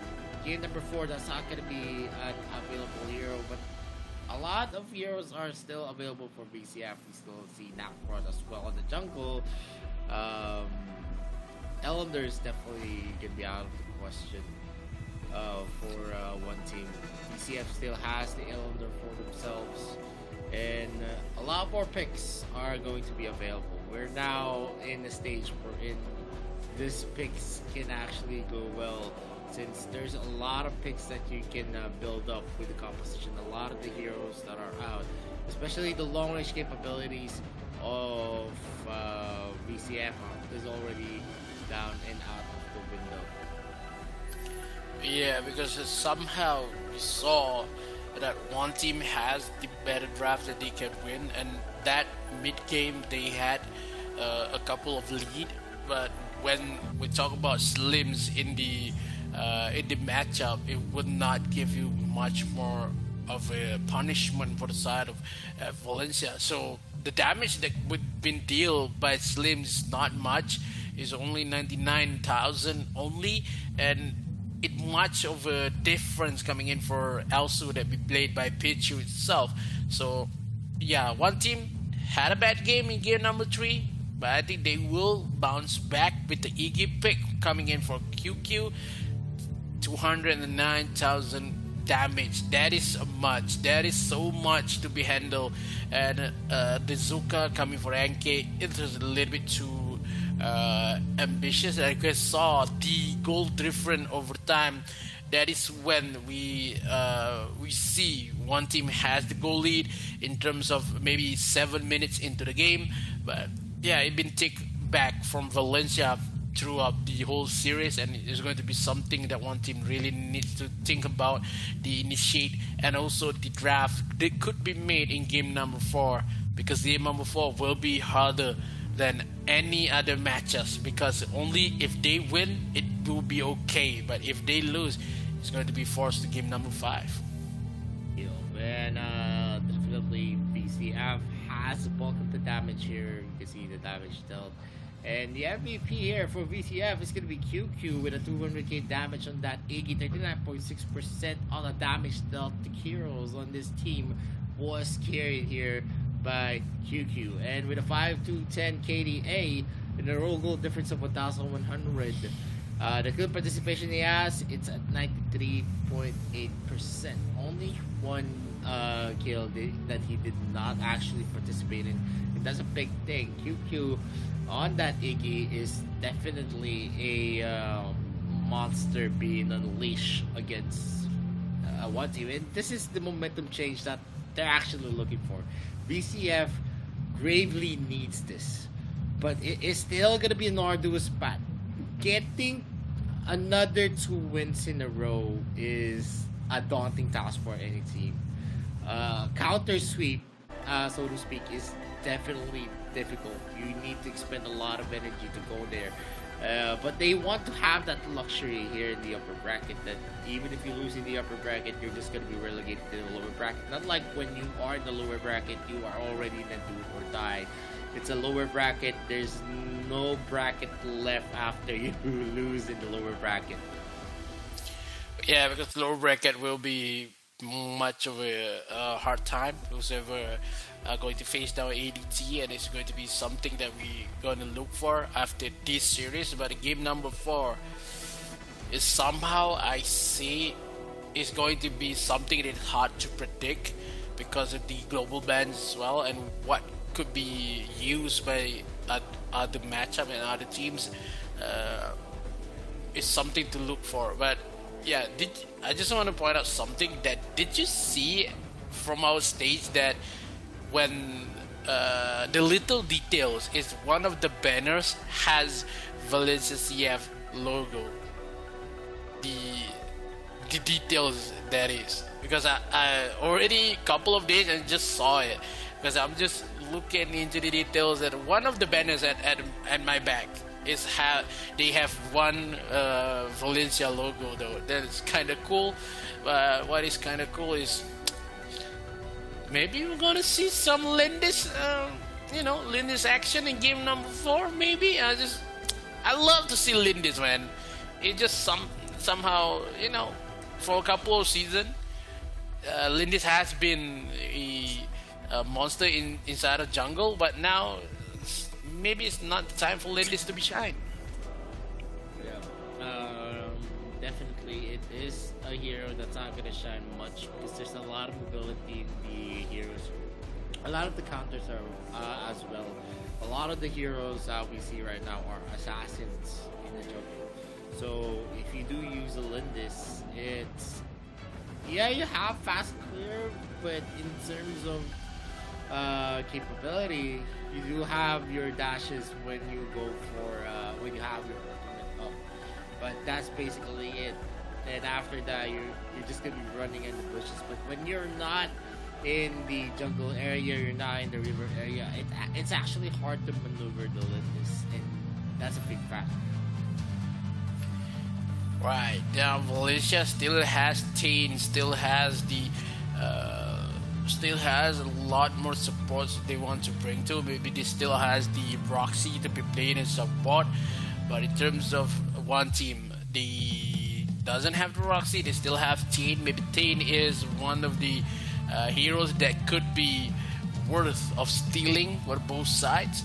Roxy will not be played by one team, and a couple more. Maybe Itachi will be one of the heroes that is still in the arsenal to be played. And Aya will not be banned, but Valencia really needs to ban out DeLorean. If they give DeLorean but aside of one team, it could be done for them. Aya, DeLorean be taken away. Omen might as well taken out by side of Valencia, as one team will ban down the Necros. And first pick, who it will be? Maybe a Lumber pick here from side of Valencia, because they still has a lot more champions. Maybe Raz, maybe a Tulan to be first pick. And I would say it's hard to predict. Or maybe Sinistra, maybe last pick possible for the side of Valencia to be in support role. Liliana, yes, I think this is possible because of we still don't know what is the composition that Valencia want to bring in this current matchup. But open side, two picks coming in for the side of one team.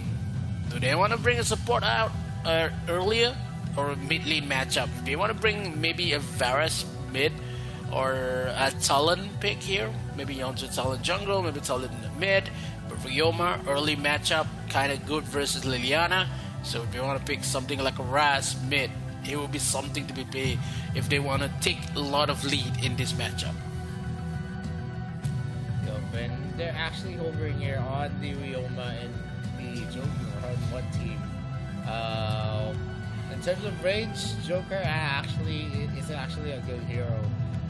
In terms of being able to burst, it's one of the heroes that can deal sustainable damage as well as damage that is characteristically for assassins. So for me, Joker has been a perennial pick against the same archer pick, because one of the biggest reasons there is that Joker is actually immune to physical damage whenever you use the second ability, and usually you see that as a trump card against other archers, but they actually are going to hover onto a Valheim that is going to be dealing some magic damage, but they're maybe opting into a level pick, because the double trouble is one of the biggest factors why you actually pick the level. But if the double trouble actually does not work for you, it is going to be detrimental. The double trouble with the Agnes grip is definitely a combination that you don't want to work against you. Yeah, something, because they have the double trouble, they have the Agnes grip coming in for Valencia. I would say this, we have seen this composition wins a lot and makes the game possible for the side of Valencia. But when we saw a couple more, we have to see what is the pick coming in for one team, and they bring out the L'Oreal.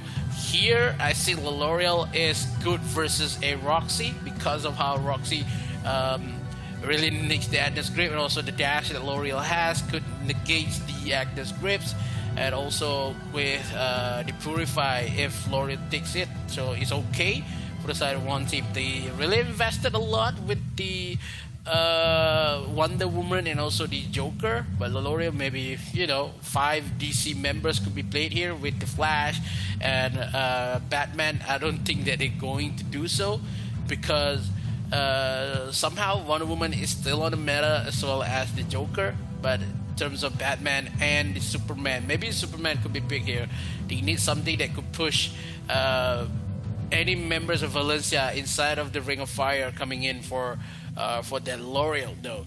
And somehow the third pick that we saw after this, the third ban for a side of one team, they banned the Chi because of the L'Oreal pick. They doesn't want any crowd control and maybe burst damage coming for Chi that could disrupt the ultimate coming in for that L'Oreal itself. So banning is good. Florentino will be taken away as well from Valencia. So one more left, which could be the jungle for the side of Valencia. They could ban out the Kira if they want to. Maybe a Elendor before this, that hasn't using the Elendor just yet. And yeah, I think the banning on the Elendor is pretty much understandable.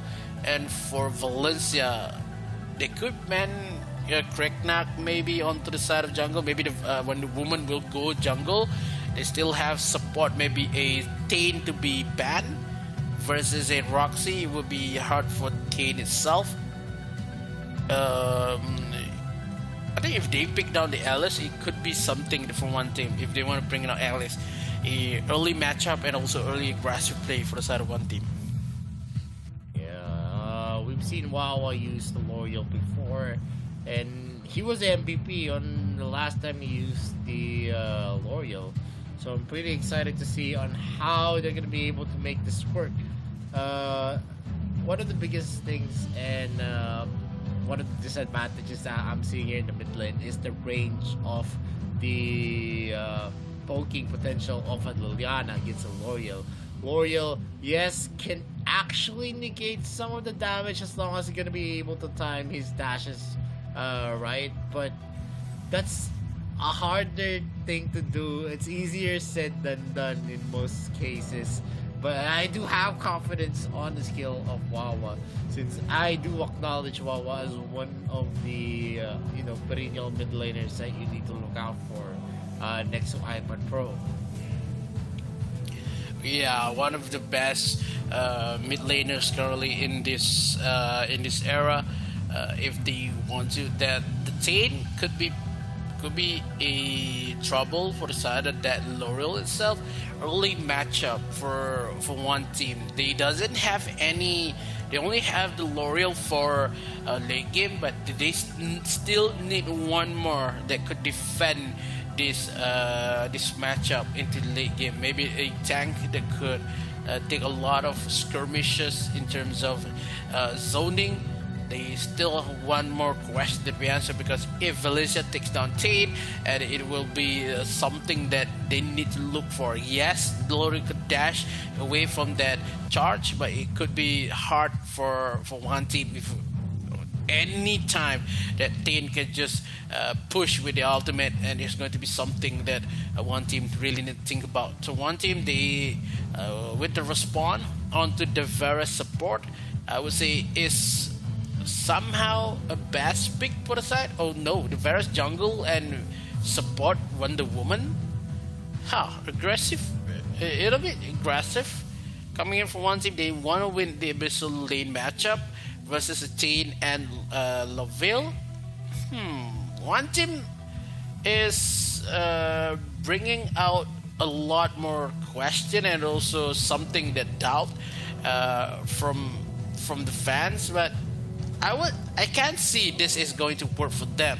But in terms of how the Wukong, in terms of Valencia's draft is, the only that Wukong will be questionable.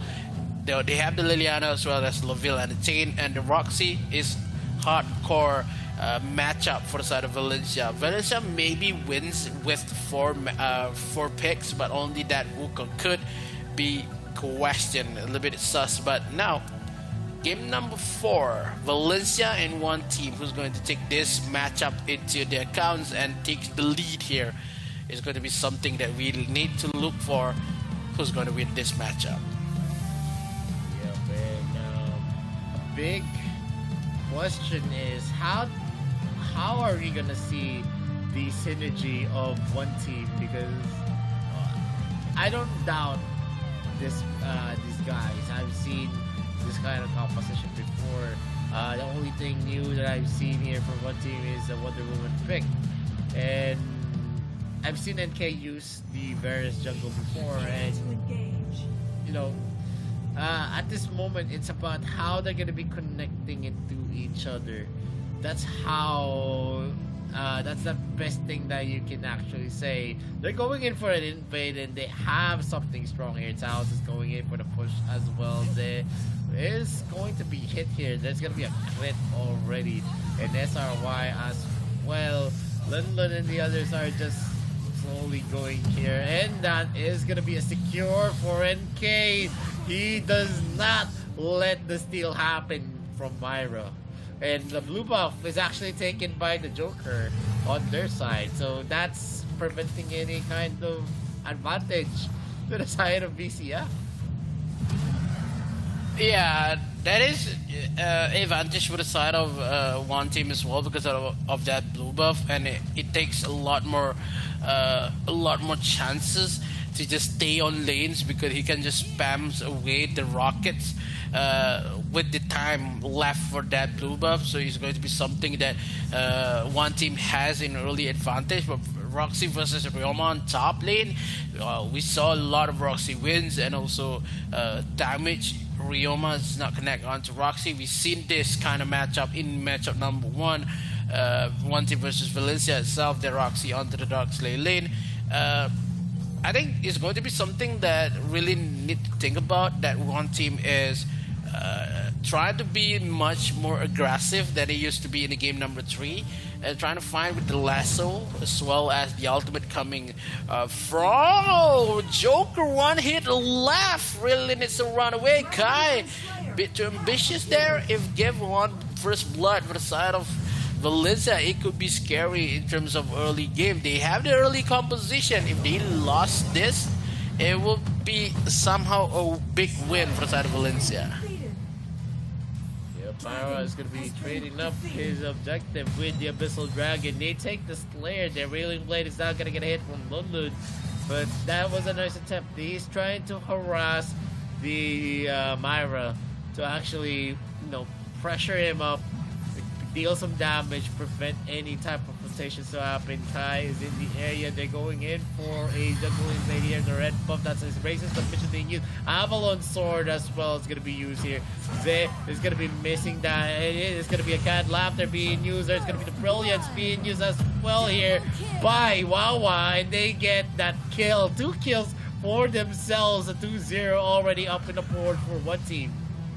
I'm liking the 5 cooldowns shoes that they are using currently right now with the magic reduction in terms of how one team is playing really aggressive. Then they need something that can secure them, and the first blood comes in pretty well for the side of one team. They had an early composition. They need to play aggressive. If not, it's going to be something that Valencia could punish in the later stage of the game. So one team, they leave Joker on bottom side, and Valencia has been clearing wave with 3 members, and all the members of, oh no, with the lasso has been hit, but pushing comes in, and dashes with the Wonder Woman trying to clash away with the Valencia members, but it's not enough. It just secures 1 kill because of the Joker is not there as well. So as you can see, Valencia, they farm on bottom side with 2 or 3 members, and it will make something. Oh no, it has been pushed away. Is that Joker still alive? The Can of Laughter saved his life because of how the animation is. It's not being pushed back a lot more, but no damage has been dealt by Tate. Now the members of one team trying to find a way to take this red buff. Oh no, it's not going to be resetted. And also Swan Stuns comes in. The Rocket and the Can of Laughter gives loose to that Liliana. QQ really is thinking about this advancement and gives the red buff to and K. Lays a little bit aggressive on bottom side, trying to secure a lot more objective. But yeah, given the fact that Joker has a lot more goal rather than that, Laville is going to be something that could be pushed away for the side of Valencia CF. Yep, and we're seeing a lot of rotational plays where invasion is aggression for one team. Wawa is just dealing some damage to SRY while they're giving the top lane into the Wukong's hands. They're going in about a 1v1 with the Ryoma on the top lane. And in terms of that, when crits are not hitting for the Wukong, it's actually a hero that doesn't really excel. You actually take into consideration the chances that you deal with the skill sets of a Wukong, but because if he's not gonna proc a crit when you're very, very lucky, you actually tend to not get the right kills that you want. And Avalon's Sword again is gonna be used. SRY is going to be harassed here with a pinwheel. Lun might be in danger. That's going to be an ultimate coming in from Myra as well. The double trouble is not going to get a hit, and he safely gets away. There is going to be a rotation here coming in from Wawa. They're not going to let an easy push happen on the top lane, while NK is going to be taking the bulk of the creep waves here in the mid lane, and the top lane is going to be Wawa. Apples are being used there to do his best basis submission, but there is going to be a cleanse being used by Taos. 2 kills for the side of one team. They had a better draft. They had a couple of games, but now being pushed away with the team itself. Taos is still alive with a couple more damage, and no DPS has been present. Ultimate, they trade 1, it takes 2. Kai, who's taken away as well, but no damage left on Zed to take away Teos, but they lose double ADC here. They lose Pichu as well as Kai. The trade has been made, but onto the top side, they kill onto the mid, they kill 1. They lost QQ in mid lane, and top side, Lulun is making something that is going to be giving a hard time for the side of SRY, because SRY has to be in mid lane, it has to be on bottom lane to just secure a lot more objective. But look how one team focusing on the top turret, and after this maybe bottom side, and also the Mr. Dragon will be spawned. The Dark Slayer will not giving any intention for any members of Valencia and one team. Can of Laughter again, the clash. This is round number 2. They give a lot of damage also as well as the gaze, but now Joker is still alive. The killing joke has been given as fact that one more Venom coming in for NK will secure the kill, but the clash has no deficit. They are still alive and they are going back home. Because of 22nd, this Abyssal Dragon will spawn and the Dark Slayer will be in contestant as well. Yeah, but they can go for a fast clear here in the mid lane and try to get the mid lane turret, but the Roxy's gonna be rotating here with SRY on the charge. Myra as well is gonna be helping, but the rotation wise, one team is actually on top of VCF. We're gonna see here. That's going to be a jump again. Zay is going to be in the thick of it. He is going to be in danger. Besarma is going to be connecting that Agus grip, but he was able to use the cleanse. And Taos might be in danger. He is going to be taken back again with the lasso of truth into the hands of the members of one team. They are now the ones knocking here on the bottom lane. They're going to go for an objective take here. While we're seeing Lun Lun just slowly pressuring the top lane and mid lane. It would be hard for the side of Valencia because of this draft is making the play for them, and this is going to be something that one team is going to teach away Valencia. This kind of matchup, the L'Oreal is making the play as well with the 3 assists that he has currently, with 3 kills for the side of NK. The crowd control and also the damage L'Oreal can give, something that one team is ready to find a way. It takes a lot of courage to bring L'Oreal into a team fight, so we need to wait for what happened into the Dark Slayer later. Abyssal Dragon will be already taken away and it's not going to intention. Now the Agnes Grip, the clash will be start off. Ultimate, the Ring of Fire has been pop up. They lose one member. NK has been taken away. Dashes and also Flash and Flicker coming in. Wawa is still alive, and also for the side of Valencia, they lost 4 members as well as the mid turret after this. With one more lanes comes up, that Yeoman, the dashes makes the game go smooth for the side of one team. And Valencia, they make a little bit of an oopsie to go for a 5-man gang. That was a good attempt, but the problem is that they didn't have enough damage to actually just burst down NK at that moment. NK is packing a lot there. Double Trouble is going to be used. He's going to be using the cleanse as soon as it hits. And characteristically, this is what happens. VCF did use it into the right moment.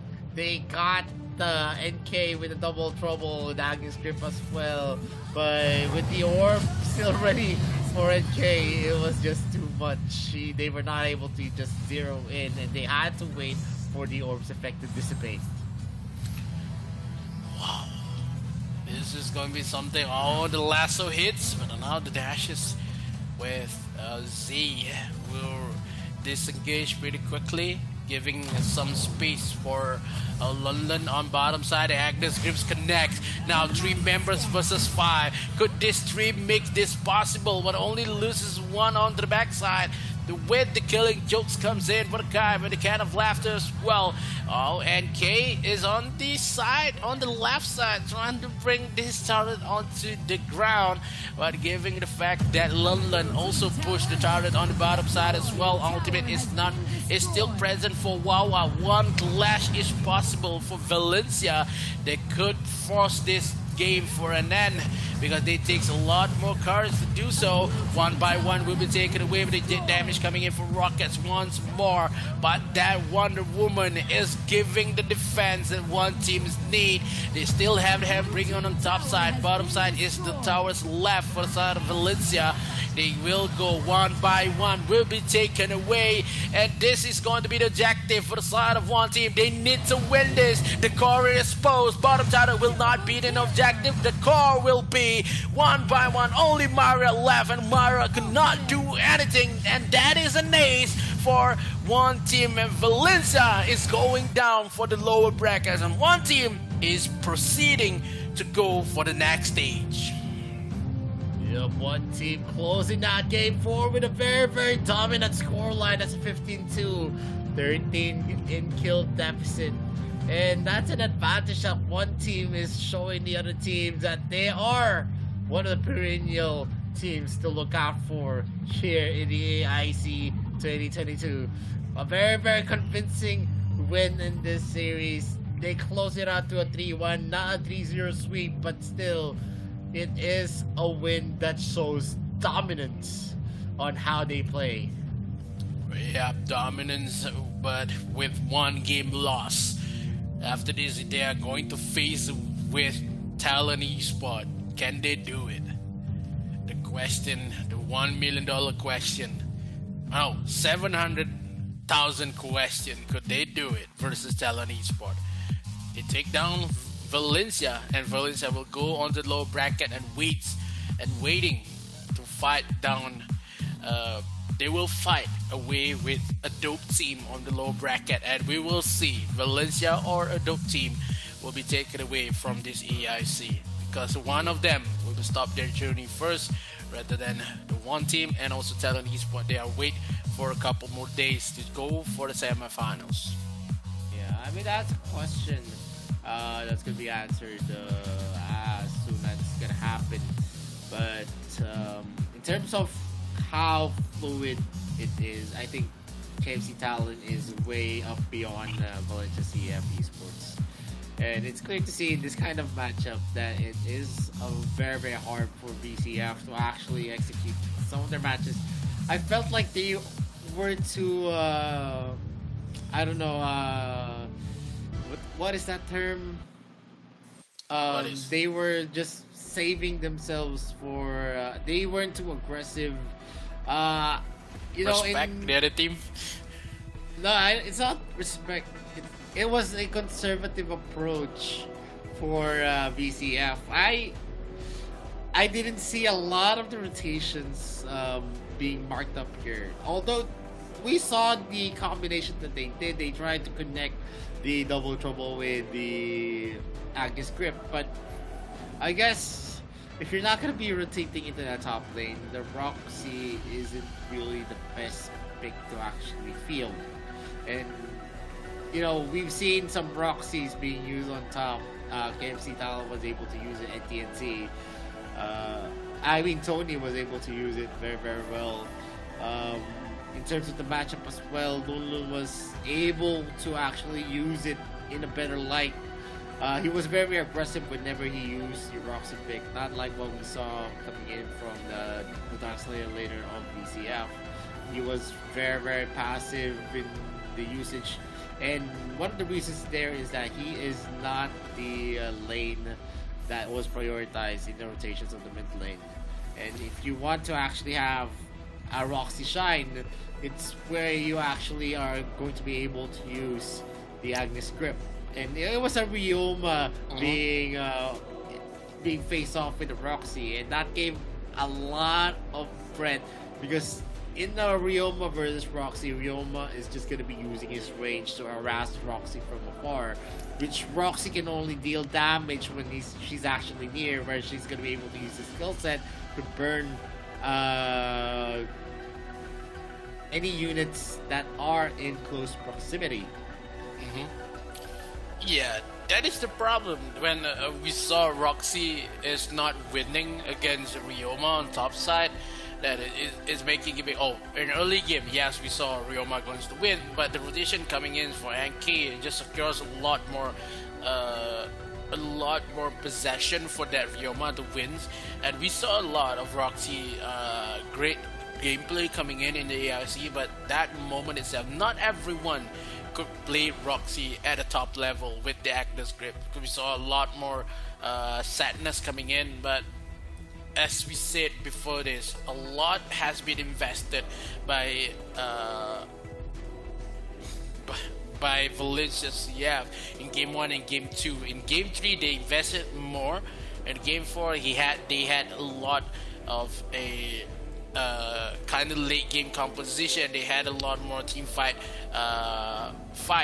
but it's going to be really hard when one team plays a lot more early matchup. They had Ryoma, they had the only reason for late game is that L'Oreal. If L'Oreal skills up early, it will be a win for the side of one team, and it wins pretty well with 12 minutes into the game. That Joker as well as the Wonder Woman early game matchup has made the game possible for the side of one team, and most damage is Sky with the can of laughter as well as the rockets he gives, and it make it possible. But Valencia in game number 4 does not respond at all in terms of towers, Abyssal Dragon and Holy Dragon, because of how one team is all over the map. They are too fast, they are furious, and also they had a lot more damage to be dealt with, and Valencia could not deal with the power that one team has.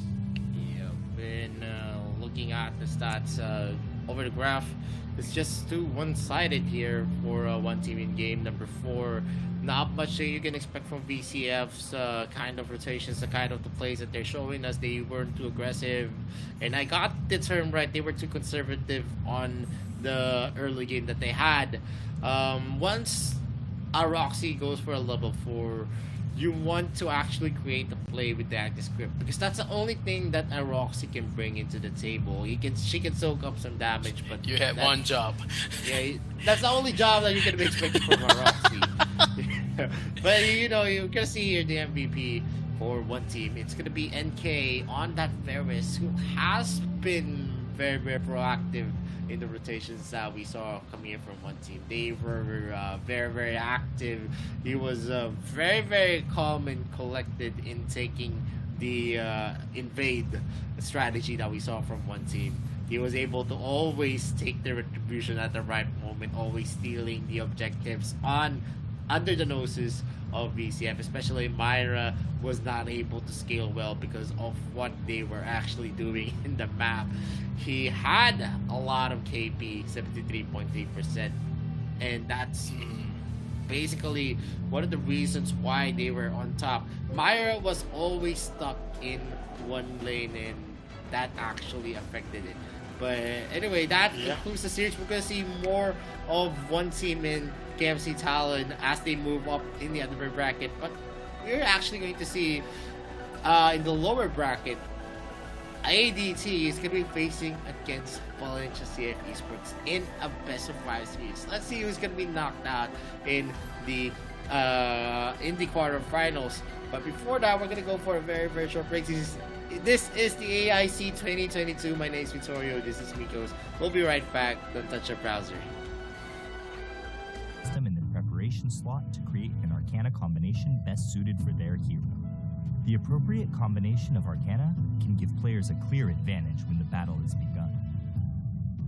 Arcana is split into 3 categories based on its functionality. Red Arcana focuses on increasing the hero's ability to attack. Purple Arcana focuses on increasing the hero's ability to self-recover. And Blue Arcana focuses on increasing the hero's defensive abilities.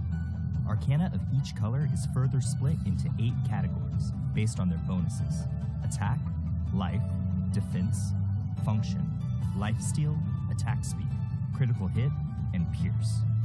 Each independent Arcana has 3 levels. The higher the Arcana level, the more bonus it grants the hero. On the Arcana page, players can freely pick as they wish to create the combination from red, purple, and blue Arcana. Players can create their Arcana combination on the Arcana page based on the role of their hero and their own playstyle. After choosing your Arcana, you can click the top right of the Arcana page to rename and save your combination. In addition, the system has recommended combinations based on roles and playstyles for the player to select directly and use. Depending on the different combinations in a match, Arcana will enhance a hero's performance in different ways. Even if the player uses the most advanced Arcana for their combination, the bonus provided for the hero will not greatly affect the balance of the game. Then, how will the Arcana system help players? During the early stages of the match, the basic attributes of heroes are quite low. Even if the Arcana did not offer much bonus, it could bring about a considerable and substantial difference. Such a change will help the player decide their early game strategy and playstyle while adding more variables to the battlefield. Arcana combinations are not absolute. According to one's understanding of the hero and their playstyle, players will all have different combinations. Should you focus on certain enemy heroes or making up for the shortcomings of your allies? Should you take the initiative in teamfights or increase roaming efficiency? It is entirely up to the player. This marks the end of our video introduction to the Arcana system. Thank you for watching, and good luck on the battlefield. Class Introduction. Welcome to the class introduction of Arena of Valor. In Arena of Valor, the two sides will confront each other in teams of 5, and the heroes are the avatars of the players on the battlefield. Your knowledge of your hero and class is the first step towards victory. For your convenience, heroes are divided into 6 classes in the legendary duel: Tank, Warrior, Mage, Assassin, Marksman, and Support. Due to the unique abilities of some heroes, they will have multiple classes. Players can clearly see the characteristics of the 6 classes in the hero interface. Aside from this, players can also check the class of their chosen hero at Choose Character screen in a match. Tank class heroes. Tank class heroes fulfill the role of the meat shield of the team. If you're a fearless warrior who wishes to charge through the forefront of battle, then tank class heroes are undoubtedly the best suited for you. Disrupting the enemy's formation and drawing their fire is the core use of tank heroes. Thus, they also shoulder the heavy burden of initiating team battles. Warrior class heroes. Warrior class heroes excel in close quarter melee combat, combining the ability of dealing damage and tanking. Warrior class heroes are the backbone of the team, and they're suited to fight in any situation. At the same time, they have multiple item sets and playstyles. In a real combat situation, we will prepare item sets based on the team's composition and battle situation to balance the team's overall offensive and defensive capabilities. Mage class heroes. Mage class heroes are the core of the team's offensive capabilities, dishing out large damage via magic. Using their spells and abilities to obliterate everything in their way is what all mages desire. Normally, mage heroes all have powerful magic damage capabilities and a certain amount of control abilities to ensure that they can quickly defeat enemies with very high armor. But due to their poor survivability, they can be vulnerable targets for the enemy's attack. Assassin class heroes. Assassin class heroes are the masters of burst damage. Thus, they are quite difficult to use. If you're someone who enjoys the thrill of seeing the enemy fall to 0 almost instantly, then the Assassin class heroes are your best choice. Assassin class heroes often combine excellent movement abilities with damage abilities. However, due to their lower basic HP than other heroes, Assassin class heroes rely on other players' ability to assess the situation and timing, as well as their mastery over the hero to maximize their potential. Marksman class heroes. Through steady and consistent physical damage, Marksman class heroes are also the core of a team's damage output. Different from the ability based on burst damage of mages, Marksmen prefer suppressing their enemies from afar and dishing out non-stop physical damage. But their fragility and lack of survival skills are their biggest shortcomings, putting them in a position where they are dependent on the protection and support of their allies. Support class heroes. Support class heroes value functionality. Normally, they are unable to deal substantial damage or have noticeable defensive abilities, but they have the important mission of protecting their allies, supporting their attacks, and guiding the initiations of teamfights. Support players can also be the MVP. According to the different styles of the team, some teams require a tanker support hero who can share the burden of the tank with higher offensive capabilities, whilst other teams require a functionality-based support hero who can protect teammates in dire situations and provide buffs to control and enhance magical damage. Your choice is closely tied to the team's needs in real combat. A team will need to choose 5 out of the 6 classes above to form. Utilizing different combinations of heroes can bring forth different chemical reactions for the team, and the right mix of combinations will allow you to demonstrate your advantages. This concludes the class introduction for Arena of Valor. Good luck on the battlefield, and we will see you next time. Welcome to our video introducing the ping system in Arena of Valor. Arena of Valor is a fast-paced competitive multiplayer game. Communication and coordination within your team are vital to ensure victory. To help players communicate conveniently while reporting and delivering quick, accurate information on the battlefield, Arena of Valor has a context-sensitive built-in ping system that is easy to use. The ping button prompt is placed on the top right corner of the screen in a match. To use it, long press the ping button and point your finger to the triggerable area to send your team the corresponding ping. In addition, players can click the map button on the top right corner to expand the map and send pings by tapping the corresponding location on the map. Of course, players have the option to block ping sound effects and voiceover from other players to prevent interference during the battle. Battle Alert Pings. When players are on the move, they can send their estimated arrival time to teammates by tapping their location on the map. Players can request support from teammates by dragging the ping button prompt to their own hero.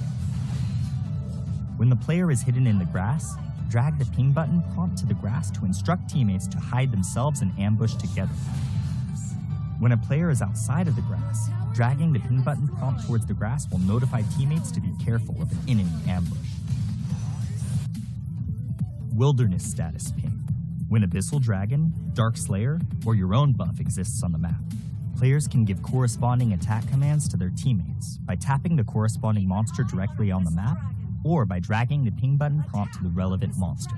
If a monster has yet to respawn, dragging the ping button prompt will notify the players of the corresponding monster's respawn time. Personal Status Ping.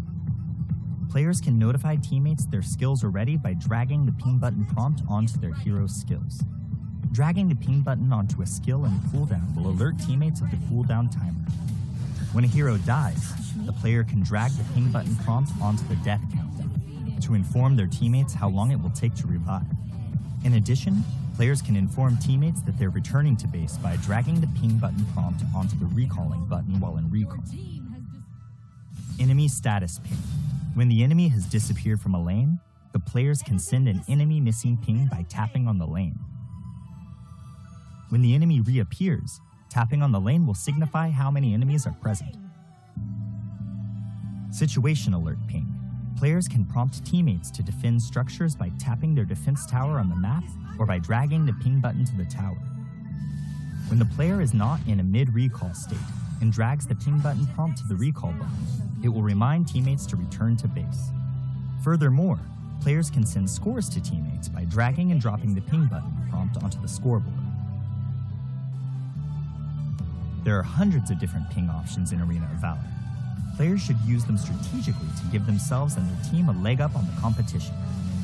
Be aware that the ping button is only a notification. The key to victory lies in making the right informed decisions. This marks the end of our video introduction to the ping system in Arena of Valor. Tell us your favorite thing to ping in the comments. Thank you for watching. Good luck on the battlefield.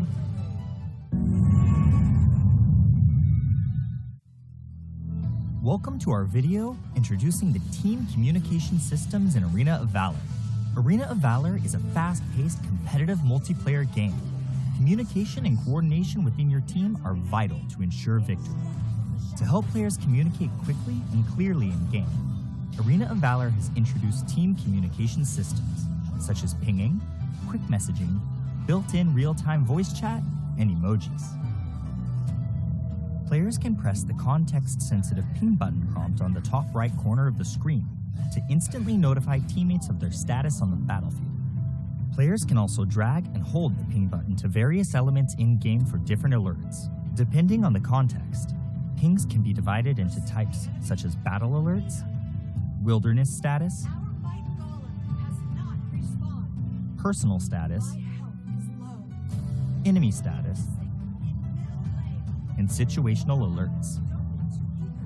check out our ping system introduction video to learn more about how you can use the ping system in Arena of Valor.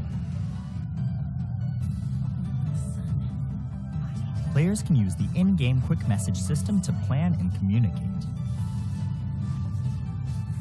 Quick messages first appear as part of the pre-battle strategy screen. Rally for a team fight. Before the match, the player can set selections and adjustments within settings. These pre-made messages can be split into 3 major categories: defense, offense, and communication. Players can select 8 messages from these 3 categories to use as quick messages within Arena of Valor. Some quick messages even have voice lines that play when being used. Let me get the buff. In the event you want to communicate in more details with your teammates, you can also tap the box beneath the quick message window to enter text. Keep it clean. Aside from quick messages, voice chat will always be the most accessible and concise way to communicate on the battlefield. Players can use the game's built-in real-time voice chat system to speak and converse with their teammates directly. To use voice chat, tap the microphone button on the left side of the screen. When the player is queuing with friends in a pre-made party, they can choose the voice chat to be party only. Emojis are a fun and expressive way to communicate within Arena of Valor. Before the start of the match, players can equip emojis with their customization suite. Make an emoji selection while in a match to use the corresponding emojis. When triggering certain scenarios, heroes will automatically release their preset quick emojis.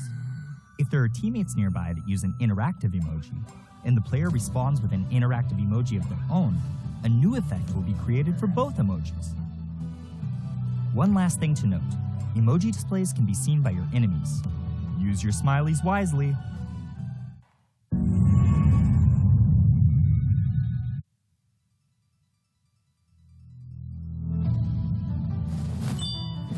I picked Dragontail. Not the other way around. Painting genius Jan. Since his childhood, the exceptionally talented Jan has reached the pinnacle of painting as a teenager. But when inspiration dries up, causing the talented young man to fall into infinite anxiety, his master sends him on a journey to find inspiration, taking with him the Rivers and Mountains Dream Scroll and Sword of Inspiration in his path to find materials.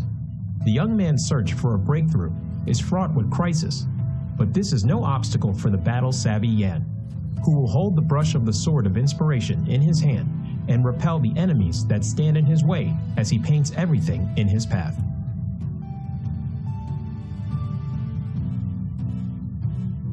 Passive, Spiritual Spark. When Yan uses Skill 1 and Skill 2, he will gain a stack of energy, having 2 stacks of energy, depending on the difference in the previous skill. Will cause the next normal attack to gain additional boost. After using an enhanced normal attack, his attack speed will increase. Yan's skill will mark an enemy when it hits them.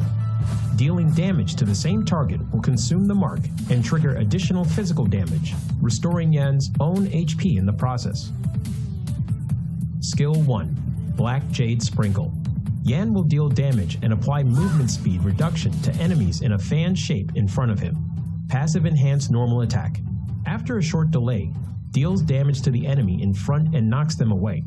He can move during the delay and deal additional damage to minions and wild monsters. Skill 2, Draconic Step. Yan moves forward in an arc, dealing damage to enemies along the path. Yan is untargetable while using the skill. Passive enhanced normal attack. Charging towards the target enemy and dealing damage, he can use another part of Skill 2 within a short time frame. Additional Skill 2 cast has a separate cooldown calculation and does not accumulate energy. Skill 3, Hills of Dream. Yan releases his seal, entering enhanced status and dealing damage to surrounding enemies, receiving a massive physical penetration, and can use the second part of the ultimate skill. He gains super armor and reduces damage taken during the cast. Yan will enhance all of his other skills. the second part of ultimate. Yan charges forward and deals massive damage and knocks away enemies in a massive range forward. Enhanced Skill 1. Deal 2 instances of damage to the enemy. Enhanced Skill 2. Deals even higher damage. Yan's ultimate skill buff will increase with every upgrade. When ultimate is upgraded to level 1, the skill damage of skill 1 and 2 increases by 50%, and the number of times the mark can be triggered also increases.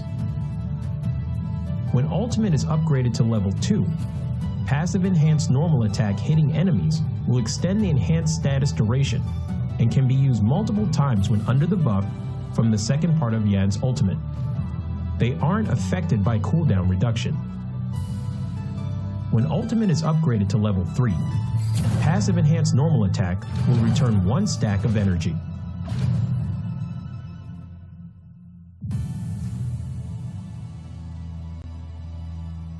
Yan is a highly controllable warrior type assassin. His damage will continuously increase as the game goes on. He becomes extremely powerful in the later stages of the match. Thus, rapid growth and increasing level are important for Yan.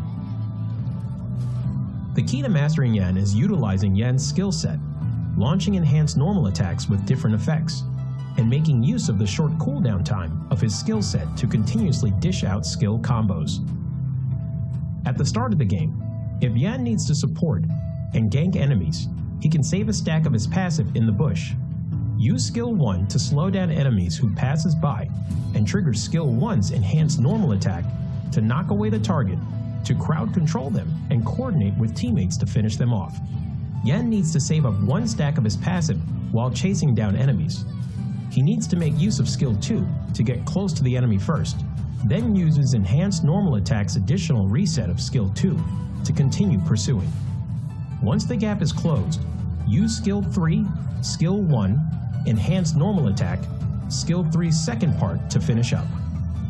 In team fights later in the match, make use of the buff effect from the ultimate to bring forth a good haul.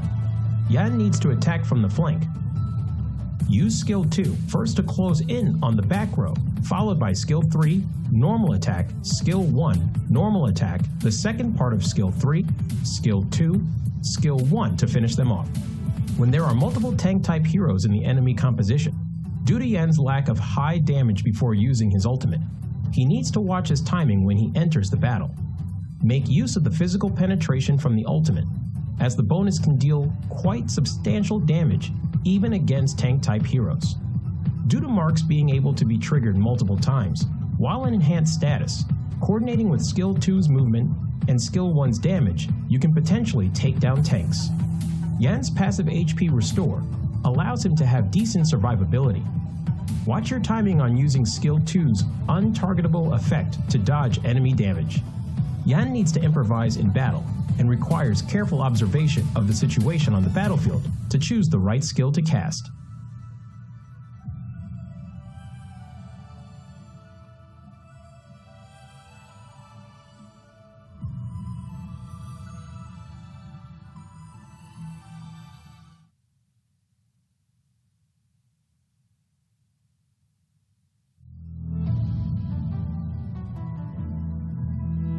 You're fighting a losing battle.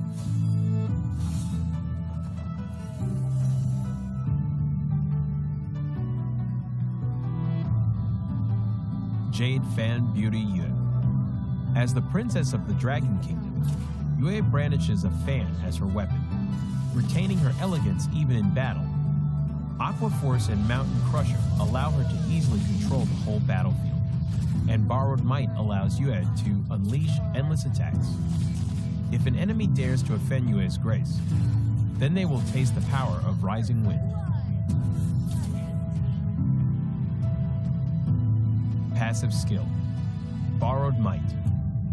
Every time Yue uses Aqua Force and Mountain Crusher, she will gain a stack of Borrowed Might. When she has 2 stacks of Borrowed Might, Yue will reset the cooldown time of Aqua Force and Mountain Crusher and strengthen the next Aqua Force or Mountain Crusher. Skill 1, Aqua Force. Yue throws 2 bone fans at close range, dealing damage to enemies in their path. After strengthening, Yue will throw out 4 bone fans when using Aqua Force. Aqua Force will deal several times the damage where the bone fans converge. Skill 2, Mountain Crusher. Yue throws 2 bone fans at far range, dealing damage to enemies in their path. After strengthening, Yue will throw out 4 bone fans when using Mountain Crusher. Mountain Crusher would deal several times the damage where the bone fans converge. Skill 3, Rising Wind.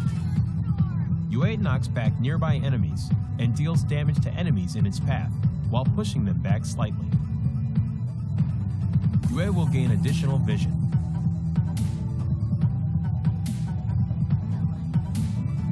Yue is a long-range mage with a powerful ability to exhaust the enemies, but is complicated to operate. To deal perfect damage using Yue, you need to be skilled in combining her skills to deal damage multiple times stronger. However, when Yue overlaps with the enemy, both Aqua Force and Mountain Crusher can deal full damage. When in the lane period, Yue can quickly clear enemy creeps via refreshing her skills through her passive skill and then assist the side lanes. In team fights, Yue needs to use Mountain Crusher multiple times to exhaust the enemies and frequently use Aqua Force to charge up her passive skill to look out for chances to kill or exhaust fragile enemy heroes. The core combo of Yue is to save up a stack of her passive in advance and instantly use Mountain Crusher twice to deal burst damage. But be cautious. Yu's ultimate is the only life-saving skill, so she needs to save her ultimate to be aware of enemy assassins' heroes in team fights.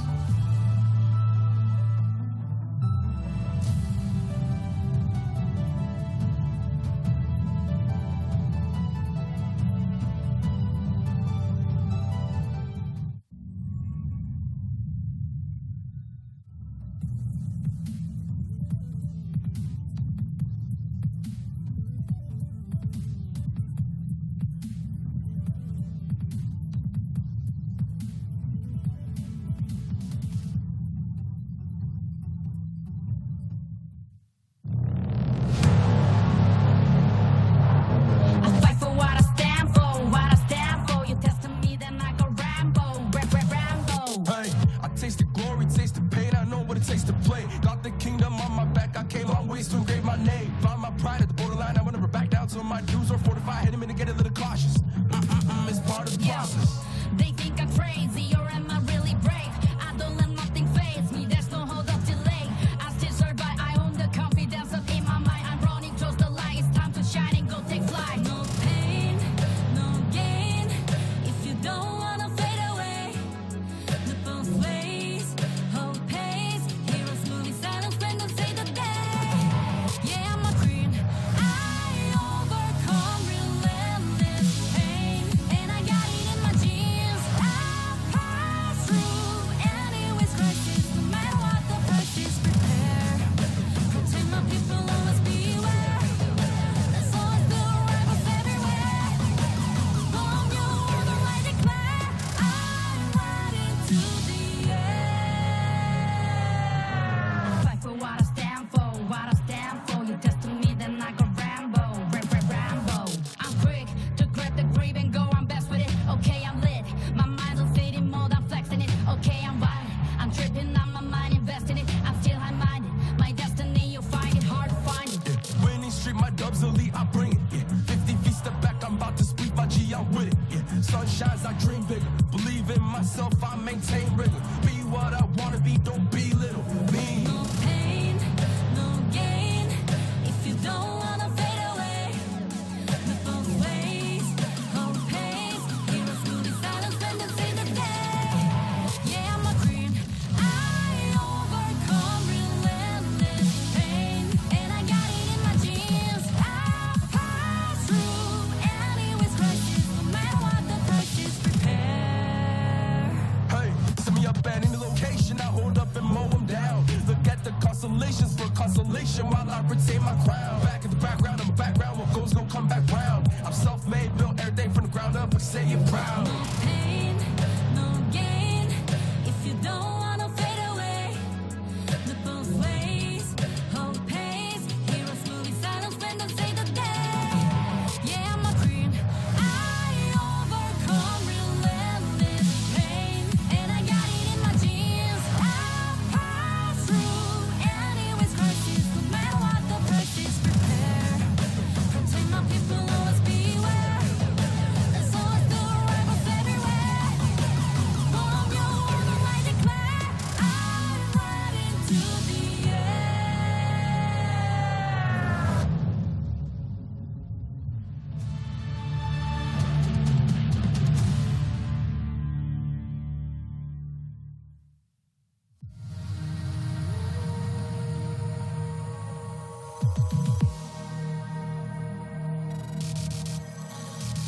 Welcome to the Arena Villa International Championships 2022. My name is Vittorio. This is Mikos.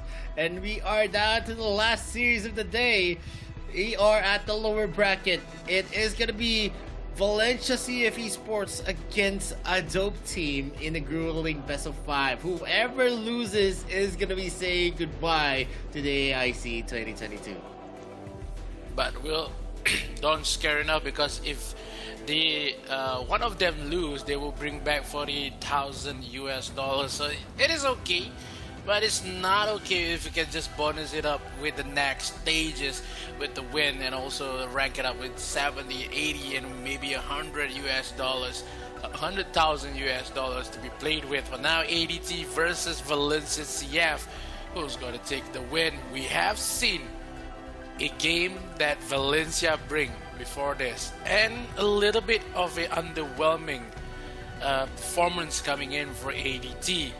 It could be a grueling and hard game for ADT, but can they do it is the question to be asked for them. Yeah, I mean, that is a question definitely if ADT can actually be on par with the big teams right now. Although we've seen a lot of improvements on ADT. They actually beat up one of the competitors that they had in the AWC, which is Dewa.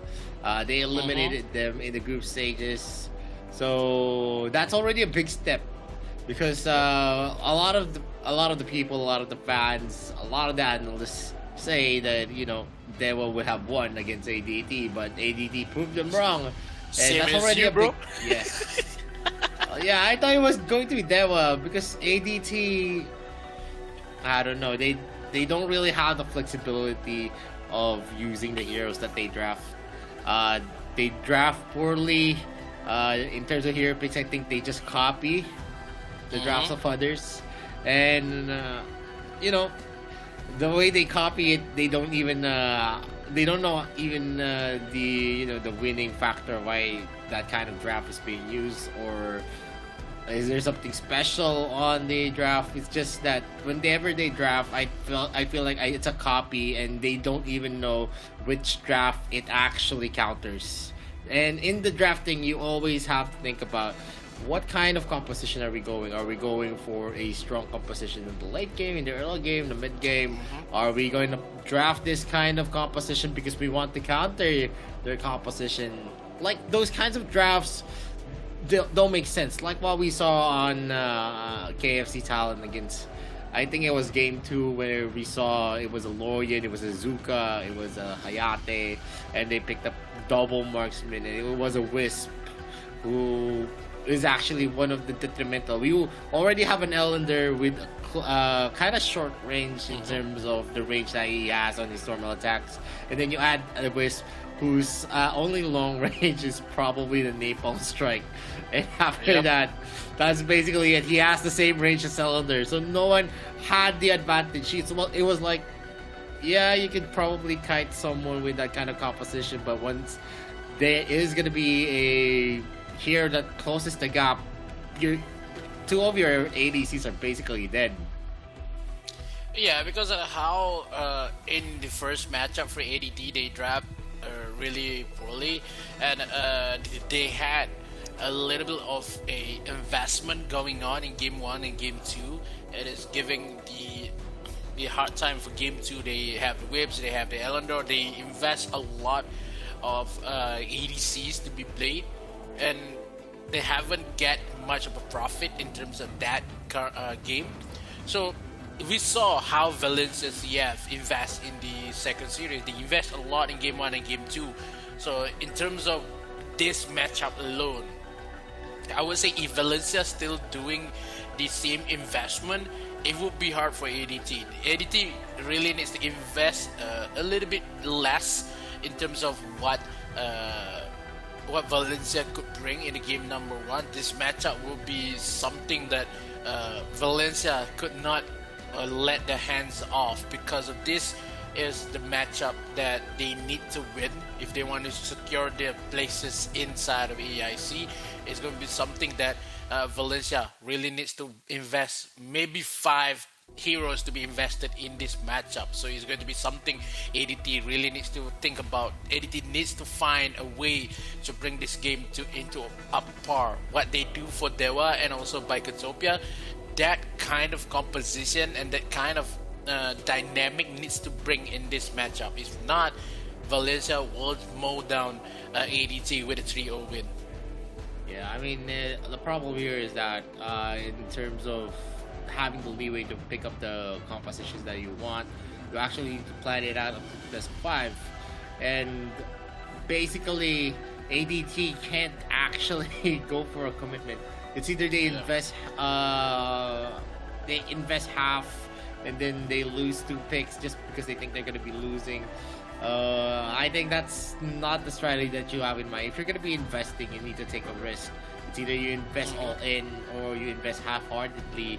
And in terms of that, you have games like that you need to invest, wherein you're going to be destroying the picks. For example, you're going to be letting the other side expend the valuable picks, and then you're going to be able to win the next game. That's a valid strategy. But in terms of what we're seeing from ADT, it's not a valid strategy because we know how big of a hero pool these guys have. One team had a big hero pool. VCF definitely has a big hero pool as well. KFC Talent had a big hero pool. But in execution-wise, ADT can use that hero, but not as masterful as the other teams. One team did the almost exact composition, and they were able to know the strengths of that composition. We saw them using the Ellender, using the L2. They went for very, very high speed rotations. They were harassing people left and right with the Ellender, and that was giving them a lot of space because the Ellender was the target of most of the heroes on that game. And because of that kind of pressure that the Elder was doing, he was being targeted by BCF. But at the expense of, they get the Elder, but the other heroes has a lot of free looks. Yeah, the other heroes takes a lot of objective, the other heroes killed onto the back line, so it's going to make sense for the Elender pick for the side of one team. Now, in terms of ADT, we saw a lot of misplays and also not enough energy to be played in this kind of matchup versus Talon. So maybe after a little bit of rest, because that early matchup versus Talon, we can see LYL is a little bit sleepy. Maybe he just get some sleep and maybe going to be refreshed a little bit. In terms of ADT powers versus Valencia, I would say that Valencia is in good hands versus ADT, and the odds is for ADT to win is a little bit low. But you can see if Valencia do a lot of mistakes that can be punished by the side of ADT, it could be something that ADT have good chances to win that matchup. But all in all, is in terms of drafts, what could ADT bring? And also Valencia, we saw a lot more capable of drafting other than ADT has. Like you just said, that copying a lot more drafts rather than fully understand what the draft could possibly do and what draft could be defended with, because it's a lot more counters had to be played rather than plays. Oh, this is the draft that we want, and maybe we have to force this kind of heroes to go out. Maybe force the hero to be first pick. And the only draft that I think that ADT could win, either that they get a Nacroth or maybe onto that Zuka pick for Zach F. If not, it's going to be something that Valencia, if they want to ban it, it's okay, because we see Omen being picked by LYL. It's not going to make it as after all. Then Valencia has no ability or obligated to ban out the Omen, and they just have to ban out the Necroth. Yeah, I mean, LYL being able to secure Omen and not being able to utilize that hero with his team was detrimental to their chances there. Omen is very, very effective. Yep. But you actually want the effectiveness to happen when you can actually lock in. It's like a Roxy pick. The only difference is that Omen is a very, very good hero for split pushing. But in terms of team fights, the only thing that he can actually do is to try to lock down a priority pick. And LYL was not able to do that. One of the reasons is that he always goes in with a 1 versus 3. He doesn't have Vish. Whenever there is no information on the heroes on the opposing side, he still goes and goes into the bushes, tries to actually take some vision for his team, and it always ends up to LYL being picked up. And that is a thing that made it very, very hard for them to get a comeback, because they needed everyone hands on deck to actually contribute to that win. But we're not going to be starting here. The draft, Adobe Team is going to be the first pick. Second pick is definitely going to be Valencia CF Esports. Let's see if Adobe Team can actually has what it takes to take down Valencia CF Esports and knock them out of the AIC 2022. And we're going to see on your screens the members for ADT. It is going to be Botak, Zenshao, LCC2, XF, and LYL. So far, we don't see anyone from the side of ADT popping up except for LCC2 and maybe the Grak of Botak. The only time Botak was actually felt was when he was playing Grak. And that's a lie. And for VCF, it's Taos, Pichu QQ, and Bang SRY. And the difference here is that we had a one-sided stop from ADT. VCF, yes, they were actually in the losing end, but whenever they find a chance, they actually take it and try to go for comeback wins. Yeah, because of how, for the side of Valencia, they had a lot more comfortable picks with their lineups, and it makes one team defeat one match. That is the possible energy that Valencia brings, that makes Valencia is a great team. But for ADT, like we just saw in this first series versus Talent, that only LCC2 is the one who carrying ADT, and not a lot of members coming in, giving a lot of more potential and has a lot of space to play. And I would say that Zach F as well as LYL is having a lot more trouble day because of how the performance they showed in the first series is not capable. It's not the same as they're doing in the phase 2. So something that the ADT really needs to look up is how they want to hype this thing up. Because of Valencia, we can see Teos versus versus a Zenzao has a lot more KD, but this is a support, is the key player introduction. So if Teos has the key player on side of Valencia with the Roxy and also the Tain play, it will be something that ADT really needs to think about with the bans and as well as the picks. You need to just don't give the Roxy and as well as the Tate. Maybe the Baldum is the most suitable kind for Teos, and we see the Alice play also pretty well in terms of the first game before this. He nearly get the win for the side of Valencia with that comeback, but in a matter of time the luck has run out and it give one team the win for them as well. So ADT, what is the game plan here? What is you want to do versus Valencia? Because Valencia, for sure, they will invest a lot in this current matchup. Maybe a Richter pick, maybe a Zuka, Atachi, as well as the mid lane Iggy, or maybe a Grexy right off the bat, Laville, like what they do in the game number 1 before this. So if Valencia has much of a easy counterable calm and early composition, a dope team is always play early damage and early invade. So if Valencia could handle their early invasion, it will be game for Valencia, because Adobe Team has trouble for late game. That is one of the troubles that Adobe Team currently having, that mid game and late game is not their stronghold. They cannot just scale it away when they had a couple of leads, like one team in the game number 1 as well as Nova. So if Adobe Team has secured their early game, it will be matter of time for Valencia making a comeback. I think Adult Team really does well on taking the early game. They have an early game strategy, but if the control comes to Valencia CIP Esports in the early parts of the game, they don't know how to come back. That's one of the problems for ADT. They don't know how to take the game back into their control. They become very, very conservative on their rotations. They become, they become very, very tamed in terms of the plays that they actually do. And with the first pick of the draft, it's going to be an Elsu here for ADT.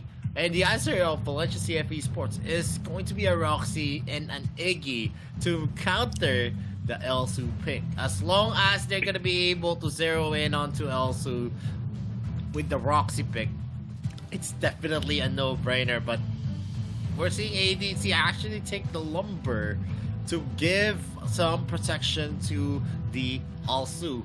Lumber or Tane is definitely a choice for them that they can utilize against any picks that are going to enter the range of the Elsu. I'm not loving it, but I don't hate it as well for the Elsu pick for ADD.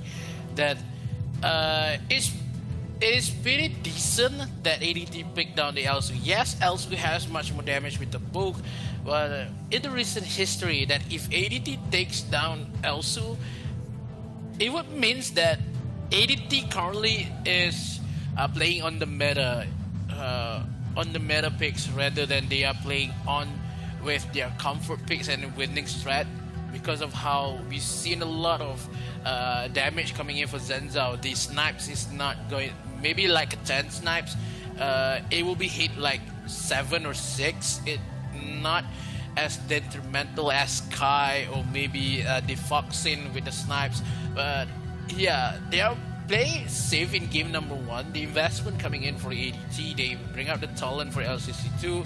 We saw this talent has bossing around from phase 2, so I kind of like the Lumber as well as the talent. For the Elsu, it's not so much, but aside from Valencia, they had a Iggy to counter down the Elsu. They have the Roxy as well as the Laville, the Episode Dragon kind of composition.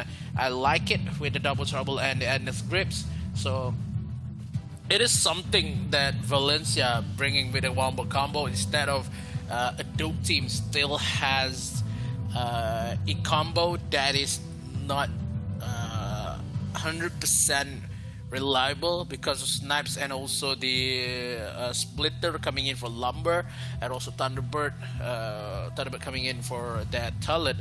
So it's kind of shaky for the side of ADT. They had for something that talent and also Lumber a better draft for this matchup for ADT, but versus the Roxy and the Laville is going to be really hard for the side of ADT. But they continue on to the bans of Elendor and the Kira for side of jungle. Superman as well as the Florentino will be taken out by Valencia. Pena on the maybe been picked by Valencia, but I think if they want to pick up Pena, Roxy will be on to the Dark Slay lane, and I like it for Valencia because they have done it and they make it happen.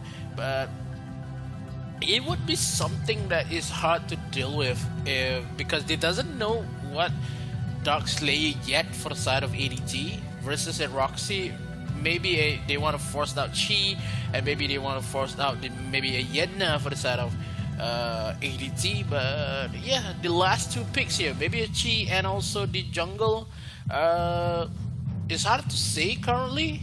I think the Emily is better for ADT, but who's going for the jungle? A Talon jungle might be if the Kali been picked.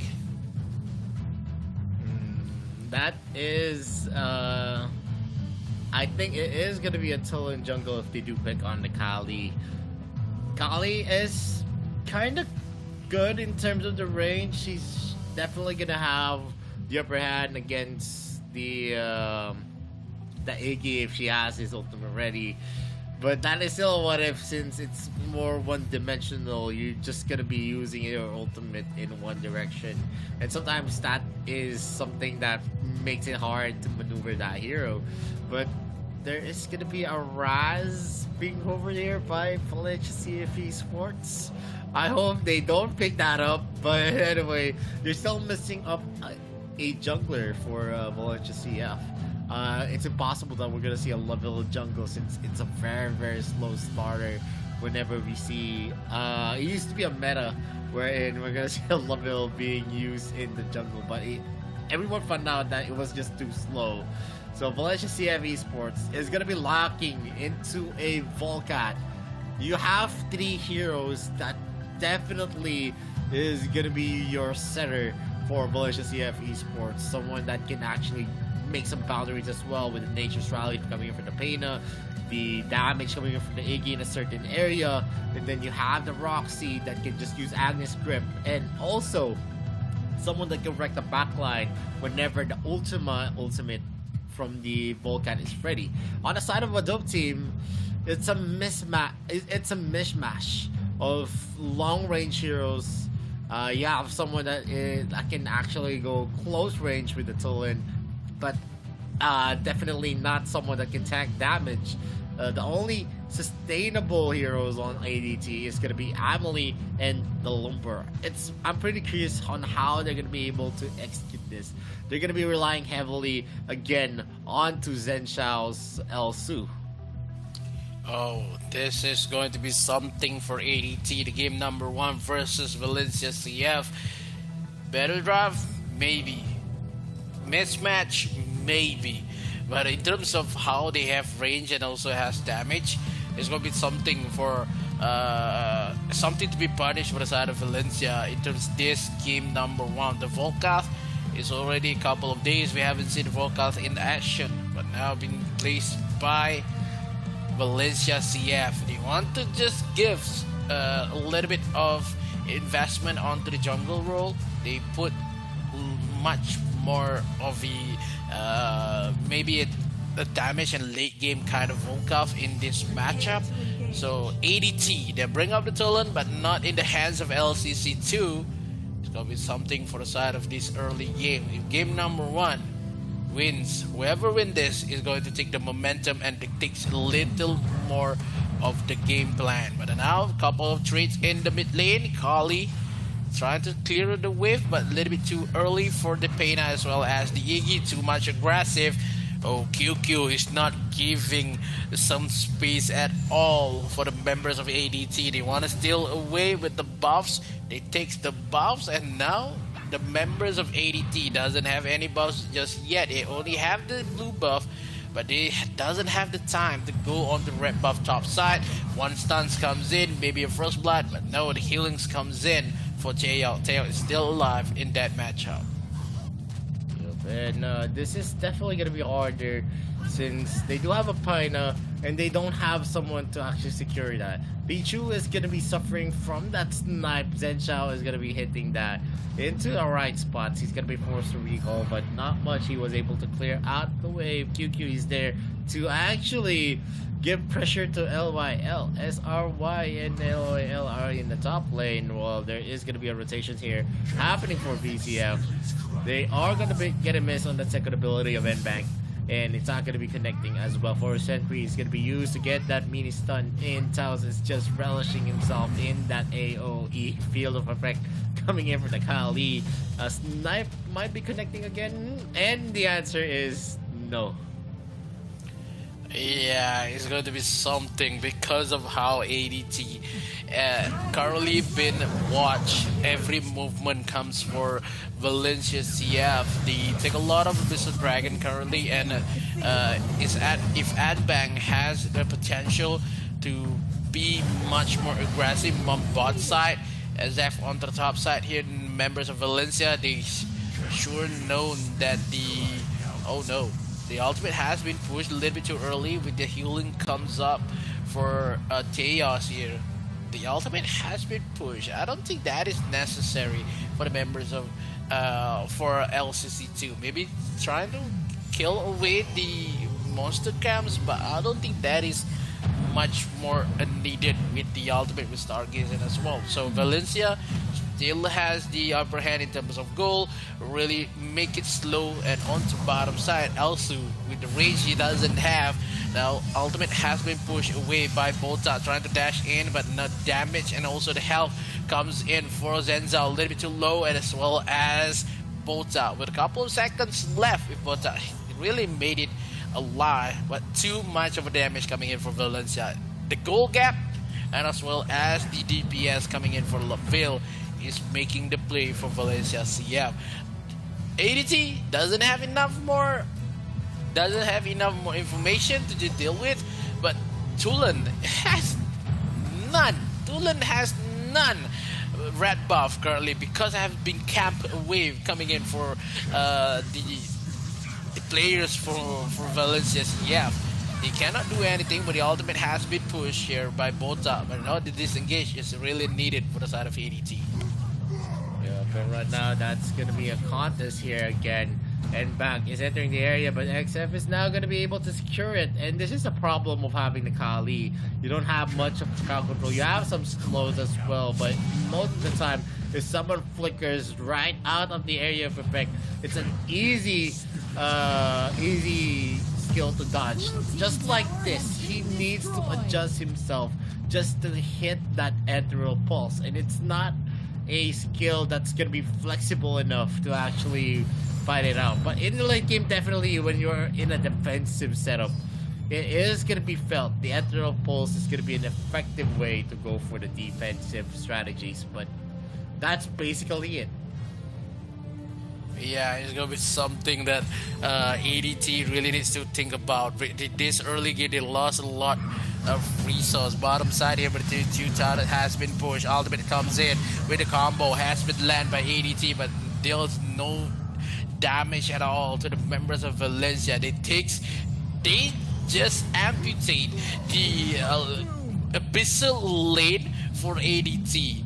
That Zenzao doesn't have enough space to just deal and also farm, and not enough speed to just chase away the members of Valencia. Look at the ultimate coming for Kali. That is a desperate move coming in for ADT, because of how not enough damage, not enough steals coming in. ADT is playing like they are still waiting for something, but I don't know what are they waiting for, because Valencia is all over the map. Valencia is happily invade. But the ultimate from Lumber and also Kali has been placed a lot, but not enough casualty just yet. And still, we haven't had any first blood. Bottom tower tier 2 has been taken away. Mid tower is still intact. Top is still okay for the side of ADT and as well as Valencia. They try to push away, push SRY to the back, but it's going to be something that is really hard. Next is the Abyssal Dragon, the second Abyssal Dragon, and now the Dark Slayer will be taken away as well, but no retake coming in for ADT. Tower has been destroyed. Yep, and right now we're seeing gold being piled up here by VCF. They don't need kills to get this gold up. Taos is gonna be regenerating the health being lost here by the LaVille, but there is gonna be some confrontation here. You're gonna use a Thunderbird. It is gonna be blocked out, and the first blood is gonna be on Pichu being taken out. XF is gonna answer it with a kill of his own. NBank is gonna be entering the fray. Botak is gonna be pushing him up. That's a bomb being used here. That's gonna be the heal as well. Ultima has been procced out here by NBank. He's trying to go hard and trying to get the kill, but that is going to be a successful Ultima. He is not going to be taken out as easily here. Zenshao tries to go for a snipe, but here in the mid lane we're seeing SRY going for a push. Even if it's just our Roxy, it is going to convert to a first tier tower push. Yeah, a first tier tower push for the side of Roxy in the mid lane. But I do like the trade comes in with that team fight on top. That yes, we saw the first blood been taken away from side of ADT, but Valencia, they respond with the 2 kills. That is something that ADT really needs to play it really conservatively because of how damagey is Valencia currently with the healing that Pena had is going to be hard. Going to be hard to execute, because if Teos has a lot of heals, it will give Nbang a lot of health, and it's hard to kill with the ultimate itself. Okay, ultimate has been pushed with the Ring of Fire currently been used, but now Shark is coming in for that Kali, but chuck a lot of damage, but just not enough. Comes in with the Talon, but the Thunderbird a little bit too early here. Just try to secure the second kill for the side of ADT, but Ringish comes in for Anbang. Trying to scare away the members of ADT on top side. They're eyeing for this Dark Slayer tier 1 turret. Rocktail is still alive, but the members with the Flicker and also Ultimate. And the supports onto the backside here with the ultimate has been pushed, coming in for Ambag. One by one, members of ADT been taken away. They lost mid lane, they lost the AD lane, as well as the support. Only LYL is present in the arsenal for the side of ADT. 6 kill has been produced for the members of VCF. They are in a chill game and also in an aggressive type of mentality for the side of VCF. Game number 1, it could be VCF, but ADT still has no answer. The composition's not working well for them. The Ethereal Pulse they've been doing has not been that effective. It usually is blocked off by Taos and uses just the Nature's Rally and the Healing Light. And the damage that is consistently being procced out here by LCC2 is actually very negligible as long as it doesn't hit Pichu or QQ. That's why Taos is always in the front. And then if as SRY, that's going to be the double trouble being used. He is not going to be able to use the Agnes Grip with the push coming in from the Lumber. And VCF still is knocking onto the door of ADT. The Central Pulse being used again. It's not really being felt by the members of VCF, especially Taos and SRY. We're going to see Zensha doing his best to go for a push here, while Nbank is just farming up the lanes. Pichu is going to be releasing the Doombringer here on the bottom lane. They're trying to go for a push right now, while on the mid lane, that's going to be the Agnes Grip being done by SRY to LYL. Ethereal Pulse used by LCC2. That's going to be a lot of damage. Healing Light and also the Nature's Rally is going to be procced up. The Ember's Case as well is going to be forcing Botak and XF to get back into the base. LYL is going to be spotting out Nback. They are going for a push here in the top lane. They are not able to contest that. There is a snipe coming in from Densha. Look at that. No damage at all coming in from the L2. Ember's Case is going to be used for a sentry as well. That's going to be a lot of minutes as Ethereal Pulse is going to be used. SRY is going to be doing his best. He is going to be catching a lock-in onto LCC2. He's not going to be able to live. And XF is doing his best as well as them. That's just too much damage. And vulnerability is there for Redback. He is going to get all of the kills that he could. All of the carries are down right now. LYL does his best. Pichu is going to have that ultimate 4v1. They're going in for the Nexus lock. Grapes are going to be barreling down here. And it's already a done game. And VCF is going to take game number 1 against ADT. Wow. 11-12 minute games for the side of Valencia to take the first point versus ADT. It could be respectable for the side of Valencia, played it really well. For ADT is going to be something that they really need to think about, because of they lost the game number 1 with the investment that they made, not so much. But it will be something that could be punished by Valencia CF. Like we said, Valencia really invest in game number 1 and game number 2, but game number 3 will be detrimental for them as well. But first game wins with style, with a late first blood on the side of ADT, but all the kills has been transferred to the Valencia accounts. One by one been taken away. I don't know how they managed just to take tier 2 titles on bottom side, and at an early moment before 6 minutes in the game. That is something that Valencia is telling that this is their game. They want to survive. But for ADT, they are calling for help, but that Carly pick is not making any statement in this matchup. And we saw that ADT actually went in for investment again. Two heroes that are definitely going to be used, like the Tulin and also the L2.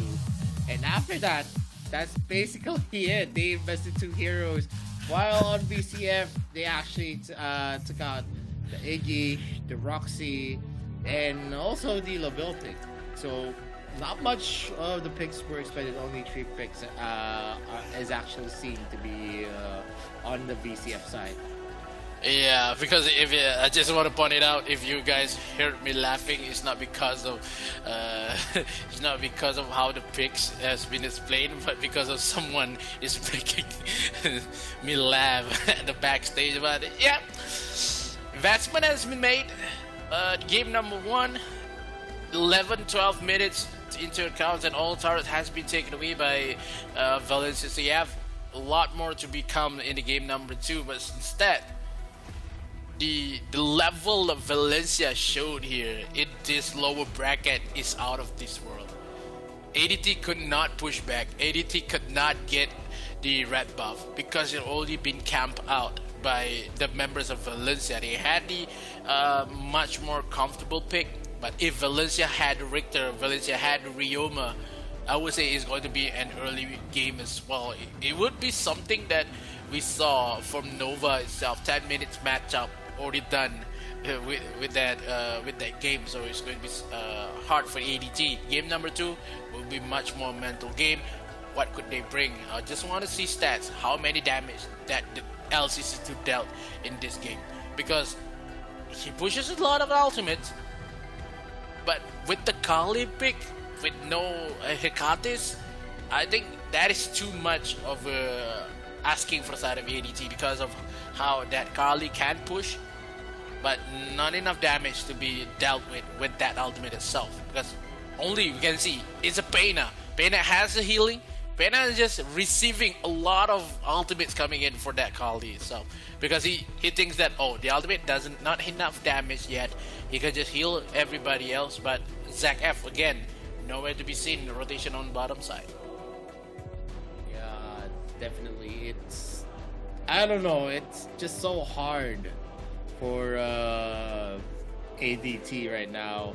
They don't want to invest much in game number 1, and you always want to win game number 1. Why? You want to add pressure to the other team. You want to invest a lot in game number 1 because you want to have that capability to dictate what's gonna happen in game number 2, game number 3. You can plan out what kind of lineups that you're gonna be fielding on game number 2 and game number 3. Not like this wherein you just give game number 1 and now more resources can be expended here by BCF to secure game number 2 and then expend another for game number 3.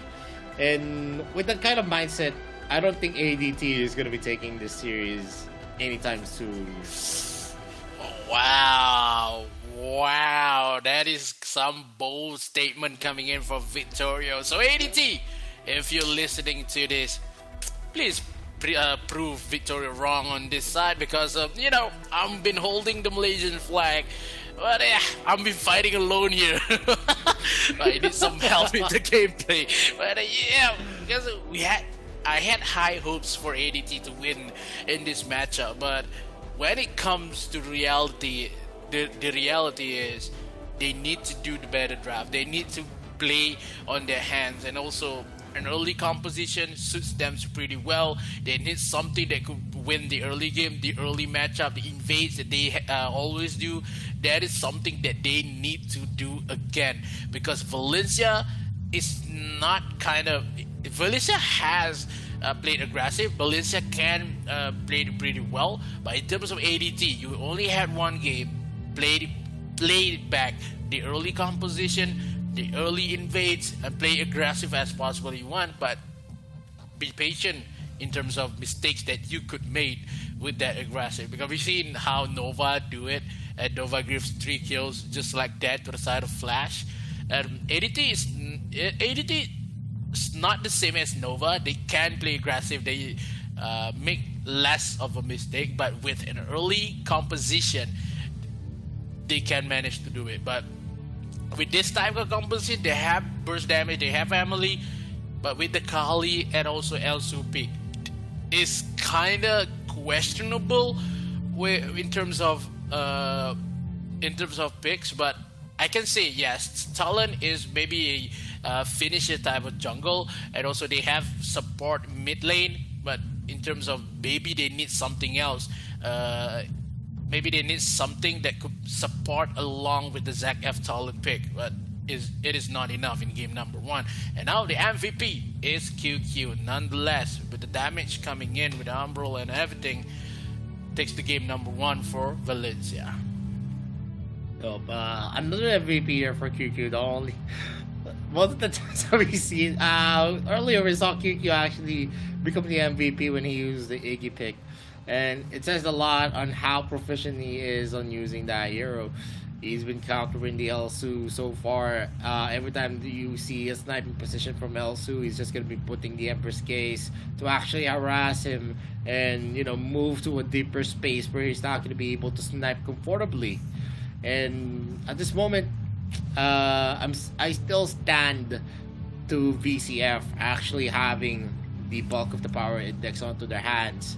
I just don't see ADT right now as a competitor to these teams that they're actually fighting, and it's just the drafting is just horrible.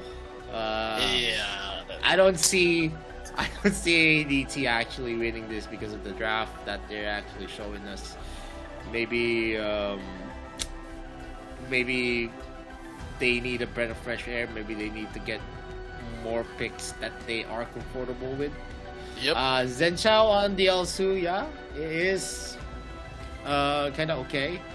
It's just that whenever there is some synergy on some of the lanes of ADT, is some of the lanes like LYL's lane actually falls off, or the jungler doesn't is not able to contribute anything, except on the Tulin. There was always having a fluke. He was not able to secure kills for his team. And it also says about the draft, because what can Akali do to help that Tulin at that moment? He can't hold people up. He can actually deal a lot of damage in a straight line. Only in a straight line, though. We saw he was able to connect the Ethereal Pulse on the Laville. And what did the Laville do? He just flickered far away, and then the straight line was, Here comes the healer, Pena, on the other side. Okay, you lose some health. All right, I give you some health. All right, now we can play aggressive back. That is the gameplay.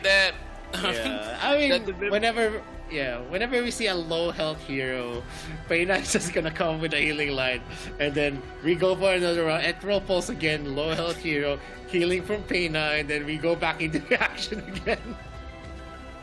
Yeah, because alright, strategy number 1 doesn't even connect. Alright, you have all health. Come on. I'm your nurse. I'll give you some health. Yeah, go again. Just do it again. Maybe this time we get a kill. But in terms of how they go for Kali and also the Elsu, and they didn't even ban onto the Pena, I would say that is kind of bold for the side of ADT. They're gonna say, okay, we don't need the Pena to be banned. We need to ban in terms of maybe the Kira and on the Elodor, we are more friend onto the jungle rather than the support save. And as we know, before starting this match, is the key player for Valencia is Teos himself. So if Teos is really the saver for the side of Valencia, that Pena has really showed up in the game number 1. So if game 2 ADT wants to bring it back, they cannot play it on to the same kind of support mid lane. They need something to a finisher. They need to give XF kind of maybe a tank jungle. Maybe they go for a Varus jungle again. But I don't know how ADT could survive this, because if Valencia really needs to. Valencia still can play the same kind of position because of ADT doesn't have the answer for game number 1. So Valencia, early composition with Ryoma, maybe a Raz could be picked here, maybe a Superman could be taken away. But now ADT, they have to just force down ban onto the Lorian as well as the Aya. So open up, doesn't have the Iggy, maybe the Crixie to be picked first. if Valencia doesn't ban onto the Nacross, ADT, maybe a Lorion, maybe a Nacross could be picked here. Because they have to ban down the Aya and one ban left. Nacross and Lorion for the side of ADT. Because Valencia, I would say they want one from them. They want Lorion or maybe the Nacross. They will not give to XF. Yup, and definitely, I'm curious to see if they're gonna be banning out the El Su at this point with the Aya, since it's one of the bans that actually we consistently see. It's either the Nacrot or the El Su is gonna be banned out here by adult team, but El Su is definitely gonna be a overban here. They're banning the El Su and they're opening up a Lorion and a Nacrot. And Lorion is the poison of choice here by VCF. You only seen one Lorion losses in the AIC. And that is from Valencia. Yeah. The way you said it made it look like it's going to be a bad thing for Valencia. That I would say that, this is the history, man. You cannot disbelieve the history been made by Valencia, though. But for Valencia versus ADT, I'm convinced this Lorion will be okay, rather than the losses with the Lorion in the game versus one team. Yes, versus one team, we know if you give the Lorion, if you give Aya, they always have the answers to play with. Alright, first pick for Valencia is the Lorion, but it's the first two picks for ADT. I love it with Liliana and also the Elandor. If they bring up the whips again, this is going to be 2-0.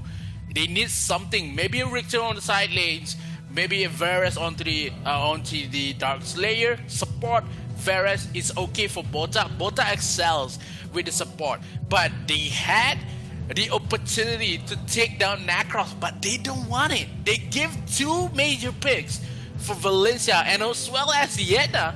This is an early composition for the side of Valencia. They had the early dashes. They happen to have a crowd control better than anybody in this game. That is a Lorion. So two picks coming in for Valencia. They doesn't want to give a lot of investment. Maybe on the side they have the Caffney. Nacross is not the main stage for Valencia as well, because of game number 3 we want to play it fast. Maybe Nacross could be picked there. Maybe they want to ban up Nacross. But side of ADT, if they ban out this Nacross, it's going to be really hard because of Valencia. They invested a lot. Lorion, Yena, as well as Caffney. 3 major picks coming in for Valencia. ADT, Elandor, Liliana. One more pick. So I'm trying to determine what is the game style here. If you want to pick a support, maybe a Baldum, maybe a Varus to be picked first for Bota. Yeah, Baldum is still open. Dane is still open here for Valencia CF Esports. Paina is not going to be an option. It would have been a good synergy for the Kafeni. But yeah, there is still a lot of heroes that you can pair it up with. Sentinel can also be used up, like what we saw that they actually fielded against one team where they got the win. Are you sure, ADT? So there is going to be a Violet. Violet pick could actually be so-so. You have the range, you have the mobility as well. So Violet can work for them, but they need a lot of protection as well. I'm curious to see what they're going to be pairing up with. Are we going to see a Richter and a Roxy pick? Because if they do go for a Richter and Roxy pick, I'm going to be going to say it's already a 2-0. Oh, it's a little bit too early, but understandable for this kind of matchup because the double AD comes in for the side of ADT. Yes, I see a lot more understanding on the side of Elandor pick, but the Violet here. What if Valencia picks down the Tain? What Violet has? What if they go for the Kha'Zix play onto the support with the Gaffney pick? They play it on the aggressive gameplay. It's going to be something really hard. They ban out the Nacross. Yes, it's okay. But they still have the Kira. They still has the Yue if they want to. The Yan as well. This is too much possibility, man. ADT, double ADC again. is something to look for. They need one, maybe two, that could just be the body block. They doesn't have the Baldum just yet. Maybe a Varus to be picked as a support. And also the Wonder Woman for the side of Dark Slayer if they want to. But I think it's going to be really hard. It doesn't have the Yena just yet. The Zenial support maybe for Bota, as you mentioned. And the Zenial pick. If Zenial versus a Yena, as well as if the Tain to be picked by Valencia, every time Zenial wants to go for the ultimate, he can just get pushed by Tain and just... If they do pick up the Sentinel, it doesn't make sense yet again.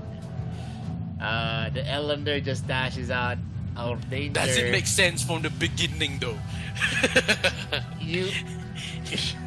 I mean, even with the Sentinel coming in with the ultimate, it just doesn't make sense because he's just gonna be bursted down. This is a Lorian, a Kafeni, and a Yena on the other side. So if they catch out a Violet, they catch up an Ellender, they catch up the Liliana, then it's already a GG well played.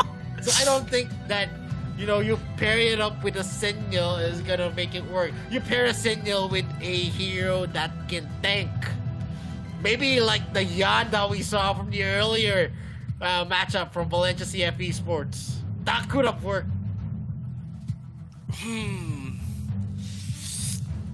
Okay.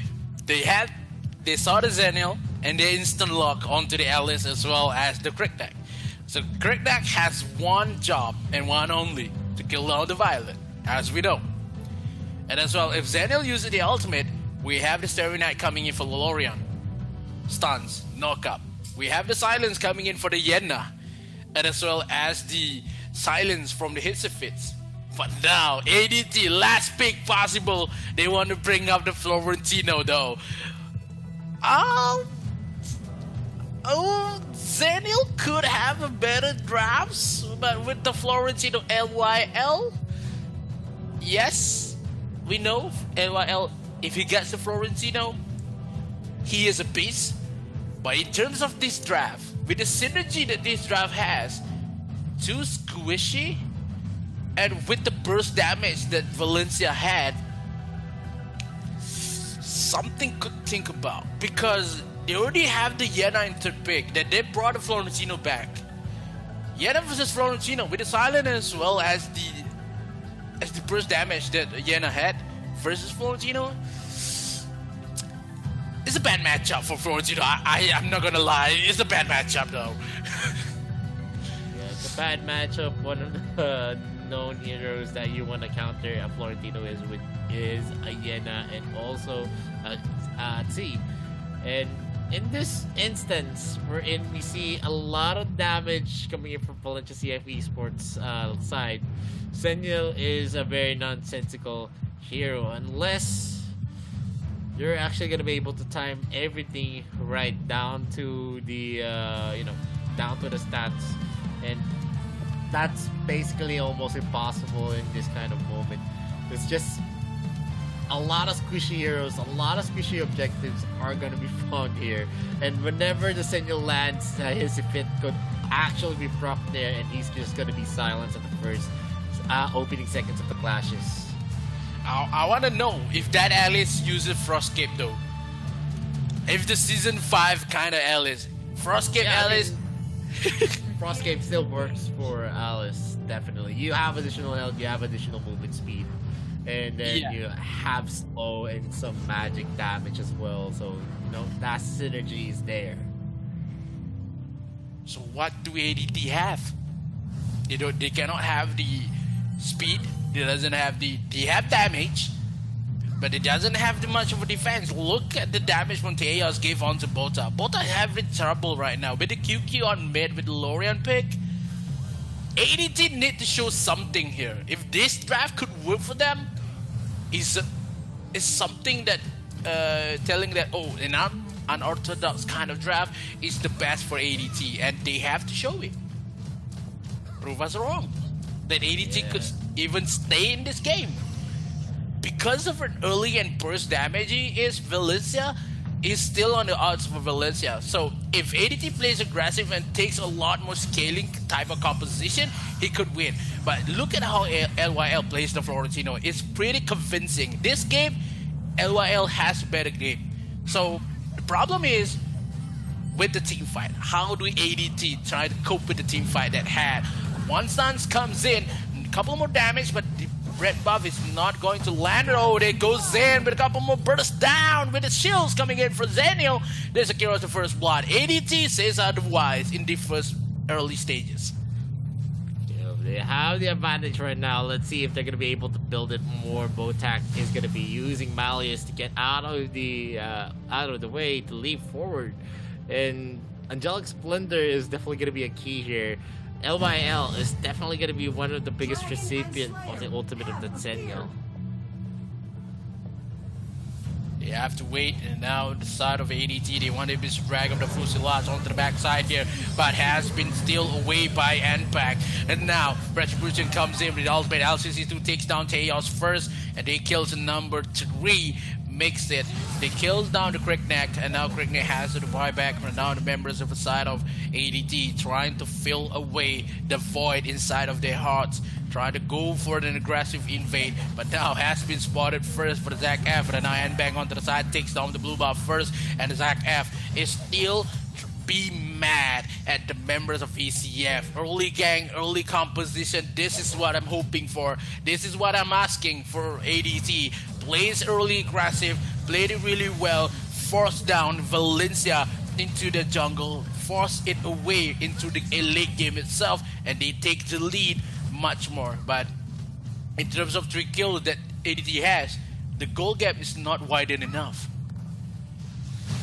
I mean, VCF is just controlling it to their side. They're not letting the advantage actually go out of control. They're just going back into the farming lanes, trying to get more resources, even if they lose some of the resources in the jungle.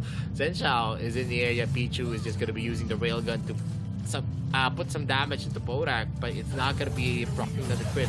He needs to claim Sanctity first before A is definitely going to be felt here. And the Slayer is going to be taken by VCF. Botak is still going strong here. He is just going to be tanking the damage. This is the key period here. Until the moment that he cannot sustain the damage for his team, he's definitely going to be effective. Not like on the side of VCF, who's definitely they're not gonna rely on someone sustaining for them. They need to have a set, they need to have an ambush for themselves. Nbag is just in the area watching his blue buff be taken again by XF. There is gonna be a start here. SRY is in the area. He's gonna be taken with the Angelic Splendor. That's gonna be a bad decision making for SRY. That's a 1.5k gold lead on the side of ADT. Yep, they still had the lead. I'm starting to think that Valencia really had the curse on DeLorean though. Because when Valencia has DeLorean, they will not have a good game. They're trying to come back a lot, but this is determined by the early game itself. Botak plays it really well with the Zenio, but in terms of goal, is not too far, but has the lead for the side of ADT. 4 kills to 0. Valencia CF is still waiting for the items for QQ. They're trying to play it really well on the bottom side here. A couple more damage left with the Fusilage, but now Zenzao did not land the stuns, the burst damage that Zenzao has. Trying to find a way, but the Episode Dragon will be taken by VCF. This is the moment they force bottom side, and ADT will back off a little bit. Except he's gonna go hot. LCC2 is gonna be connecting to tiles. He's not gonna be able to get out of the way. Botak uses Angelic Splendor, another assist to his name. And it's a 0-5 game, but you can't really feel that the advantage is in the side of ADT. It's just that 1k gold advantage is Volunteer, and we're gonna see QQ go for an outplay with a Starry Sky against LCC2 and finishes off XF. That is a shutdown definitely here. Botak might be in danger at this point. SRY is not going to go for a rotate here. They're now going in hot, and back is going to be using the drone drop for sure if he catches up Zen Xiao, but he safely gets away. The objective though is going to be secure here on the bottom lane, and the gold has been equalized in just one swoop. And that is a misplay coming in from XF, thinking that it is still going to be an easy blue buff for himself. Yeah, I can sense the smile coming in from Vittorio himself when the VCF got the first kill, and now the upper hand is on the VCF. They try to force onto the mid lane here. Zenzao on the side. Boda is the first one to fall. ADT is shaking up and falling, crumbling into the ground. ZachF cannot do anything in that moment of time. VCF, they are trailing in terms of 3 kills, but the goal lead is on their side. Still into the mid lane, maybe a couple of more mistakes been made, but VCF trying to pull this off with the LCC2, with a couple more blinding light with the shining light itself. But now the combo wombo has been done. 1,235 hit points left for the mid turret, and the force on the turret, on top turret itself. LYL still has no death. The drone drop is needed coming in for Bang onto the backside here. Goes in with the gentleman's duel, takes first kill, maybe the second kill itself, but the orb has been negated onto that drone drop. But still, the fight goes on. Bang will take the kill first. LYL's been taken away. One stun comes in from Tails. Tails has more mana to be taken. Drone drop again. Bolta is trying to find a way to just bring the members of ADT go home and trying to waste some time, but Bota will be taken down as well. Now the goal gap and the kill gap is not much of a gap, and it seems only a couple of hundreds and only 2 kills to be chased by VCF. With the SRY zeroing out to XF, he is going to be in a stun lock. He's not going to be able to run away, and SRY is going to be shutting down XF yet again. He's been in that kind of slump ever since the first death happened for ADT, and now there is only one kill deficit in favor of ADT. From a 0-5 to a 6-7, it is definitely going to be a bad feeling for ADT. Yeah, times just feel so fast right now because, yeah, day by day we are getting older. Minutes by minutes, the kill getting stronger for VCF. They want to go in with a QQ, which every night is still available though. He needs to find a way, but the day takes one member. Zenzao is first one to fall. Now Bolta really needs to run, and they lost tier 2 turrets on top side. Tier 2 bottom is still not on contents. This is what happens. ZachF can run away with the Madam Forces is still alive. Now, again, with a couple more butterflies onto the back, they doesn't see SRY, but no, the lava kills, takes the kill for Anbag, a little bit more too ambitious to kill down at Zaf. The slums has been widened and also been the death of the world here because of Valencia is on the brink of mad, and ADT, one mistake takes the game all around. LYL trying to goes in with a couple gentlemen's duel, still has the blossom to pick up, but he cannot deal more damage. He can just kill, but he can trade for the members of Pichu itself. They lost one, they trade one, and also Bota will be fall down. ZachF trying to secure the skill onto the Mbang. Mbang still has the death sickle maybe, but still QQ is too healthy to be dealt with the members of ADT. Yeah, and now, after a very, very hot start for ADT, this is what I'm telling you. They don't know how to capitalize on the lead. And them being too aggressive without any kind of support helping them in the invasion costed them a lot. It is a fault of XF. He thought that he was a god, but gods do fall, especially in this game. Yep, gods do fall because we saw a couple of gods, Dewa, already been taken out by AIC. And this is going to be really, really uncomfortable moment for the side of ADT. One single mistake will push their members to in game number 3 with deficit points of 2. Now Valencia focusing on bottom and mid. KQ has been chased down, but with a XF But all damage has been landed with the drone drop itself with the Fusillade with the backup. They takes down Botak first. And now VCF versus ADT, 5 versus 4. What is the outcome? Maybe the gentleman's duel coming in for LYL could save the day. 5 seconds left. Today's starter will be taken away. Now, QQ is still alive, but every night is not present. But now coming in, LYL been taken away as well. 3 members of ADT is low. Only 2 left. They only have LCC2 as well as Zach. What can they do? They cannot do anything. One by one has been slain by VCF. None of the members could run away. And Bang been taken down by the form of life, but this car will be taken as well. And to the graves of ADT in game number 2. 2-0 for Valencia. And we are going for match point in game number 3. Oh man. From a 0-5 to a 12-minute finish. It is just VCF going for a wonderful comeback. Not much that we can expect from ADT at this point. They already lost it at a 2-0 and a possible 3-0 sweep by VCF. I'm sorry, Mikos. But I think ADT doesn't have the will, doesn't have the steam left to get back into the game. Wow.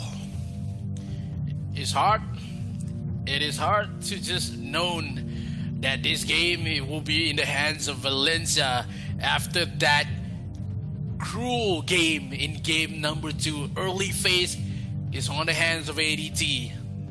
Only one mistake gives the momentum for Valencia. Zagaf, a little bit too aggressive on mid and as well on bottom side. The combo coming in for that Yena gives the kill and also a couple more damage left. They wait up for the Lorion, and the only win coming in for the Lorion for the side of Valencia is this matchup versus ADT.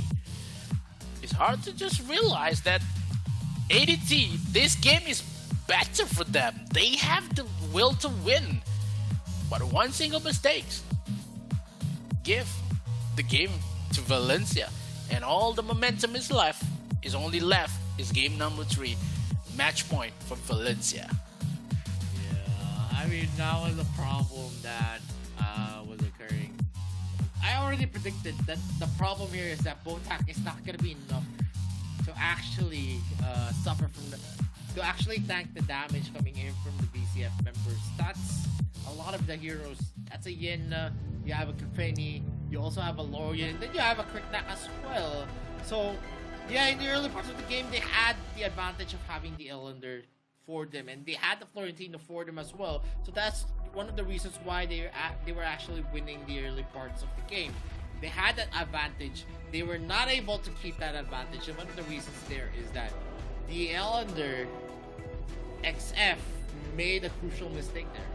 He thought, like I already actually said this in game, but he thought that he was invincible. And there are no invincible heroes against 3 members. In a 3v1 situation, you're just a marksman and you're facing an assassin, a mage, and another assassin. That's 2 assassins that's just gonna be bursting you down.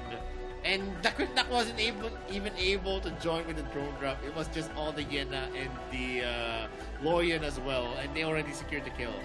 That is one of the biggest factors here.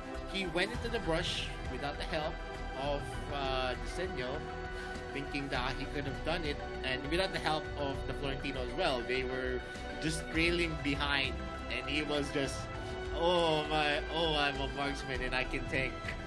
No, you can't. I'm a marksman, I can kill, I can tank. That is the problem.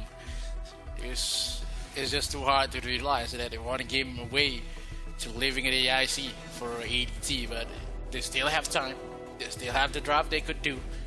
That game, not gonna lie, ADT had a better game in the early phase, but yeah, maybe sometimes when Valencia is waiting for the opening and they grab the opportunity really well, it makes the win for them. So ADT, one more game.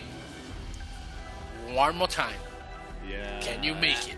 I still can't remove from my head thinking that XF thought, I'm a marksman, I tank. I mean, that was the only turning point that I saw for BCF. I mean, it was a 0-5, and then they got killed. And except that was a big boost on their gold. You could actually see after he got taken out, almost all of the gold lead that they built came crumbling down, and BCF was ready to actually take all the gold from that shutdown. After I was just one after another Botak actually not being able to withstand the damage coming in from BCF, it was already understandable. LCC2 again is going to be leading the charge for ADT, but only with that 65k damage, definitely not enough. Yeah, you're not going to see a lot of tanks beside the BCF, and that already says a lot because you can see the kills here. We reached a scoreline of 16-9, and that's 7 kills in advantage for VCF. It used to be a 0-5, ladies and gentlemen. And you can see here on the side of in the graph that we had ADT leading all throughout. Yep. Except for the 4th buff tank. Remember, if you have the advantage, never be complacent enough that you're actually going to use your assassin or your marksman to actually go into the brushes, because if you have no information, it is a vital strategy, the vital decision point wherein if you don't have information, play it as safe as it could.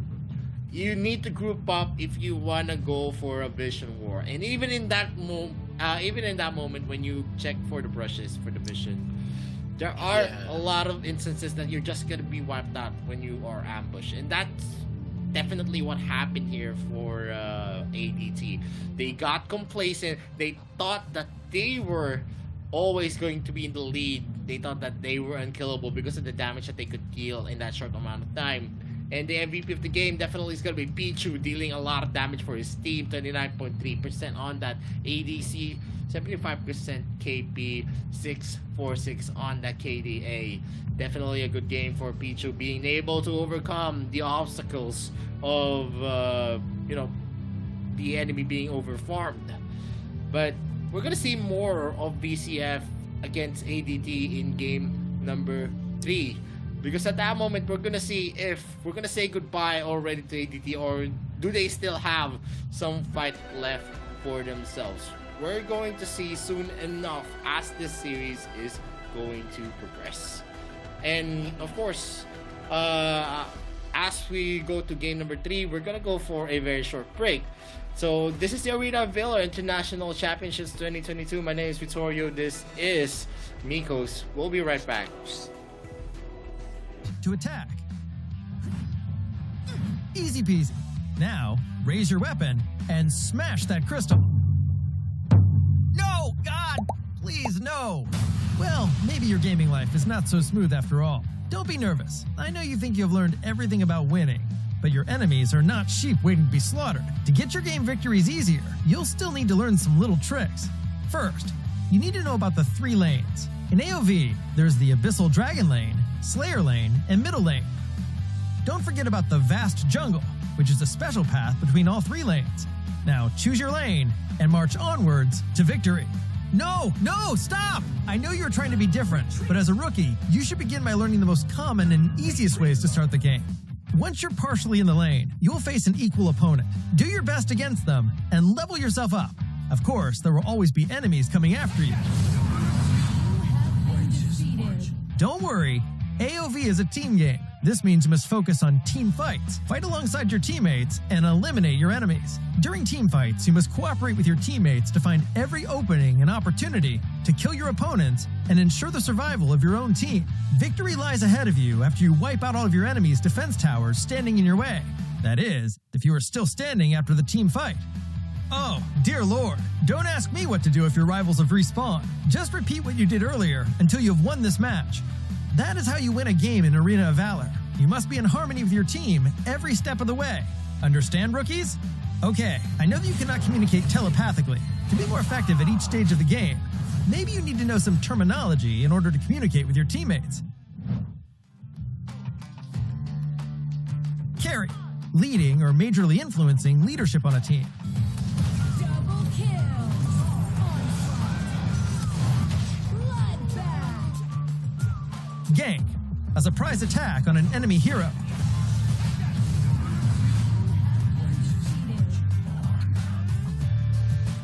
Buff, status effect that gives a beneficial boost. Debuff, status effect that gives negative impacts. Farm, gaining levels and gold by killing creeps. KDA, kills, deaths, assists. CD, skill cooldown. Poke, to damage enemies from range with minimal risk to you. DPS, damage per second.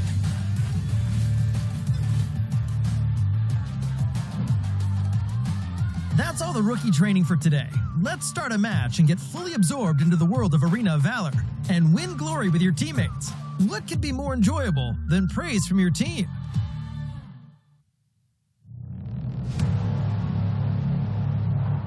I fight for what I stand for, what I stand for. You testing me, then I go Rambo, Rambo. Hey, I tasted glory, tasted pain. I know what it takes to play. Got the kingdom on my back. I came long ways to engrave my name. Found my pride at the borderline. I will never back down till my dues are fortified. Hit him in to get a little cautious. It's part of the process. They think I'm crazy, or am I really brave? I don't let nothing faze me. There's no hold up delay. I still survive. I own the confidence up in my mind. I'm running towards the light. It's time to shine and go take flight. No pain, no gain. If you don't wanna fade away, the both ways, hope pays. Heroes moving silence when they say the day. Yeah, I'm a queen. I overcome relentless pain, and I got it in my genes. I pass through anyways crisis, no matter what the price is. Prepare, protect my people, always beware. There's always the rivals everywhere. Bomb you on the light declare. I'm riding to the air. Fight for what I stand for, what I stand for. You test me, then I go Rambo, Rambo. I'm quick to grab the grip and go. I'm best with it. Okay, I'm lit. My mind's on city mode. I'm flexing it. Okay, I'm wild. I'm tripping on my mind, investing it. I'm still high-minded. My destiny, you'll find it hard to find it. Winning street, my dubs elite, I bring it. Yeah. 50 feet step back, I'm about to split my G, I'm with it. Yeah. Sun shines, I dream bigger. Welcome back to the Arena of Valor International Championships 2022. I'm gonna be your caster. My name is Vittorio. This is Mikos. We're back again for the last series of the day. It's already game number 3 in a 2-0 in favor of Valencia CF Esports. There's a lot that we're expecting here. Is ATT going to be able to go for a comeback, or is this already conclusion gone where BCF is going to take game number 3 and closes out with a strong 3-0 sweep? I already have the power index, and I think VCF is the more likely team to win based on performance, based on the consistency, and that is already a fact. We saw in game number 2 that ADT had the upper hand, but they let that kind of lead slip away, and VCF was able to go for an amazing comeback. Yeah, I would say that ADT is still not going to bow down to Valencia because they had one more game to be played here. And also, if they can win, bring this game to game number 4 is the question to be asked for ADT. Do they want to bring down Detail Nas and as well as the Baldum for Zenzao and also Bota?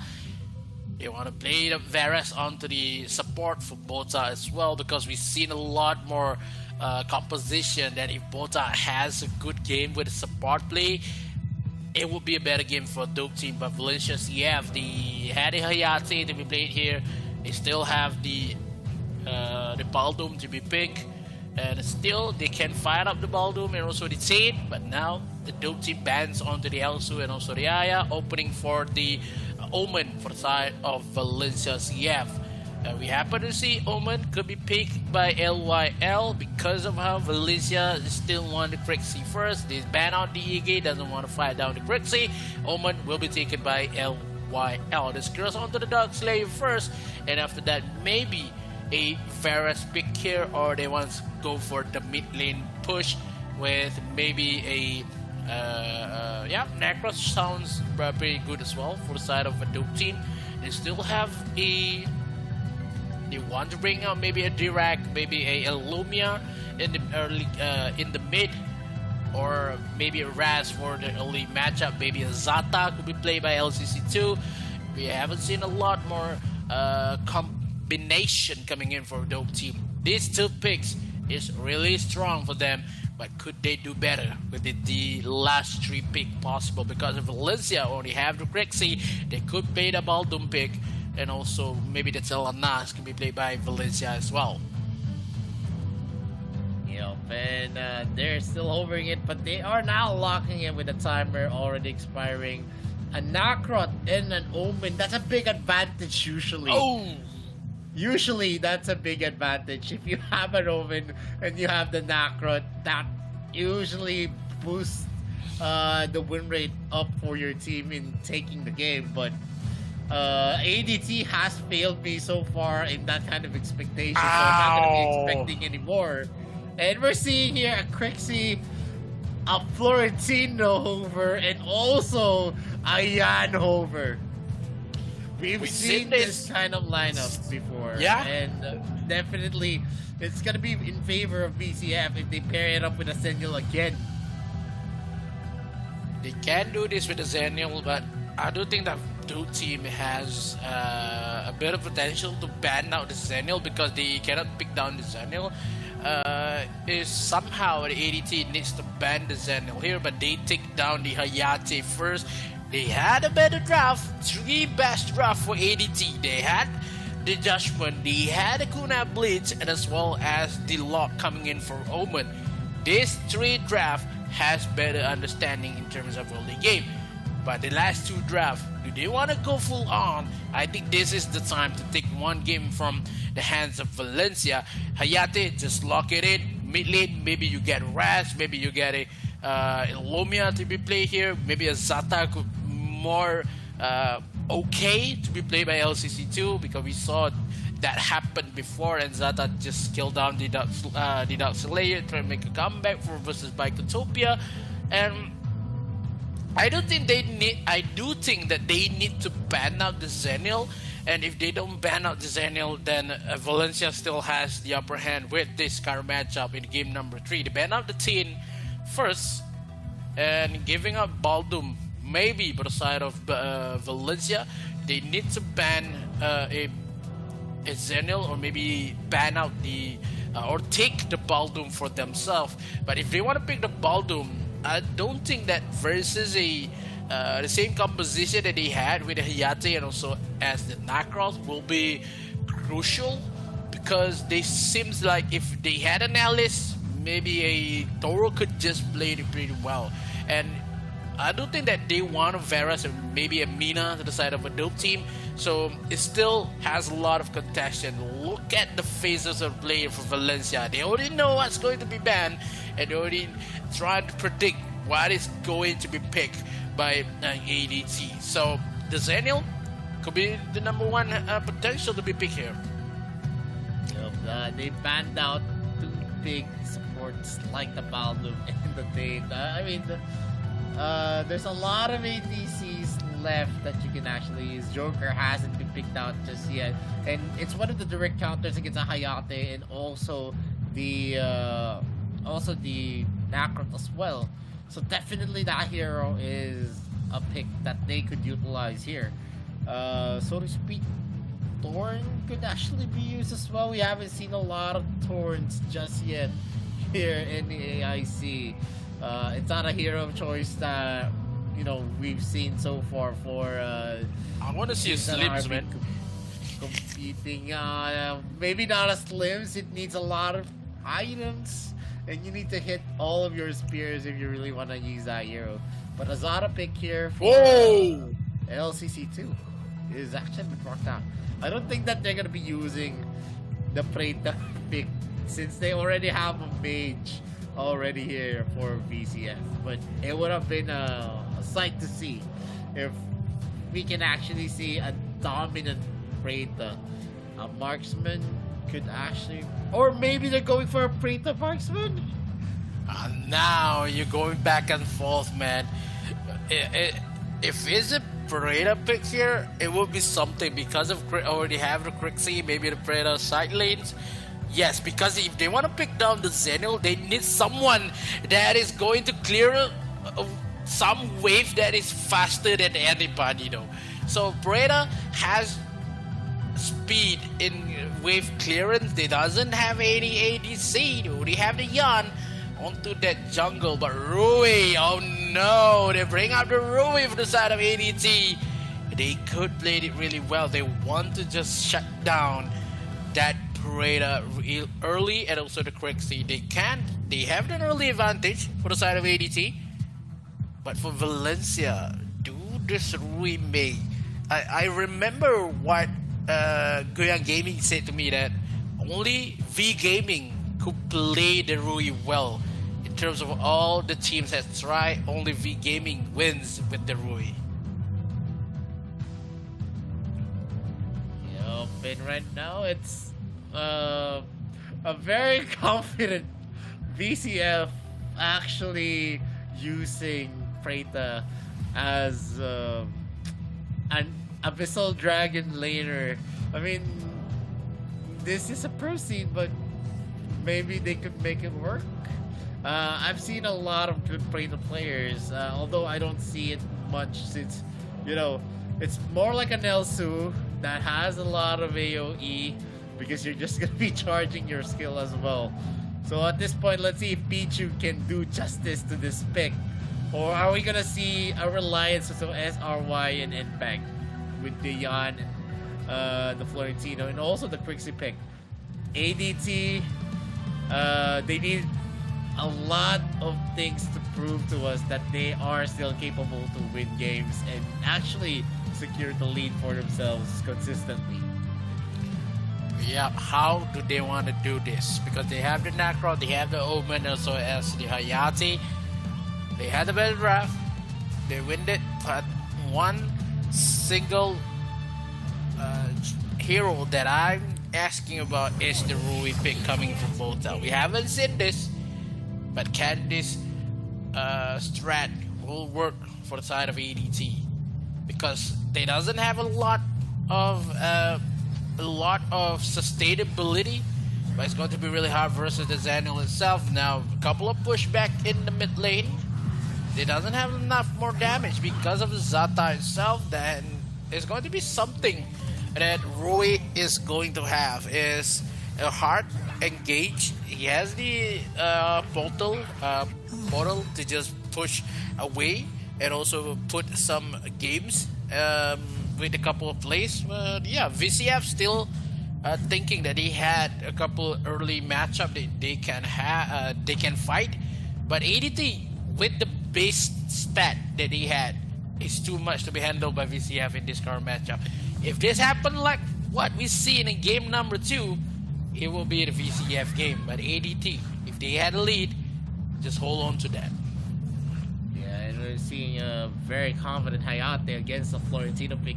Definitely is gonna have the advantage that you know, an ADC has over Darkslayer laner. One of the reasons there is that he's just gonna be shredding and has the mobility to kite most of the engagements that Darkslayer laners have. That's the advantage of having Hayate on your team.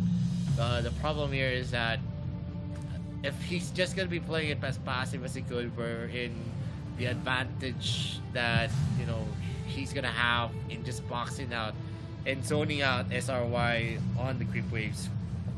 He's not gonna be having the impact that ADT hopes that he would have in this game. And Talos is gonna be pulled in. There is going to be a miss there on the charge of the skills of Pichu.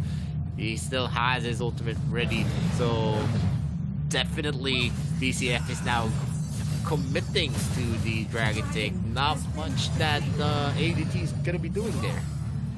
Yeah, ADT trying to play it really safe, then it's not onto the standards of an early invasion kind of composition. And ADT could be punished here, and it's going to be really hard. Alright, Ascend does not connect with the Gentleman's Duel. Oh no, Ascends again, but now the Zenil has come, and LCC2 too ambitious to kills away the Florentino and gives the first blood for the side of Valencia CF. Now, what could Hayate do? Florentino has a great goal here and hasn't made a lead, and now Hayate will be faced down with the Gentleman's Duel. Look at how VCF is punishing after they get the first blood. They takes a lot more resources and they trade with the win-win situation for Valencia. Yep, and not much is gonna happen here for ADT. That's the kind of play that they're gonna show us. There is already a 1v1 here on the bottom lane, and Nakrot might be joining them, but XF knows that SRY is just gonna be playing as safe as it could and probably get a double kill if he wants. But there is gonna be a gank here in the bottom lane with the Zata being able to lock in. SRY is gonna be locked in here, and he is gonna be taken out with the Ascend being procced out here. Taos comes in hot with the Angelic Splendor, and he's not gonna be able to help the Florentino at that moment. Yeah, so it's something, it's really hard because of Angelic Splendor has a channel timer, and I'm gonna fall onto the top side. Only 4 members on the side of ADT trying to force this down, and they doesn't even had the chances to just chuck a lot of this turret health. But inside of ADT, they don't want to take this Dark Slayer. They played it really well. They're waiting for both teleportation as well as the ultimate. So it's going to be something that they have to wait. They are playing the waiting game. Instead of Valencia is farming and farming and farming. They take the lead in terms of goal and kills is the same. But Valencia, we saw how they tried to play in game number 2. They doesn't even take a lot of fights, but they takes a lot more objective rather than ADT. Yeah, but right now SRY again trying to up that the duel again, but he knows that right now he can't be too aggressive, as that's gonna be the start of the Gentleman's Duel. There is gonna be a fight here again. Are they gonna be able to teleport back? They did teleport back, and this might be dangerous, as there is gonna be a lot of the members of VCF waiting there. The Ascent is gonna be procced down. The orb is gonna be used. They are gonna go hot here, but N-Back is not gonna be able to close that out. LCC2 is gonna be able to safely teleport away, but more of the members here are fairly in danger. Are they gonna go for the teleport back? And we're gonna see Botak being taken a casualty right there. Taos is going to put the bomb with the Malays being used as well. LYL is just gonna be using the damage reduction, the shield, to actually deter any of the damage being taken. He's gonna be surviving yet again. BCF still has 1 up on the kill count, and that's a knockup as well. XF is being harassed here. First ability and also the moonfall being used here by the Crixie. Yeah, I would say that VCF has an early matchup here. It takes 2 kills, but it happen a lot more if VCF is handling the game pretty well. They had a lot more time, but ultimate has been pushed onto the bottom side. They're waiting for the members of ADT. Zenil has arrived. Teos takes the kill, making number 3. Bottom side has been pushed a lot here with the Breda on top, trying to just make it the lanes a bit safer. And it's going to be really hard. If we've seen a lot more combo with Elandor and Rui, but this time it's a Nakroth and a Rui. So I don't know how ADT trying to find a way to just cope with the teleportation within this vicinity, because of how Valencia CF still has the upper hand in terms of goal and kills, and ADT is still trailing a lot, and it doesn't have a lot more possession into the into the roaming stat of that Bolta, because Bolta needs to stay with his teammates in terms of they already have 2 assassins. He comes in with the blue buff. They get to steal for and bank, but still Topside is not going to give up to try to take this tier 1 turret. None of them still has turrets, but this is going to be a force income comes in for ADT, but a little bit too far for Zen Zhao, been taking his life, and Bolta really needs to run away. That is too ambitious for ADT. Members of ADT a little bit too far. They had a lot more stability, but somehow and sometime they are too overextend in any strat that they do. Yeah, that was a serious outplay for Petrie. He's now going to be using Disciple to Plague. He's just going to go push it. Get that push here on the top lane. First tier turn already down. Another objective into the bands of BCF. Petrie right now is just doing great with that frame pick. And Zenchao, that is a very ugly play. And it's just the teleporting coming in from Botak was under the turret. How would you do that? Why would you do that for an ADC? But there's going to be a gentleman's duel here. And LYL is not going to be connecting anything onto SRY, while 3 of the members of BCF is actually taking more objectives for themselves. And again, we're going to see Botak into the hands of Nback. Nback is trying to get some damage in. He's not going to be connecting, but still, and that's a lot of added pressure onto the jungler and also the Darkslayer laner of ADT. They're going to be summoning here the Doombringer on the middle lane. They're trying to go for a push. Zenshao is adding himself to the mix, shaving off the health of the Doombringer.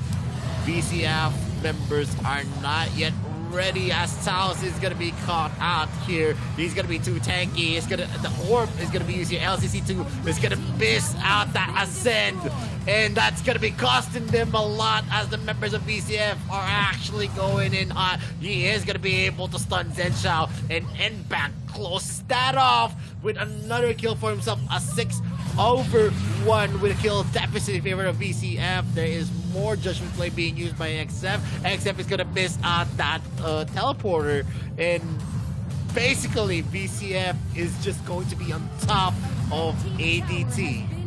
And I don't know how this Rui comes to play for ADT, because yes, for the team fight with the ultimate, they can make it, but in terms of the pairs of Rui and as well as the Nacroth, you can see how many teleportation that Nacroth XF is not inside of the circle, because of how Nacroth is going to be all over the map, and he will miss that.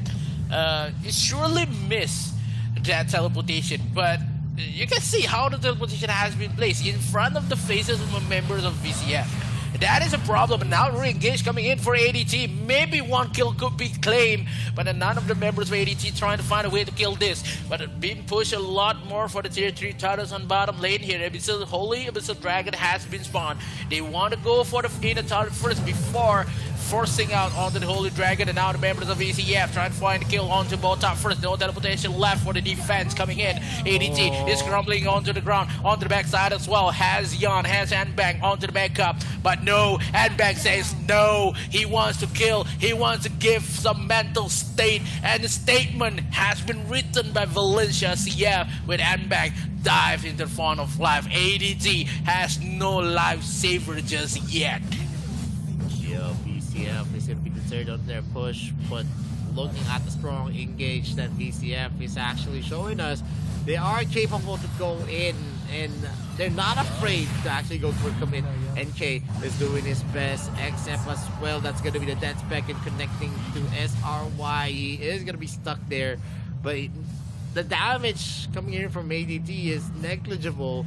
Not much that you can expect from them with the capabilities of the members of BCF. They have a lot of sustainability as long as the combinations from the Florentino actually get a hit.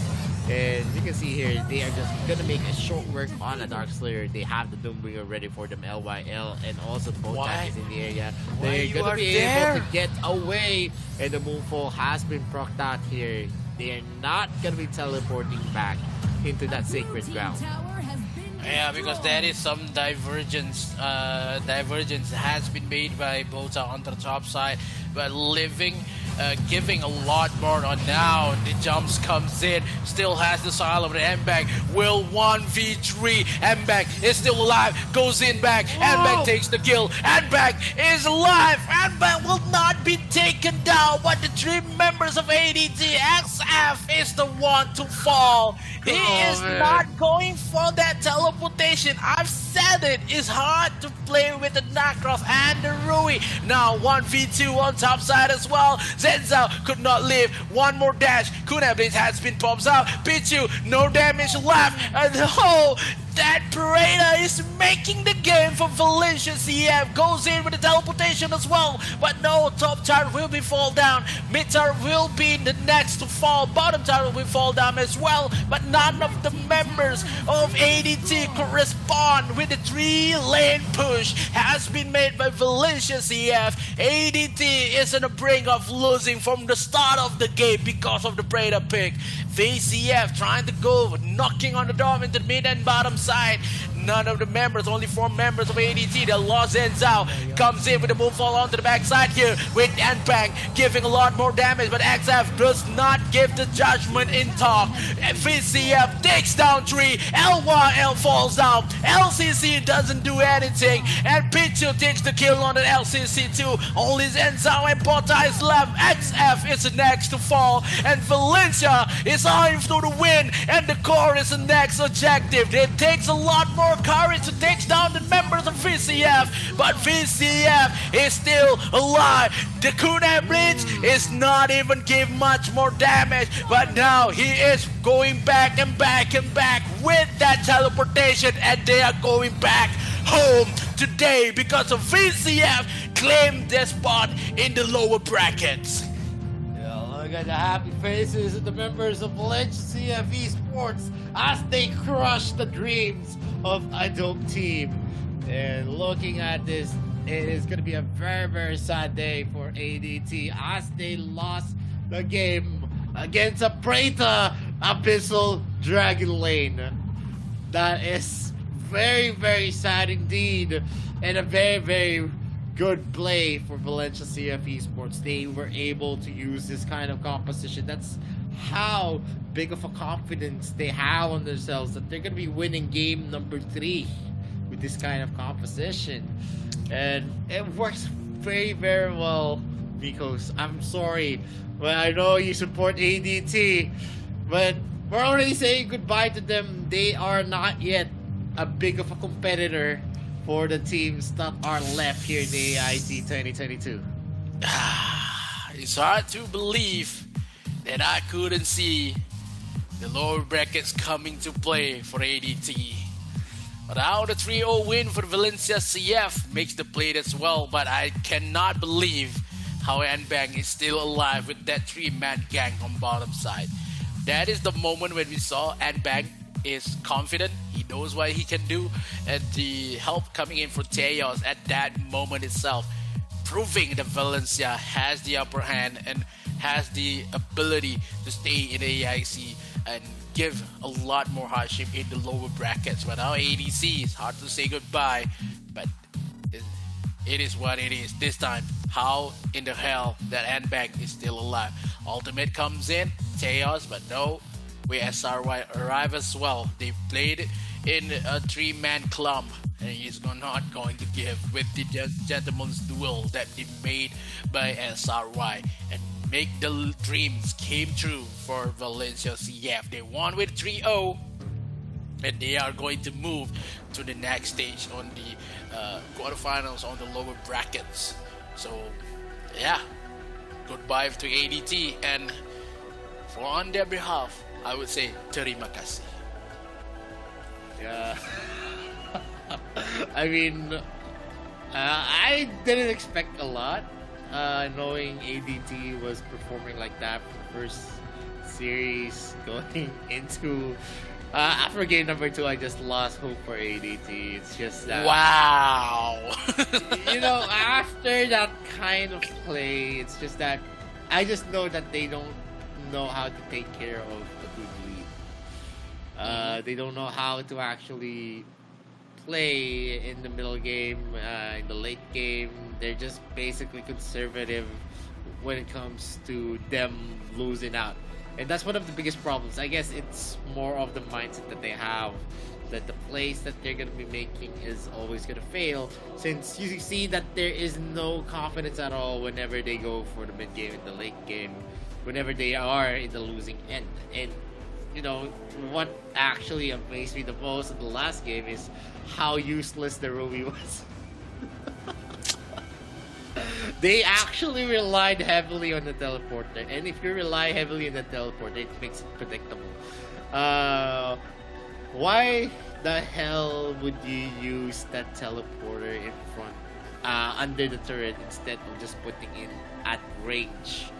You're actually with an ADC and you're gonna put it under the turret. Maybe you want to make a statement like you're gonna be able to zero in, and then the outplay coming from Pichu knocking the Hayate off, and it resulted to an easy kill.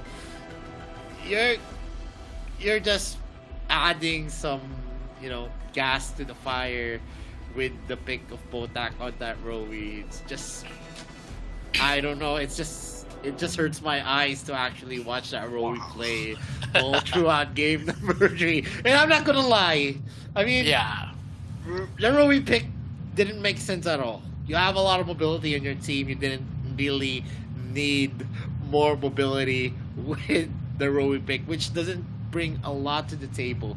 Yes, you have the Sacred Ground to summon your teammates. You have a teleporter to have them in full health. But you can actually just do that with recall and just wait for regeneration.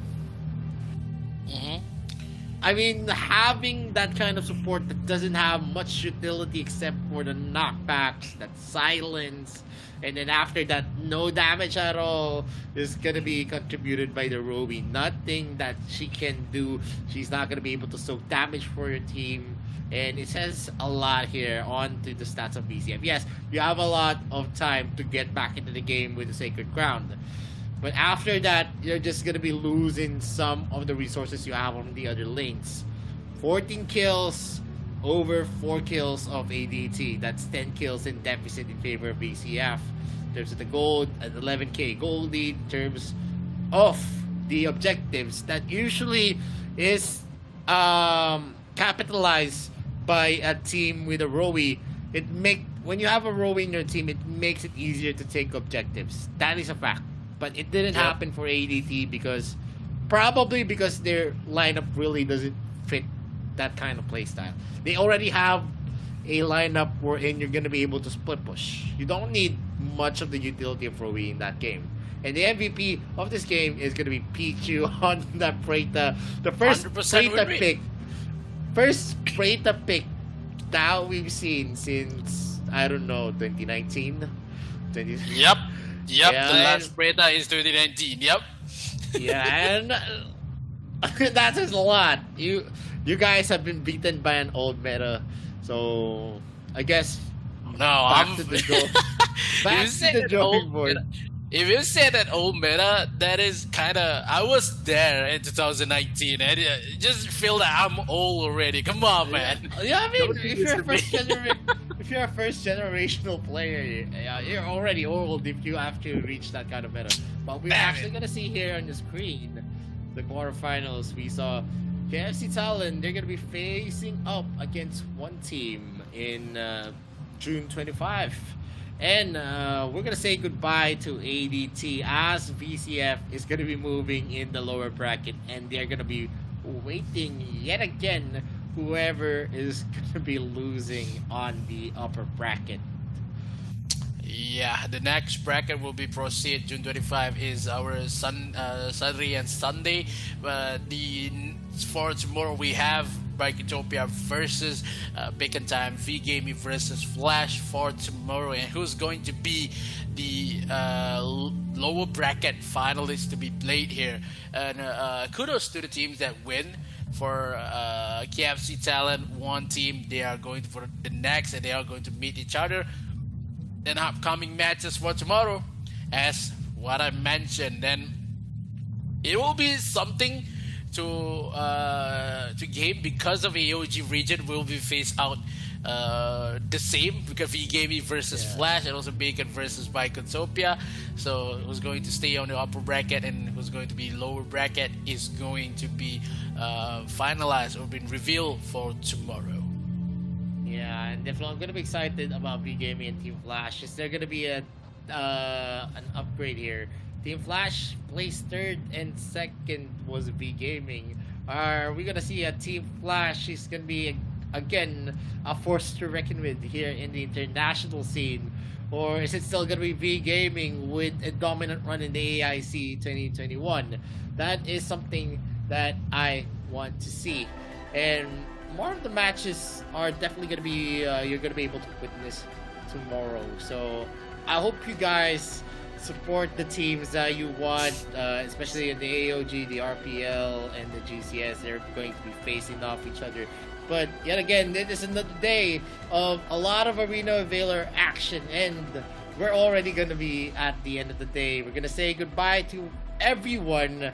And by the way, guys, this is the Arena of Valor International Championship 2022. In behalf of all the production staff from Tencent Games, from Level Infinite, Garena, Tencent, my name is Vittorio. This is Miko. See you guys again in tomorrow's broadcast.